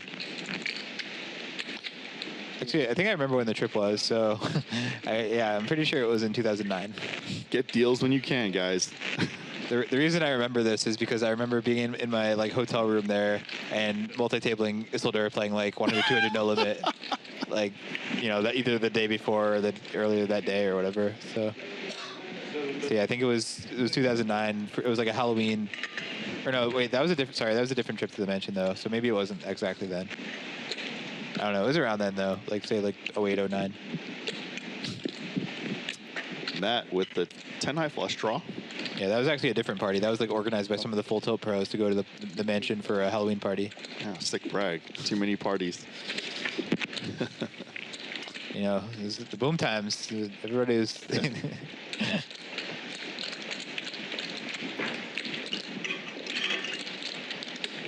Yeah, I've actually explained the whole petition for remission process to a couple people within the past week. Which one? The petition for remission, like after Black Friday. Oh. Like, trying to get like funds back. And, yeah, I mean, for me, I just had like my Full Tilt Pro earnings deducted from the payment. So it was like 2/3 of what I was owed. So. Damn. Yeah. All that rake back an hourly for nothing. Yeah, so I think we've talked about this off stream. I'm very wary of these situations. So. But you're just a small blind, right? Oh. Yeah, you were just a big blind. Oh, yeah. Online poker is a very speculative space, which you could get stuff taken away like instantly. Like I was 3 or 4 months ahead of like the net teller news, so I had just like completely emptied everything, and then Full Tilt and Poker Stars, like I was aggressively emptying, and I was actually on a downswing, before Black Friday. I think I broke even that month too, and then I did not get as good intel on Black Friday. Bad cards. Can't imagine. I don't remember like what I was doing. Like I definitely used NetTeller at some point, but I don't think I had any money on there whenever. I don't like.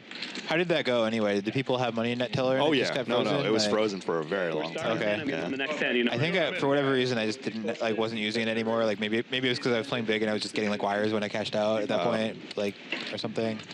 That's what I would guess. Yeah, as far as Black Friday, I just remember I like started keeping a low balance because like I had the big Isildur win, and then when I went to cash out, it was like they were like slow paying me, which had never happened before. Yeah. And I was like a little sus about it. And then when I got it, it was in like 3 different installments of like weird amounts. Hey, at least you got it. So then after that, that like spooked me a little bit. So I was just like, okay, I'm just gonna cash out more and not keep that much of a balance. Relatively anyway. It was still a lot of money, but compared to what I had been keeping. When the commercialization of the internet happened, like the 90s, I was behind the scenes as a programmer, and then, when I was toying with databases, I was like, wow, these people have like a lot of power.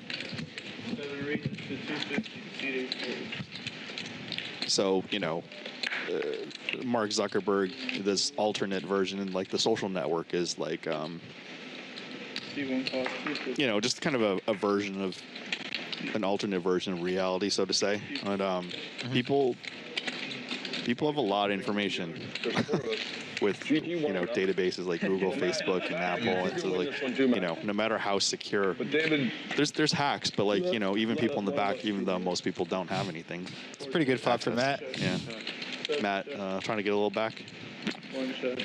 Yeah, people with data have a lot of power. What Matt's really rooting for here is a turn 6. Phil Locke has a top pair and a flush draw now. So yeah, the board's not showing, but it's King Jack Jack 4 with 2 hearts now. 7, that's 350. Okay, Phil checked the turn, it sounds like. So in Matt bet 350, so third pot. Gigi's in with a call. So 2 callers on the turn. Both drawing. Well, Phil can actually hit a king for a chop, which would be kind of sick. Oh, wow. Wow. 4 checks. It's the case king. That's really sick. Do you have any funky permutations for Matt? That's 100. When you block quads on both sides? Sounds like he just went with the B10 here. I heard 100 announced. C1 folds. I guess we don't really like it in this spot. I think I would rather actually just check and try to let the button stab some bluffs sometimes. Don't. So in this spot, you block both quads. So do you have any funny moves here? I mean, it's just hard. It's like it's harder to get paid off. I mean, there's only one more king, but yeah, I mean, you could just rip it here, obviously. With not like you would be worried about quads anyway. Why can't I have a king or a jack here?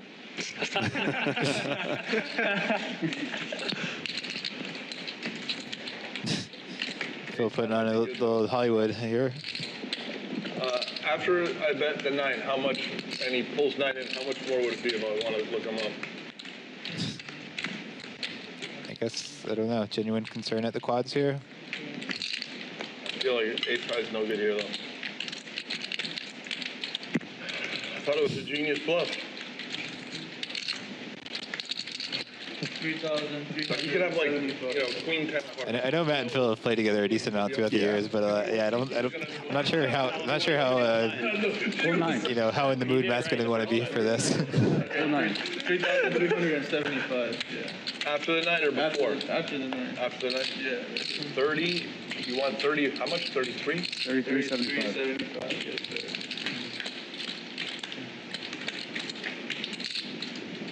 I mean, I'm sure Matt's played with Phil enough to know that this was like a possibility that he's just doing this.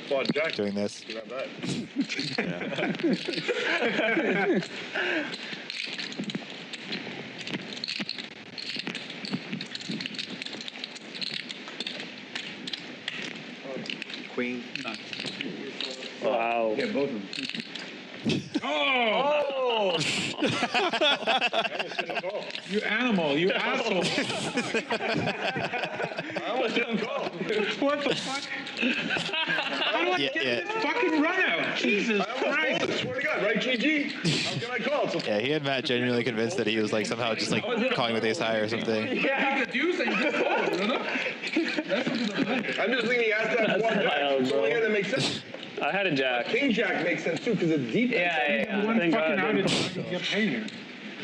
Yeah, to your point with the quads, like, I mean, if they're playing like 1,000 big blinds deep, yeah, like there could be some play where you just jam all in and try to get the fold out the chop king. That's literally all you lose with quad jacks. Yeah, but he has it. But yeah, for this amount, it's obviously. Yeah. I mean, I was more saying if they were 1,000 big ones deep, what do you think your bet sizing? Yeah. Oh. You can see the head exploding in real time right there. I think he does, on some level, appreciate the showmanship, but, you know, would appreciate it more probably if he didn't just get stuck 7,500 on the other hand not that long ago. I'm like, did I just get hero called here or something? Like, in some insane way? And then you have a fucking king? I swear, everything holding in my life. You literally have the case king and you're like tanking, saying I could have queen 10. I was really ace high could be good here. I think I was fucking tens. He did say ace high could be good here as he was tanking, yes. I was unseasonably rich in the department of folding, and I'm embarrassed to say how high my frequency that was. I like randomized my way into a call, and I'm like, fuck it. Didn't quite get to the 50-50 randomizing stage, but Pretty lucky. I mean, unlucky. I thought I got so lucky. You got pretty lucky, that's great. Me too. I was like, how am I going to get paid off here? I meant to say, I could have folded. That's where your unluck came in, because... and the fact that the river was a king, that was part of the bad luck. Yeah, I'm making hero a big point. What is it? 7-10 suited. It came on, right? Game is on. Yeah. Game is on? It was on the last end too, but they chopped, so nobody got one. Oh, we chopped, so no one wins one. Matt ran bad on that end in many ways. We should at least be able to flip for one of us the king together. high, where like two people call pre-flops on. That is an interesting wrinkle in the stand-up game. If you chop the pot, just nobody wins it for that pot. Flop holding hand shouldn't No. It's not fair. Especially king deuce. It does kind of feel like it'd be more fair to let them like flip for it or something. Mine was sexier because I was suited. So yeah, there's a little bit of offsetting there. But in the end, he Matt looks like he cannot breathe right now. I almost told it, I swear to God, it would have been the biggest, dumbest fold of my career, and it would have been wrong. It would have been like, what is Phil doing here? Should I go out there and offer him some oxygen? Sure. Put him on quads. I'm a bad player, huh? You can never fold that, but I'm thinking of folding it. Well, if you don't think I'm bluffing, then I don't think you're bluffing. Right, so it's reasonable. I don't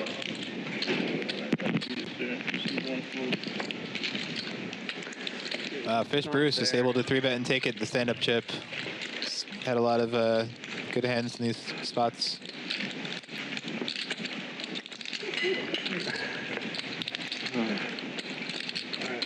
What percent do you think like Phil was actually gonna Fold? I don't think he's. 1%? I don't. No, more. I don't think he would do that if it was. If they had deeper, like. No, like exactly the situation. I'm in. Yeah, but I don't think he was just wasting time. Oh, okay. So there was actually just like 5% Maybe more. Table debating whether Phil Locke was genuinely thinking or wasting time with the king. We will never know. All in double digits. I think he was, knowing Phil, I think he was genuinely thinking. Yeah, no, I'm joking. Is it correct that Nick, who already owns a stand-up thing, has limped? Is that correct? Correct. Very correct assessment. Very suspicious. Very suspicious. It looks so, like, wrong. Matt's cutting out a raise. I feel like this could be a lot of things. Let's see. Okay, that's a pretty good hint. Oh, you're supposed to go 2,000, like Either 8,000. that or 2,000 is coming. Oh, Nick folds. Already. This might get through. Oh, Phil still needs a chip as well, though. He's going to scroll away. Yeah, looks like he's folding.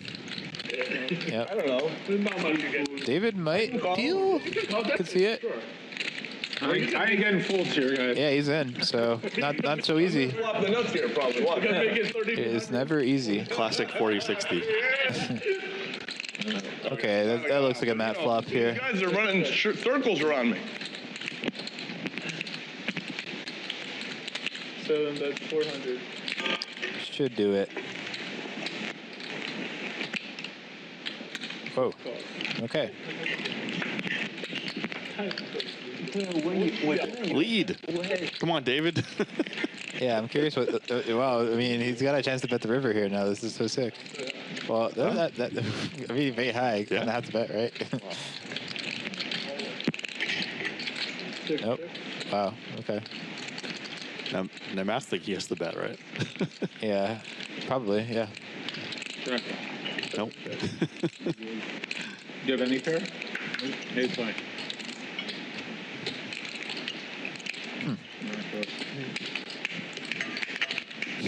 I guess Matt could chop with an 5-6. ace 4 and beat 4-5 and beat 7-8. He definitely, yeah, there's 7-8 beat, that's for sure.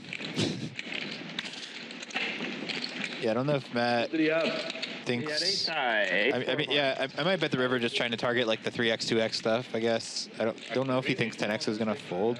My call, I could. win the pot with a check raise or a lead, maybe. Yeah, I mean, they've been playing with each other for a while. We see the cards, and there could be some live stuff going on. Yeah, it's very interesting flop peel there. B1 raises to 200. C2 folds. Ah, Philly stole my move. 1400. C5 folds. Phil going with the large 3-bet here. Heads up, GG, you and me. Come on, GG. Queen. Nope, better.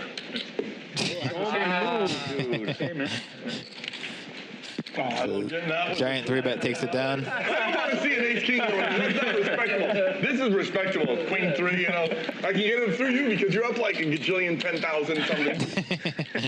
So you got to pick the spots to try and cut through. Phil Locke makes a good point. Using targeting the player who's winning in the stand-up game with large 3-bet. Not going to feel as compelled to peel. Really, Advanced live cash strategy there. Bruce Lee stuff after he leaves the monastery, not while he's training, out in the streets. C1 calls 50, C2 folds. Burns on 7. 4 folds. We should play poker more often. It's fun, Yeah, we should. 5 raises to 300. I'm only doing it once a week. I should maybe up it.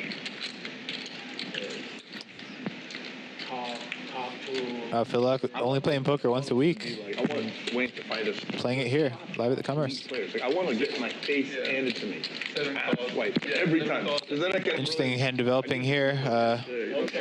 Jared raising hijack 6-5 of spades. Matt calls on the button. Antonius figures to be in there with 7-6 of hearts, so all kinds of flush draws going on. Everybody's just like analyzing each other. See, three people not like messing around. You'll never see the. GG is winning a bunch, but still can afford to see a flop with 9-8. Things are closer to an ideal.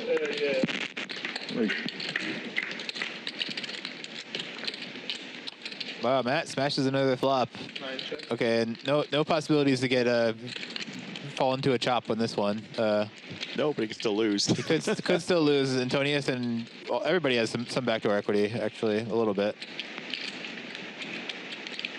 If Matt stabs a flop, it's probably going to be over, though. It's really hard for any of these hands to continue. Yeah, I like the bet, though. It's not like we're not so invulnerable, that, especially after that last hand, as he will know. We're not so invulnerable to just give free cards here to 3 players. Ooh, GG. Wow, GG is 2 hands in a row, Matt getting peeled on the flop by some interesting hands. Damn, that's wow. gin. Close yeah, to that gin. is about as good of a card as GG could hope for on the turn here. See, Matt still has 72% equity, but not going to feel great about the club falling. Check turn. Okay, Jack River. GG could represent that, perhaps. He's going to try. Doesn't. Yeah, it's not. Yeah, not a sizing that's ever going to get through here. It's just a fucking punishing day at Winners. Would you have gone bigger? Yeah, I mean, if I'm gonna bet here. Well, that said, I mean, he's not really trying to target a 3. Like this bet's trying to target like ace high or perhaps like a pocket pair. Like Jacker? Yeah, I mean, I don't think we have a decision here with this hand. I mean, we beat flushes. 7, 8, 9, 10, 11, 12. Whoa. Do you think you're folding? I don't know what he's doing. Oh. Okay. Yeah, I was like, what? Yeah, it would have been surprising to me. Have to be an exploitative fold. Yeah, I realized he has a little like PTSD over how the session's been going, but Man, he bluffs out. Now you can win some money. Me too. Matt's still definitely can empathize with that feeling. Like, you know, the session just going poorly. Like every run out seems to be going against you. Yeah. But yeah, that said, I mean, objectively facing a third pot there in that spot, yeah, it's not a consideration to me to fold that hand or, you know, a flush or. Yeah, I guess if I just had somehow, I don't know, pocket nines or something, maybe would consider that.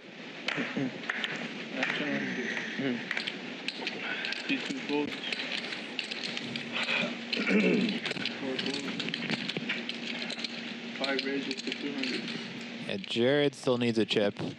T6, 3 raises to. Oh, David getting active here.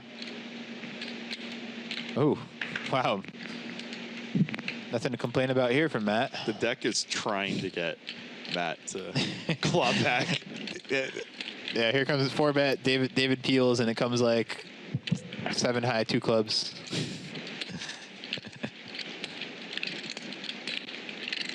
See what he goes with here. 21. Yeah, that's pretty strong sizing. Would you go lower? I would go like slightly smaller than this, but you know, it's in the ballpark. Yeah. I want to see maybe like 17, 18, I'd say. But I mean, honestly, it seems okay against David, who's made a lot of loose peels overall. Don't know if he'll peel this hand. He was kind of stepping out here, but he needs a stand-up chip. But like, I certainly don't think David's making any big folds here. If he has, you know, well, he needs a stand-up jack chip. suited. He needs the stand-up chip as well. So yeah, definitely, I think we didn't know this, so the sizing's probably. No, I knew he needed a stand-up chip. Yeah, I mean, right. Yeah, from that you could go a little bit bigger, sure, but it is still aces, and you just really want them to not fold. Sure. Yeah, David's a little pained here. I feel like he's probably going to fold this hand, but I wouldn't be surprised either way.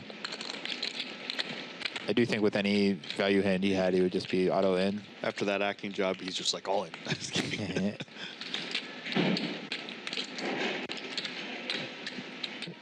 Might just do it. You never know.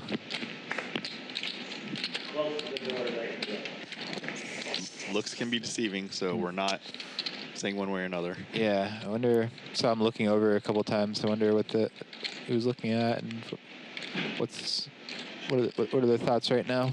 Yeah, earlier, you know, I had GG on 90% folding. Yeah, I don't really know with David here. I would lean toward that he's folding, but I'm not confident in that.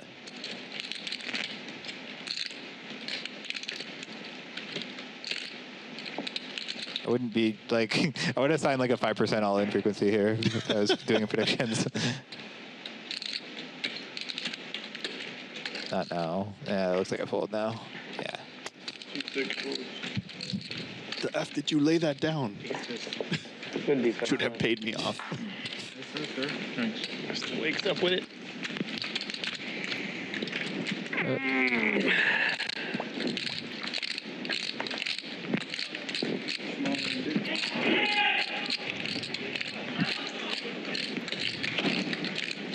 So there's a former Commerce regular named Neil.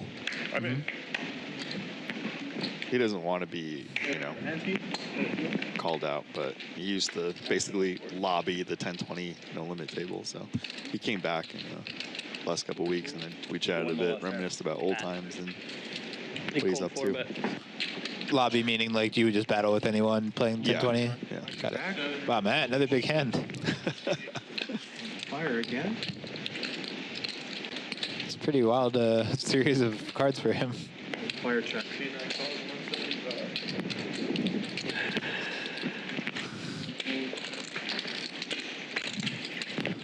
It's cool that you got to catch up with Neil, though. Yeah. I mean, he's one of those like Brian Kim, Chris Brewer ilk that just like, you know, lobbies.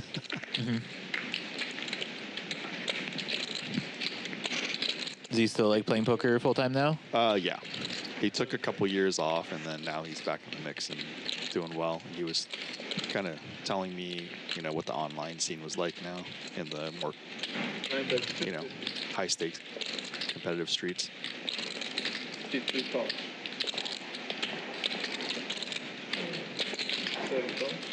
it's definitely interesting these days. Like, yeah, high stakes online, very, very competitive now, obviously.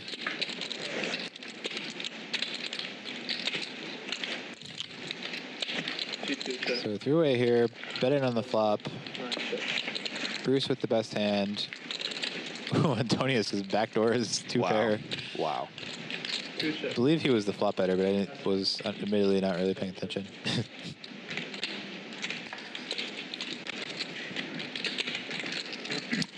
See if either player will pay him off.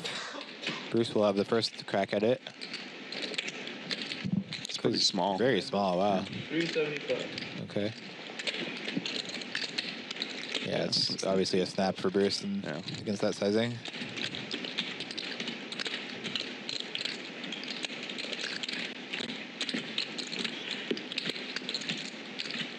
Yeah, Matt's even considering overcalling, just not the strongest lines taken by his opponents, but I think he'll eventually land and fold here. Or check raise all in. That would be fun. Not after that acting job. I think you got like ace-8 or something, huh? Damn. Player of the year. Yep.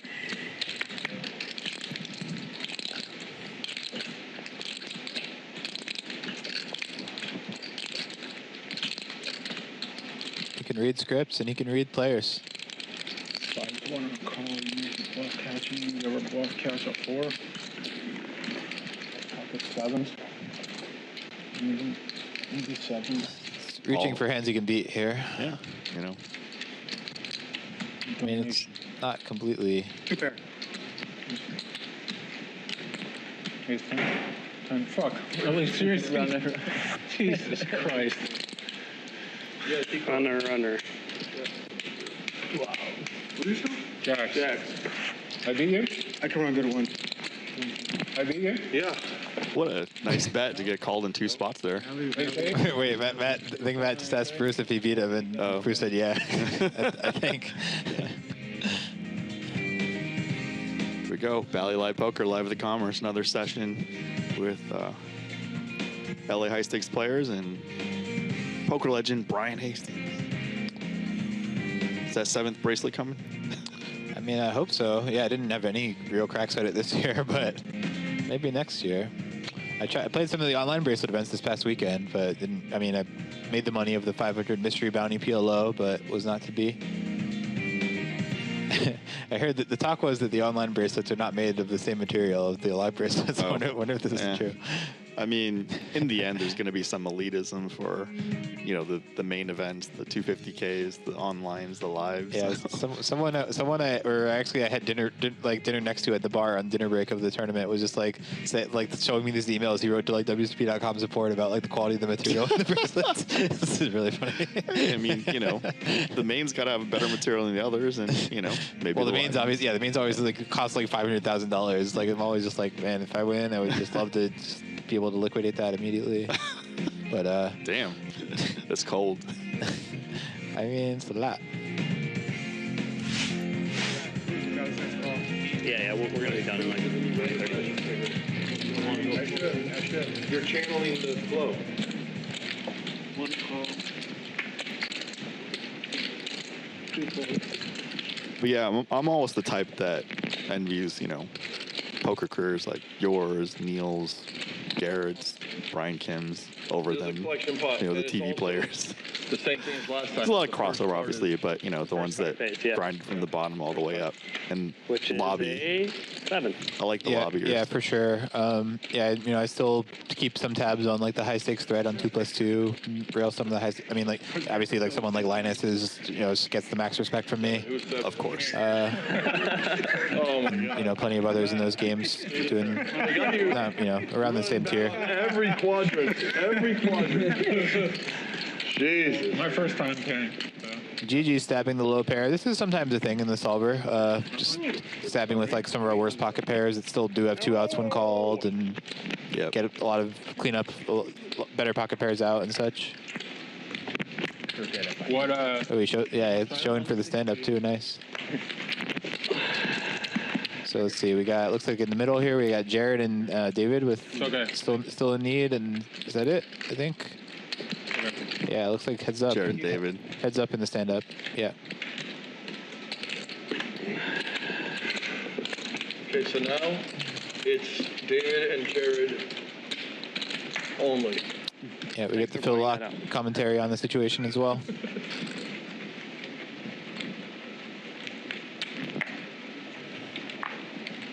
Yeah, you love it when David folds. Oh my God. Now you're like, pretty. Feels good. I'm instigating. But then Salsbeg, you always have to find a Salsbeg. He play every pot. No, he's just raising. 85%. I promise you, it's the highest VPIP. He's just raising here so that I can steal. He knows your. He knows what's going on. 85. Yeah, it is interesting in the stand-up, but like the people in the clubhouse, how you can like here it's Jared's big blind. So how do you want to approach that when you know Jared like is incentivized to defend like everything? Everyone right. Good. Oh, Jack 4. Oh yeah, we love the Jack 4 here. Wrong suit. It's reversed. The Jack of clubs, 4 hearts. You would know that. Yeah, I've seen it enough. Wonder if Garrett thinks about it. Matt, just the stone super nuts here against the 2 top pairs. The deck's really trying to help out. Went for the flop check and gets rewarded. And Jared, again, really strong incentive to try to win the pot. So understand just wanting to clean up equity, take the pot down, whatever. He's obviously it's not going to go very well here. Let's see if Matt came with a raise actually. Yeah. I mean, with the nuts, it makes a lot of sense. See what Jared wants to do. Does he believe Matt? I mean, Jared's tanking here, and that's actually fairly valid considering what he's seen from Matt in like the last couple hours. Yeah, and again, Jared just has a lot of incentive to win the pot. I mean, he's heads up in the stand-up, so.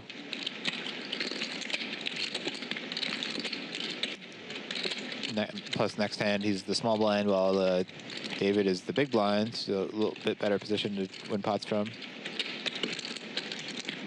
It's rough, though. It's like rainbow. Yeah, he does call. He does call.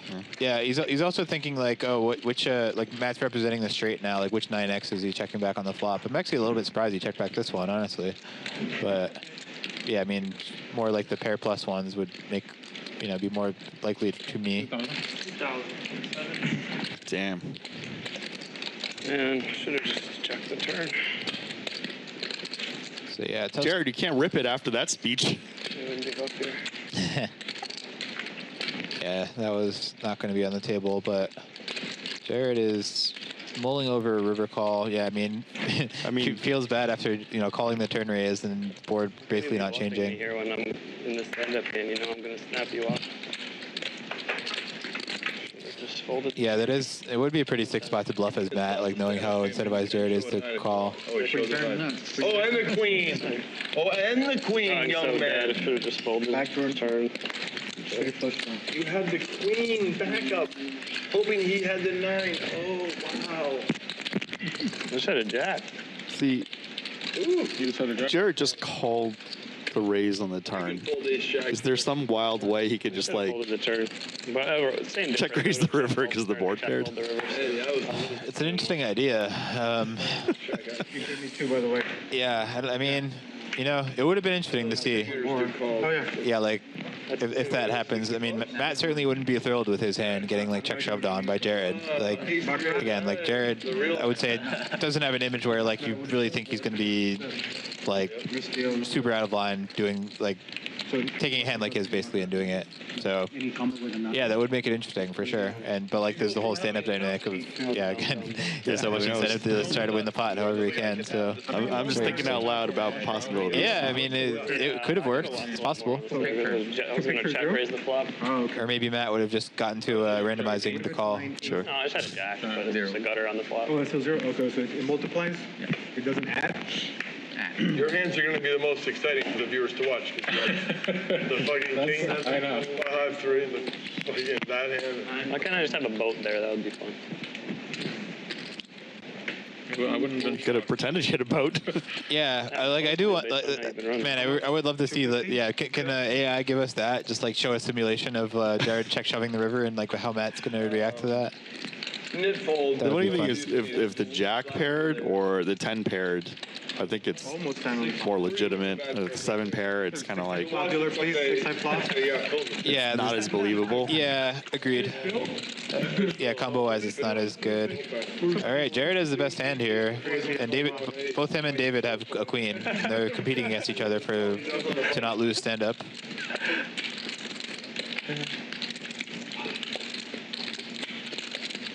Half pot bet from David, leading out. Tonius is thinking about something here. And they have no idea that he's just going to soul read everything and be like... He is out. Either soul read or the Bruce, again, facing half pot here. Let's see what he wants to do. Ace 10 into a bluff there. Right. Why can't you be doing that? I mean, really, the only He bluff folds. I have is the hand I have. And yeah, Jared has an easy call, of course. So Jared in good shape to win the stand-up battle. And I still have, David does pick up some additional outs there. Now a 7 would give him a straight. 600. And they'll all come to the show. you didn't believe me. I didn't tell a good enough story. And David bets a little bit over pot here. This is a Are you crypto rich? What? 120% bet. No. Oh, that means he has 20,000 coins or something. When they go, no. Operational security. And brick. Good news for Jared. He probably has 25,000. Yeah. No. He only bought it. Yeah, it's a tough one for David to swallow there. like $3. Gets pipped for the stand-up. $3. And now it's whole network just has. You know? Meanwhile, Matt asking Gigi if he's crypto rich. Yeah. Okay, so let's see. I think that was what? I think that was the biggest bluff of my Career here in life. For cash games. in a cash game. I don't think I've ever bluffed like that. It was a good bluff. If I knew that, I would never consider. Oh man, that's funny. I thought he's like, yeah. Oh my God! Wow. 700. That's insane. Matt said he thinks that was the biggest bluff of his stream cash game career, and Gigi says, if I knew that, I would have never considered calling. One of those things ended. I donated 1,000 to Matt on that hand. Awesome. I lit a jack with no kicker too. I just knew you had it. Just heads up in a stand-up game. I'm missing you 25. I don't know why I'm calling you, praying you shut down the river. Like that was dumb. Game over, right? Yeah, game over. You knew that's the case. Stand up, game over? Yeah. He picks 3 times. Next Has year, always Did we get paid? Throw you on it. Yeah. Always have to do that. 8 makes 150. 9 folds, 1 fold. 2 folds.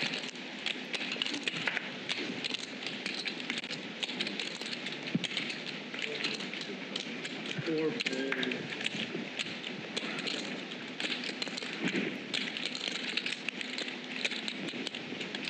5 makes it 500. Call from 6, 7 folds. Jared with aces now. 8 folds. And He folded to it. oh, David cold called from the small blind here. So we are going to see a flop. So stand-up already got paid out. David does flop a pair.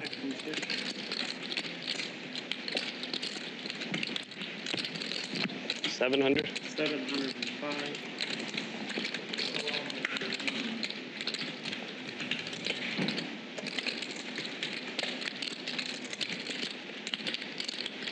Calls.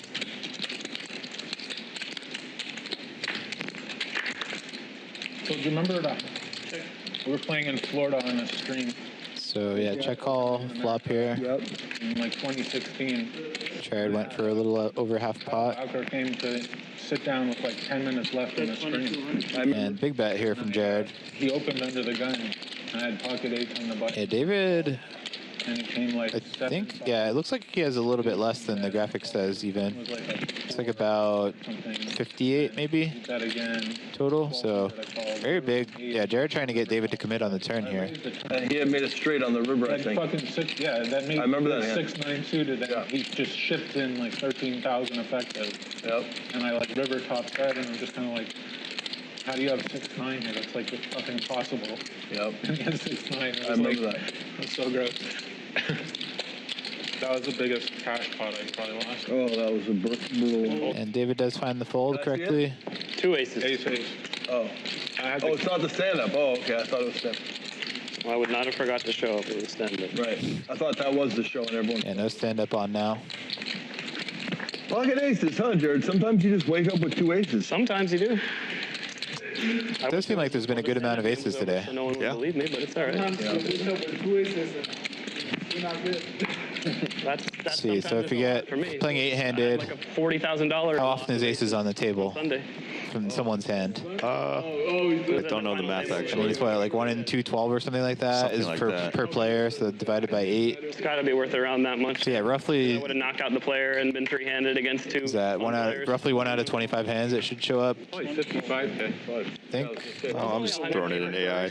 And I since the 4th was 31, so it can't be worth that much more. Well, okay, but if you hold, if I hold, then I'm 3-handed. Is this just a call? Right, but if you make I'm it, gonna say it's literally like 1 out of 26 or 27 hands that somebody would have it. I mean, I wouldn't have had chip leads still because one guy had a lot. So, but it was worth a lot. Like, and honestly, like I don't think I would have made a deal. Like I'm telling you, like these 2 guys were like they weren't beating me. Like unless it went really bad. I know who they were. Yeah.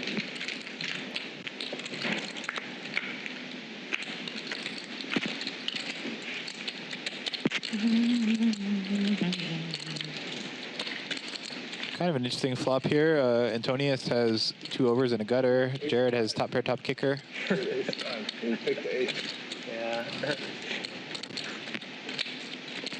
First bluff in like 5 years from that big. I didn't know about that.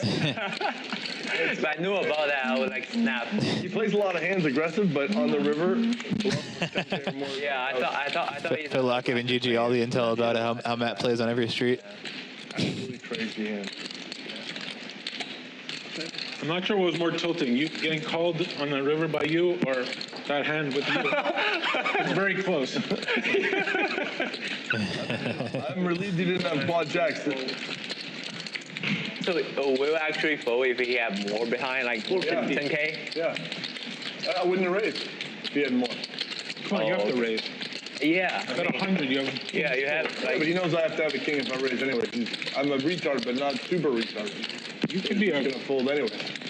I'm only getting trapped by jacks. I play back. Hastings will tell you. He's probably commentating about it. What's this place all about? Just call. No. No way. There was a 4 on the board. If the 4 was a queen, no way I raised. oh, king queen, yeah. Or ace. Ace, king, ace, jack. I just...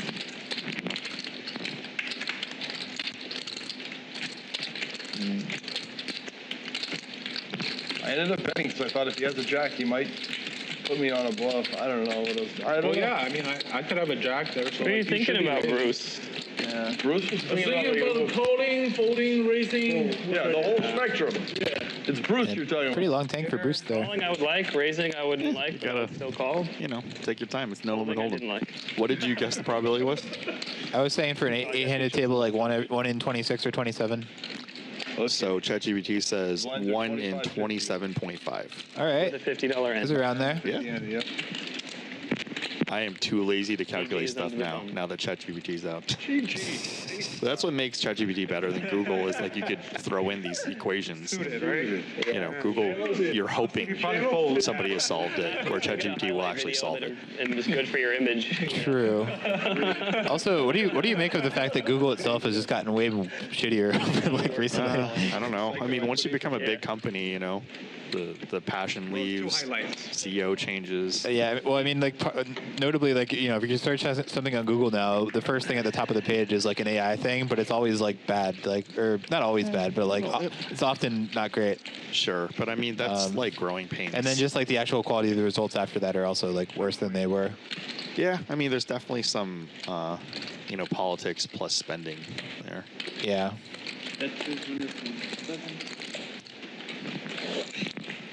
I've heard good things about Waymo, though. That's a Google at least investment, if not. I think that was created initially within Google. 5 in a row for Matt. The deck's really trying to help him out here. Yes.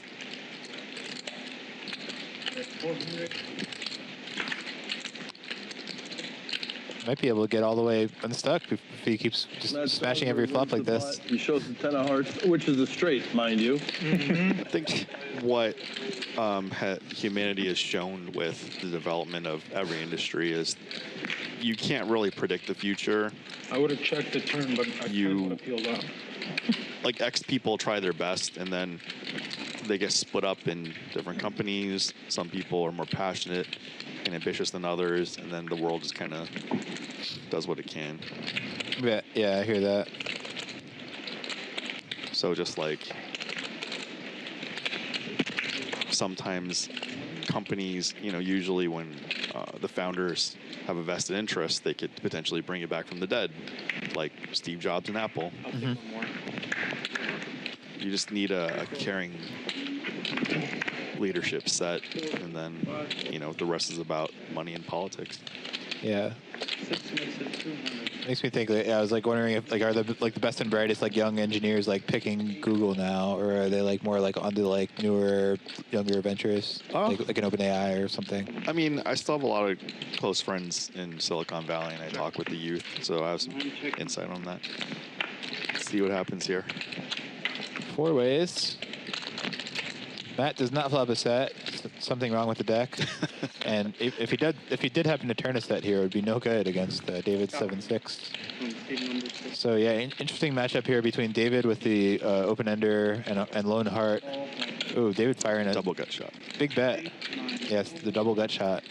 Double belly buster, as they sometimes like to say. Yeah, so Nick with top pair. David bet like slightly over pot on the flop and then just drills it on the turn. And it's so hidden. How about now? 30 to 1. Sure. And quickly checks behind. Yeah, I would have liked to see a bet from David on the turn, I think, there. If he bet 10K, 30 to 1 suddenly. Especially after being the aggressor on the flop, with a huge bet, too. But yeah, he goes for big on the river, too. This is interesting. He could get paid off here. Yeah. Busted hard draw. Yeah, tough spot for Nick. Yeah.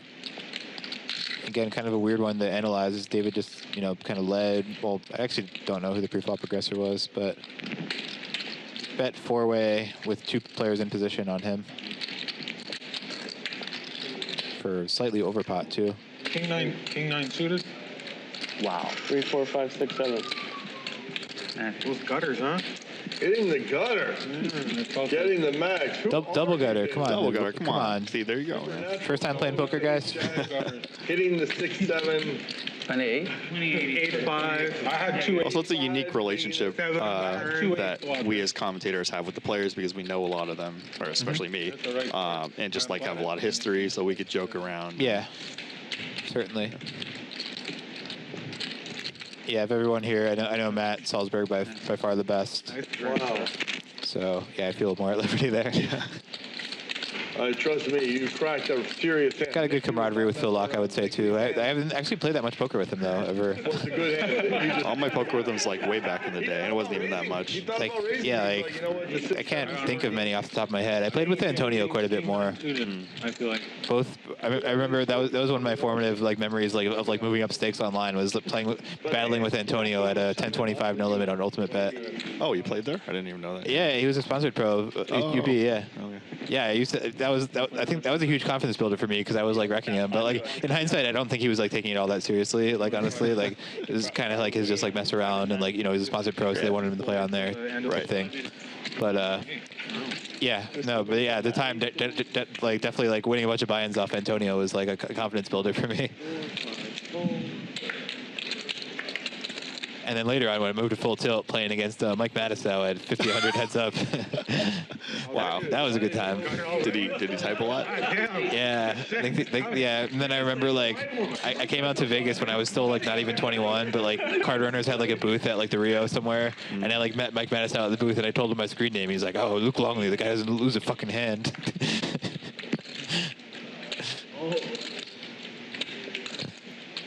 Nice spot for Antonius here. David with a large 3-bet in front of him, and Antonius with kings. Seems like a 4-bet is incoming. Let's see what sizing.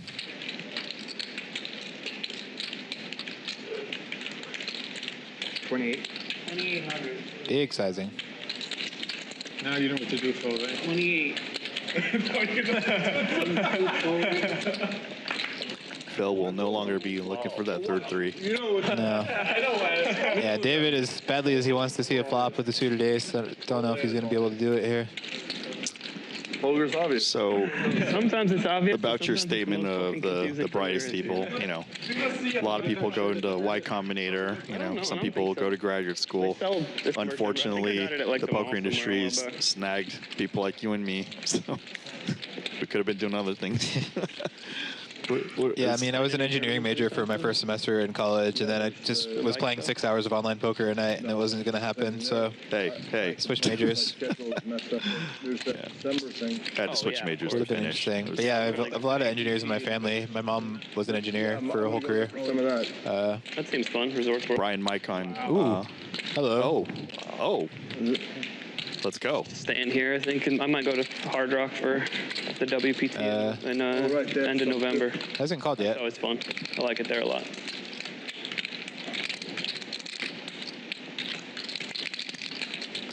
Suited 6. Suited 6. So I'll res this with like ace 4 and ace 5. Apparently with the dead cards, this is like a flip, by the way. Is this... this is, I don't know, is that right? I don't know. Yeah, I didn't entirely see what was folded, honestly, but I wonder if that would be amazing. There would have to be definitely all the aces live, at least 1 king dead, a lot of clubs, kings probably a lot of clubs live. Very interesting. Wow. Just that couldn't be the possibility here. One card. You want me to randomize? I'll show you. Oh, 1 card.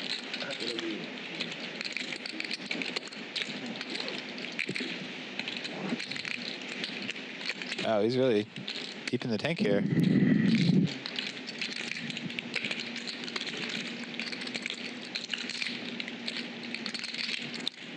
I mean, the jam over the 4-bet to 2,800 is like the sizings were very big in this whole hand. I mean, David went 150 to 8. I think 150 to 800 to 2,800 to jam. Okay, he does put the money in. Run it. The thing with kings is... All right, so classic race situation, apparently. A6 against kings. Stop messing with their souls. Run it twice? No, you can't run it twice. They won't let you. Only 2 times. Soon.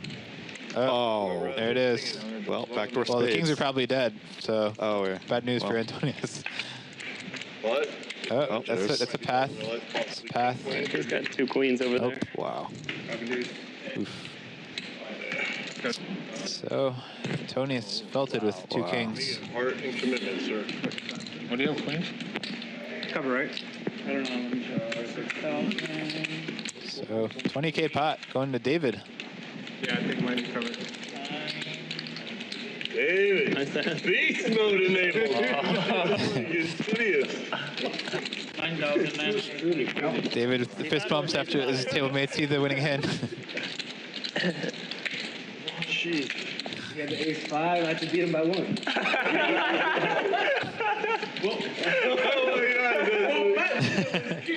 Oh, poker's an ugly sport. Your ace-6 is way off.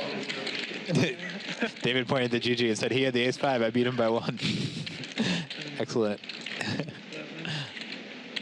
Where's it? 9 what? 8, 98. 99. 24. 99 and a quarter. Stupid. GG moment, just for GG replay anyway. 2 kings to dust. Didn't you say it was 91-25? Oh, 94. That's the man who got away with one there. 99. I see. All right, Antonio, this is the game. Yeah, you're good. Okay. Yep, Fun last 10. That's over? Yeah. Good last 10. That's it? Bad timing. Once again, it's Brian Hastings. If you liked his commentary, follow him at Brian C. Hastings on social media and hit up his coaching. Run it once in Octopi. Thank you, sir. And yeah, Wayne, D22 Soso. Follow on Twitter. Where else can we find you? Yeah, Instagram, Twitter, everything. And I'm releasing my Casino Game 2 Hand Hold'em hopefully in a month or two. So that'll be exciting for me. It's been a very long time. Oh yeah, let's we got to shoot the promo video soon. Yeah, we'll see. Come stream with me. I'm gonna talk with Brian about the future, and hopefully he's here to stay in the poker community. He's been a great asset, and been a legend. I'll be here. I love it Still too much. Yeah. All right, peace out, guys. Tomorrow, 10:20 PLO, ladies' night. Later, guys.